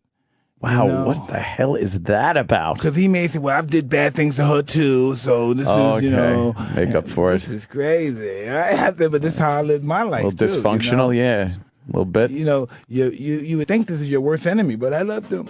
Please don't leave me. Don't leave me. I know I punch you in the face, baby, but don't leave me. Take my money. Take my wallet. Please take my car. Yeah. Don't go. Wow, You're comfortable in that fucking unhappiness. Right. And then when things are going well, you say, this is not normal. This is sick. You start getting uncomfortable when it gets too normal. This is really sick. My kids are in a great school. Right. Their mother's doing well. We have maids, we have servants and stuff, but this is not cool. I gotta screw the maid. I gotta do something else. I gotta screw the maid. I gotta screw the maid's daughter. You gotta fuck something. things up. This is just too good. Maybe I get her pregnant and we have a real big Brady bunch. Arnold Schwarzenegger wound up doing that. Fucked the maid, and look what happened. Made a little Arnold. Yeah, that's wow. Did you look though? Was there any sense of that isn't right? As a kid, you're seeing all this fucked up shit going around. And I understand it's like, well, that's the way things are. But was there anything in your head that made you think, wow, there's something wrong here? Well, not really, because if you think about it, the biggest stars in the world, old grown men, people who you think were supposed to be respected, they've done it before you. Maybe older guys who were successful and they were saying, hey, this is how you treat a woman, or this is what you do, this, or don't let it get the upper hand. And this is just what it's always been. It's always been a male misogynist kind of world, especially America. It's always been that kind of male orientated. Don't let that bitch play you. You the man of the house. She's from your rib. God made her from your rib, nigga. Shit. I read that in the Bible. Right. Just like that. Just like that. Yeah, verbatim. They're pimping in the Bible. But that's when normally you see preachers and stuff. It's like preachers / pimps because they dress the same, drive the same car, look That's the way funny. Yeah, they do. Greasy hair, they're looking good. You think about it. Yeah. Fucking pimping up there in the church. And most pimps know the Bible real well. Yeah. But you escaped all that and made something of yourself. No, maybe I don't know. Did I escape it? I think so. Did I escape it? For the most part, maybe yeah. Physically, I escaped. My parents escaped that. Yeah. I'm not in the same vernacular. I'm not in the same neighborhood. Right. But I still have the same characteristics. Well, you used to go back to the neighborhood when you started making it too. Absolutely. You were just addicted to going back to that world, or have you ever tried to figure that one out? No, it's my insecurities. I just want them to know they're never tougher than me. Yeah. Right? Even though I have this, I'll still stomp you down. I just always had that mentality. I never wanted to be bullied again. I never wanted to think, because I'm not in this environment, you could just say, oh, he's soft now. I never wanted to have that appearance that he's soft now. He can't come to Brownsville no more. I always wanted to know that I'm always here, and there's always a possibility that I'll do something real bad to you. Wow, damn. It seems. I was going to say, there's also something about going back home. You're coming from there's a place. Always something to fucking prove. I don't care if it's a white neighborhood. You're right. There's always that's something you it. have to prove. You're leaving there with these dreams and hopes that you're going to do something. And when you think finally they want you do to it, they want you to fail. Right. Because I don't care what neighborhood, what nationality. Yep. They come out. Oh, you thought you were going to make it. Now you're back. Yeah, look where back you with are. us. You fucking piece of shit. Yeah. So when you go back, it's almost like, yeah, fuck you. Look what I did. But it doesn't help. It doesn't. No, it doesn't. One cares. But it's only within your own head that existence exists. But you don't have to physically travel back home to resolve that in your own head. Well, you never know. For some people, they do. Yeah. But were you going back there when you were really famous? Yeah. Wow. With my Rolls Royce, no bodyguard. Wow. Yeah. And I'm one of the guys. And then you always in our neighborhood is always the doggy dog. You always have to, and that's crazy when I think about. That's why you always have to have that that feeling or that aura that I will still do something very bad to you. Right. You always have to have that. It's amazing to me how many times you almost blew it. Like when I'm reading the book, there's a lot of times you went back and these things that you almost did when you were starting to get really famous about you were going to rob houses and that your friend. He saved you, and it's like no matter how well you're doing, there's that part that almost wanted to self-destruct. There's always, in every neighborhood, there's always somebody that probably had played sports, and you never knew he played sports, or he almost had it, or he did something, and he lost it, and he said, hey, listen, man, don't do this. And he said, Mike, I used to play, I used to box. I didn't have it, but I almost made it, man, but I got caught up with drugs. I got caught up with this case or something, man. And they said, go back to those white people, man. They love you. Trust me. Go back to those white people. Man, I wish I had some white people that love me. God That's just what they say in That's pretty much what it is. Right. That's what it is. Wow. Damn. That's unbelievable. It makes you wonder how many people almost made it out and went back one too many times and didn't. Oh, absolutely. Somebody may have killed them. I was remember the gentleman Len Bias. He went back to celebrate and died of a drug overdose. Yeah. You know? Our demons always follow us. I don't care who you are, how successful you are. That's why they're demons. They don't go anywhere. They never leave. Even if you have them under control, they're still there. They're still there, right over your shoulder. Demons don't go anywhere. Whoever say they killed their demons are lying. They never leave. They never leave. A constant battle. Yeah. Yes. God damn, man. I'm amazed at the bullying too. There's a lot of stuff about being bullied as a kid. It was real bullying and horrible bullying, and the things that they would call you, and just, it's hard to picture you going through that as a person. When I was younger, I always hung out with my sister and her friends. My brother's 5 years older, and I was overweight. Like I said, I was chubbier, and I would look like this, little kid. And just people would just always call me fairy, would kick my ass, just talk crazy to me. I never fought before. You know what I mean? But something that was just so weird, that it's really strange. I was just good at fighting. Soon, no one had to teach me. Boom! I just. Oh, so when it finally, when you had to fight, you were I didn't know the punches I was throwing. I grab them, bite them. It's like, fuck. It just came on natural. Don't mess with this fucking kid anymore. That's why I realized some things do come. Fighting do come natural. We're born to fight. We're born to be killers. We just some people transform into something else they don't want to do, but we're born to do this stuff, I believe, to defend ourselves. There was the one story you told. There was one of the worst ones where what is that bullshit? What does it say right there? This is a strange Mike Tyson, former boxing champion. You're doing the closing bell today. Oh, fuck, nigga. Nigga. Please say that there. Please yell that. Yeah, they get the big celebrities to do the closing bell. You're doing it today. It'd be really funny. I was just never wanted to end celebrity. I was always like the black celebrity. The black celebrity say, no, we're going to stay away from this. White people won't like us if we're with Mike. Let's stay away. Right when the bell rings, just turn around and clock the head of NASDAQ right in the head. Oh, you fucker! Like you think it's the fucking bell. Ding, ding, bam!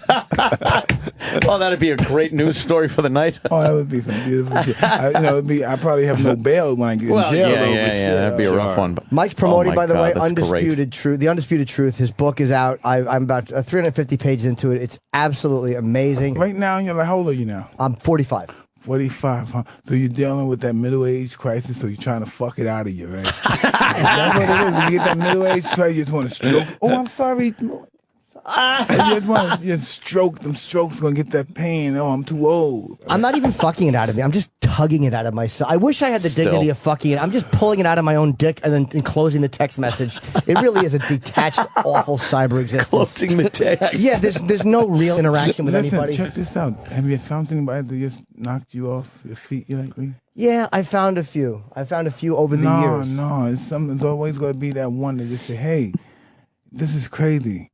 This is where a really piggish, chauvinistic instincts come in. Hey, I don't want no one else to do what I'm doing to her. You just come over here and hang out here for a while. It's not so much that I don't want I don't want to do this to anyone else. You don't want her doing it absolutely, to anyone else. Absolutely, yeah.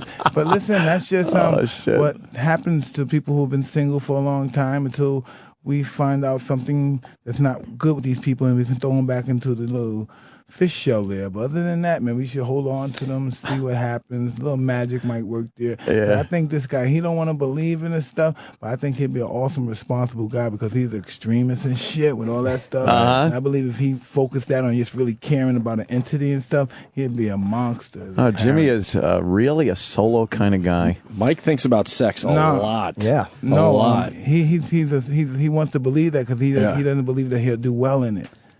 You know, he's scared to go through and make the mistakes and far as the relationship are concerned.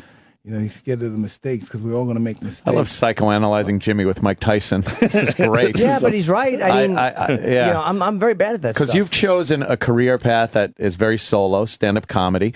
I think you're very caring and stuff, but you don't want kids because you don't like changing anything that you think might be detrimental to your career or self. Or sexual addiction. And it's also Right, unselfish, right. so it's like you don't want to put somebody else through that. Like, I know how I am, and I don't want to be But there's a people pig. that want to be a part of that with you. They just go through that with you. Ain't that some bullshit? Yeah. They want to go through this painful life Yeah, with right. you. Who And they wants have a to do great, that? stable life. You want to endure this shit, but maybe that stable life is not cool for them. They want to help somebody. They want to help you, Jimmy. I've had girls. They want to save you. I've had girls tell me their like problems and really very emotional stuff, and I've caught myself like darting my eyes off to the television. That just proves right there I have like no this. fucking compassion. I'm like the hump bench. Just keep your problems to yourself, okay? But don't tell me your problems, okay? Because I got my own. If your problems intertwine with mine, I might kill you, okay? Mike, how do you get girls in prison? That amazes me. Well, how did that all come about? Okay. Well, people, believe it or not, I was Mike Tyson, and people kind of like wrote me pen pal letters when I was in jail, you know. And you just get a lot of people to look the other way. And, they said, no one always got in trouble because I touched and kissed too much and stuff. Right. But it was a guy in prison. There's always some fucking white guy in these prisons that just got the system down packed. Even though he's always in fucking prison, he always get caught, but he got the system packed down. He said, this is what you do. You have them come, you know, the summer dress that they wear, the summer dress they wear, and the buttons in the front, right? You remember the buttons, of course, in the front. Have them wear it backwards. No underwear, unless sometimes they check for underwear, and you got to come to prison with underwear. Make the underwear crotchless. They never check fucking crotchless underwear. Shit. Oh, these fucking guys, Wow. That's why your white guys run the country, because your motherfuckers think of this shit. Right? So, and then, no, serious, right? Who would think? Only some white motherfucker think of this shit, right? And, but really, right? And I'm like, you listen to me, you listening, Mike? All right, listen, all right? Fuck, all right, listen, damn, I'm gonna get in trouble for this, all right? So, man, how I know I got 3 of my wives pregnant. I got 3 fucking kids since I've been in prison, okay? So listen. Man. So he goes like this. He said, you have them turn around, and you have them, the best, you have them unbutton the top, and they come for that quick couple of seconds. They can give you a kiss and sit on your lap, and you have them come in and kiss you, sit in, put them right on there, and you stroke. And you gotta come real quick. You haven't had sex in a long time, unless you've been jerking off. You've been jerking off, Mike? Don't do that. But you're gonna come real quick, and then that's it, Mike. Then you sit down and you continue the conversation, else you exit to dismiss. One or the other. But if I was you, I'd take advantage of the hour and have a conversation. You might get hard again and try that again. So basically that's how I did. And then again, I can't believe I'm talking about this shit. But anyway. Fucking so compelling. Jesus. It's amazing. I'm amazed. Mike is the proverbial perv, okay?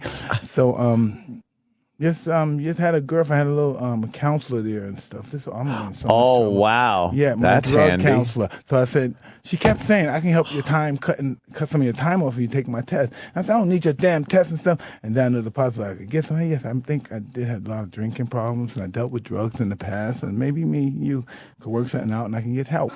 Because I tried to take the GET test, and that would take some time, but I fucking failed the test. Okay? I said, fuck, God damn, I can't even pass a fucking GET. Fuck. What happened? So the counselor, wow. Yeah, yes. offered money and stuff. Oh, man. I'm always paying, I'm always a quick guy to pay. My mother accept money. Most of the women I know accept money. And if you didn't accept money, I didn't like you. So there's something wrong with you. You got morals? You don't got morals. You got a venereal disease. I don't want to be with you. So, Everything, obviously you went through a point in your life where you believed everything was for sale. Everything is for sale, but every price isn't money. Everything. Right. Okay. All right. Sometimes everything's money for isn't sale. the price. Right. Right. Yeah. Sometimes you have to love somebody. Sometimes you have to, it's just all not for sale by money. Everybody has a price, but it's not money. Wow. Yeah. God damn. That is a fucked up little story. And it's a very the drug counselor's supposed to fucking be there to, help you out in another way. She was. Yeah, Of course, she was helping him out. Helped him out in that way. Don't be judgmental, In that regard. fucking judgmental ass motherfucking white people. You're the one that taught me how to do the shit. It was you. Yes. The guy looked a lot like And then- you. Absolutely. And then you go into detail judging about Desiree Washington in the book. Wow. Yeah, a lot more than the one-man show, by the way. Yeah, well, Because the one-man show is only an hour and a half. You can't really get By the into way, it's on. Sorry to interrupt you. It's on 8 o'clock on HBO Films. Undisputed Truth. It's called. It airs on HBO Saturday, and it's fucking amazing. I saw it twice, and it's an amazing. I haven't seen it on HBO. Of course, man. Of course. Yeah, I It was went wonderful. too. Amazing. Jeez. I was there, Mike. But you don't got the same energy that he's had. He comes up, hey, Mike, really good, Mike. That fucking jittery energy is beautiful shit, man. It's described Jimmy perfect. And he got the blink down. He's got me. He's Mike Tyson's Jimmy impression I is swear. down. It's great. I actually went home and he went backstage. I'm like, I don't want to bother him. Just tell him I liked it too. I loved it actually. But you really get into the Desiree Washington stuff in the book, which And was it explains things that you seem like when you hear things on the news, you're like, how does this happen? And then you go through every detail about the fucking. I was so angry reading this book about the fucking defense attorneys and about Desiree, and you explain everything, and it makes complete sense how it happened. Like it's stuff that I had no idea. Hey, now listen, at that time in my life, I was acting like a real prick, so all that stuff with bad karma and stuff, it really came back to haunt me. Oh, shit. Yeah. A lot of bad karma and disrespecting people back then because I'm the fucking baddest man in the planet. It was Right. baddest motherfucker, kick your ass. And all that shit just comes back to haunt you, that bad karma. And you run into some other people with some bad shit. Did you ever get the feeling that I don't know, society on the whole just wanted to put you in check? Well, like this guy's me feeling sorry for myself. I think that way. Yeah, but okay. I have a lot of that to do with my conduct. I wanted to be a guy uncheckable. Right. Okay. Yeah. You talk a lot about yourself too. Like you look back and you're like, I was a selfish pig. I was disgusting. Like you really go back and kind of analyze yourself. In ways that we do that are honest. Like I was behaving a certain way and this is what I was. But it's good to have that ability to see that. Well, I see that I don't conduct myself that way now, and I see the different results. Mm-hmm. And if I was continuing to act in that particular conduct, I would still have the same results. And were there people back then telling you to act in a specific way, and you would like, hey, fuck you, I know everything? Pretty much. And now it's you like, ain't win no motherfucking title, nigga. Fuck you, motherfucker. You ain't never do shit, and you got all the best advice in the world. Right. That's and then after a few years, like, nah, that motherfucker was right. Shit. And I was no, he wasn't right. I was just wrong. He was never right. I was just wrong. we don't have enough time, but I'm assuming that you're relieved that you got the Desiree Washington story now in this book for everyone to read. Hey, listen, because there's a lot to it that people just didn't know. Mm-hmm. What happened? You're interrupting the Mike Tyson here comes interview. Fucking Black Jim. Thomas Jefferson. Black Jim. Is fucking. But it's got to be good that it's on the record now. In your words, I'm just really no. It doesn't mean nothing about that. I'm just happy that it's over.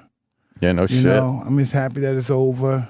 It's going to always be there, and regardless of what people think about it, I really that's just not who I am. It's not in my system no more, and I'm just moving on in my life. Nice. Mm-hmm. Obviously, yeah. I don't have to have no plastics. I believe she had plastic surgery, got changed up job. I just don't have to do that. When I come in and walk in the world, I walk who I am. This is me, Mike Tyson. You see, this is what you get, and that's how it's always going to be.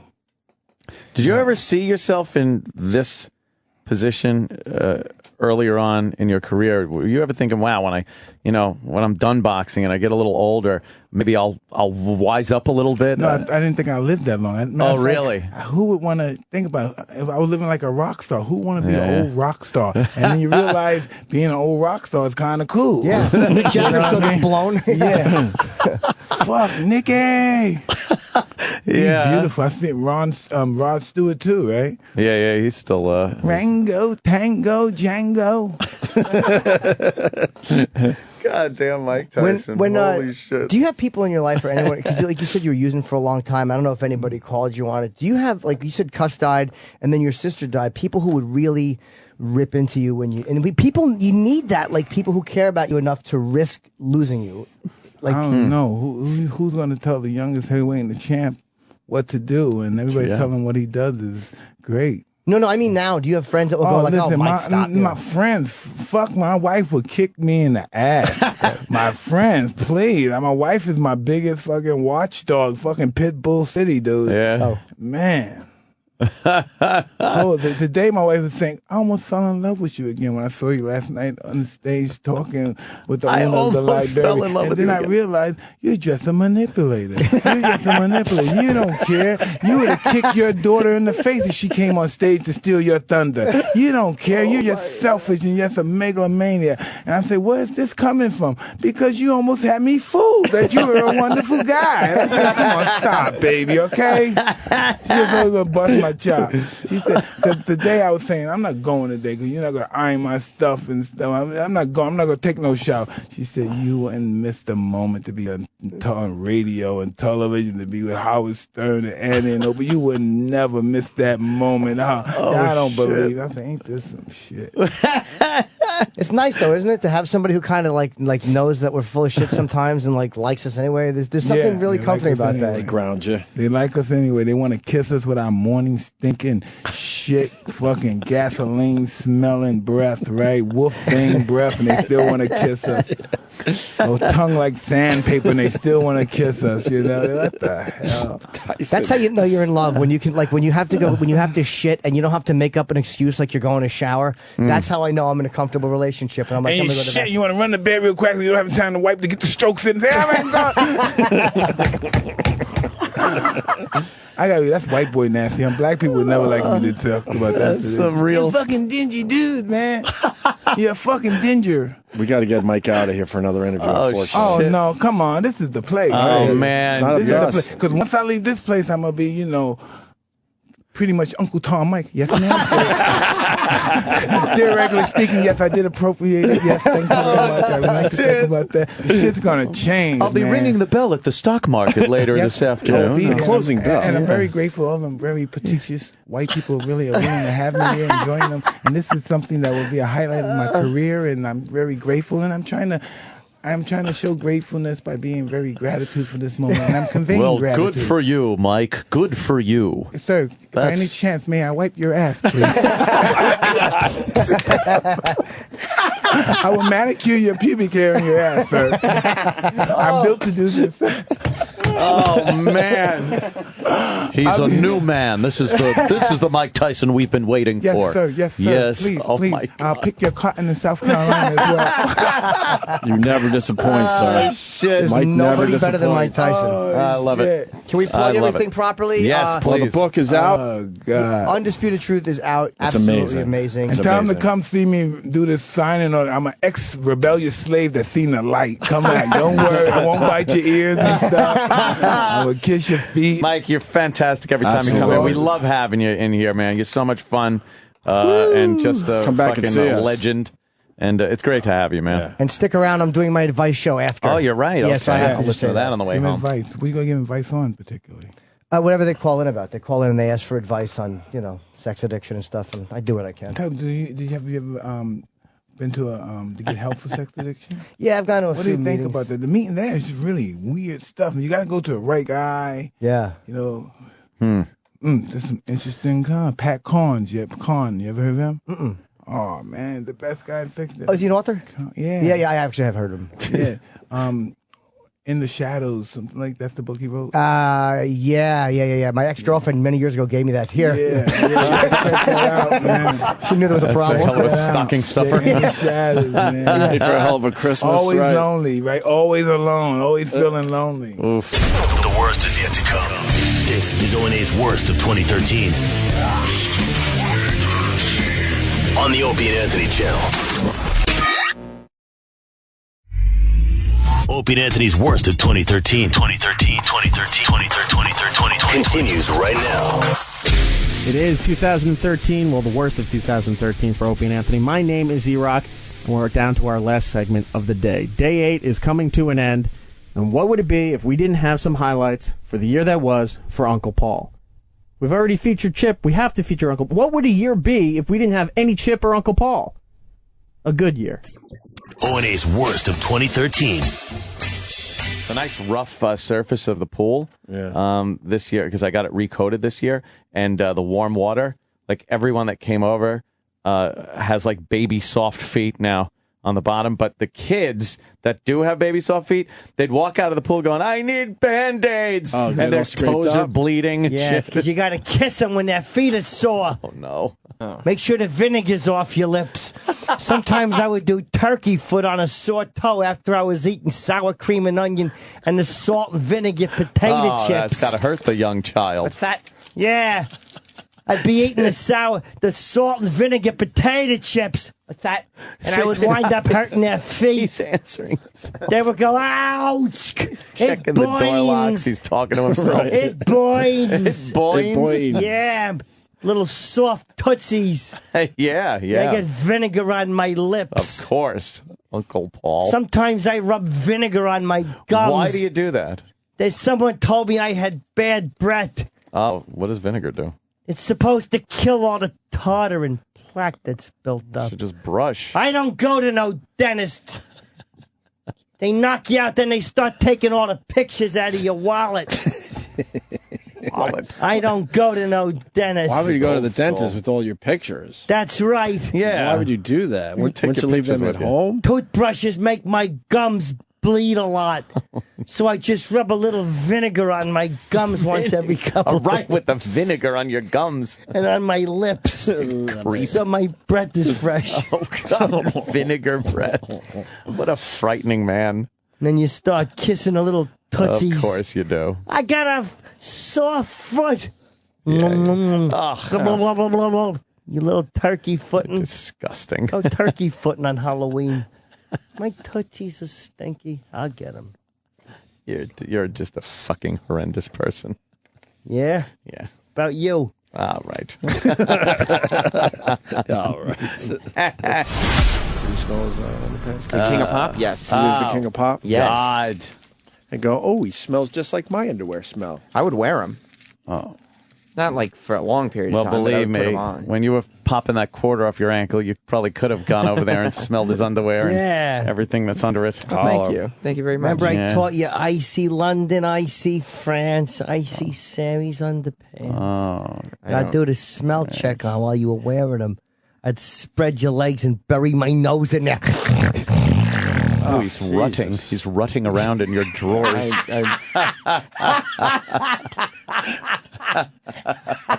Just getting your nose in there, trying to find a truffle. Yeah. Little shit truffle. Oh, God. Damn it.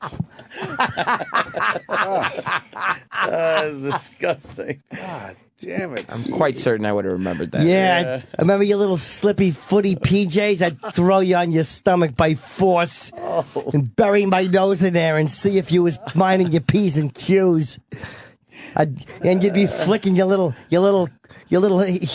ankle in my hands. Click, click, click, click, click, click. And I'd be opening up your legs like a wishbone smelling. I'd get in there with my nose. Yeah. Sometimes I'd pull my nose out.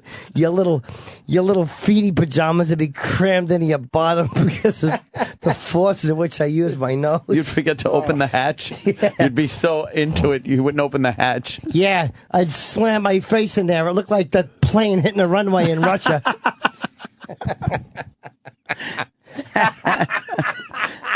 Shit. That would love to know what's going on inside you that you have to act these. Yeah. That's fantastic. Act these out. What happened to you? Oh, probably lots of things. I got a great imagination, but I don't know. That's based on something. Just an imaginative little boy. Yeah, holding your ankles while they flick. Way too little, visual. They're like little kites. Oh, they're just clicking. Yeah. His clicking Like ankles. you were trying to flick my fingers off like they were 5 nickels. No dice. It's a defense mechanism to keep people's fingers off of you. Yeah. Click. I'd pick you up by your ankles and get in there and sniff. Sniff your little multicolored bag. I'd always, the front of your underpants would always smell like tinkle because of your ballooning foreskin. His ballooning foreskin. He's got the facts. Maybe there is some truth to this. Yeah, your little ballooning foreskin. I heard that on the after show the other day when you were talking about your 19-year-old circumcision. Yes. That you got yes. when you were 19. Mm-hmm. And how you take a piss and the hole was so small in the foreskin that the foreskin would blow up like a water balloon. So True. fucked up. Yeah. True. Wow. Sure, and it would always leak into your little Hulk Hogan underpants. I could always tell when you made a wet. Why would you think that's normal, Sam Roberts? Well, if you don't... Why didn't you show Mommy that? Because there's no reason to not think it's normal if you don't see... You thought everyone had a balloon dick? Of course. Why wouldn't... If that's the only dick you see, you're like, oh, God. He did show Mommy. She said to me, Paul, check that out. Is that normal? And I took you in a room and checked it out for a few hours. Got in there and cleaned it. I don't think we knew each other back then. Yeah, and that's today's look at the worst of 2013 for the Opie and Anthony Show. Opie and Anthony will return live on Monday, January 6th. We hope. You can follow the show on Twitter and Instagram at ONA Show. Also at Facebook.com/Opie and Anthony. Okay? Okay, you got that? This show was brought to you by Afro and Friends. You can get other high-quality Opie and Anthony related audio from the website afroandfriends.blogspot.com.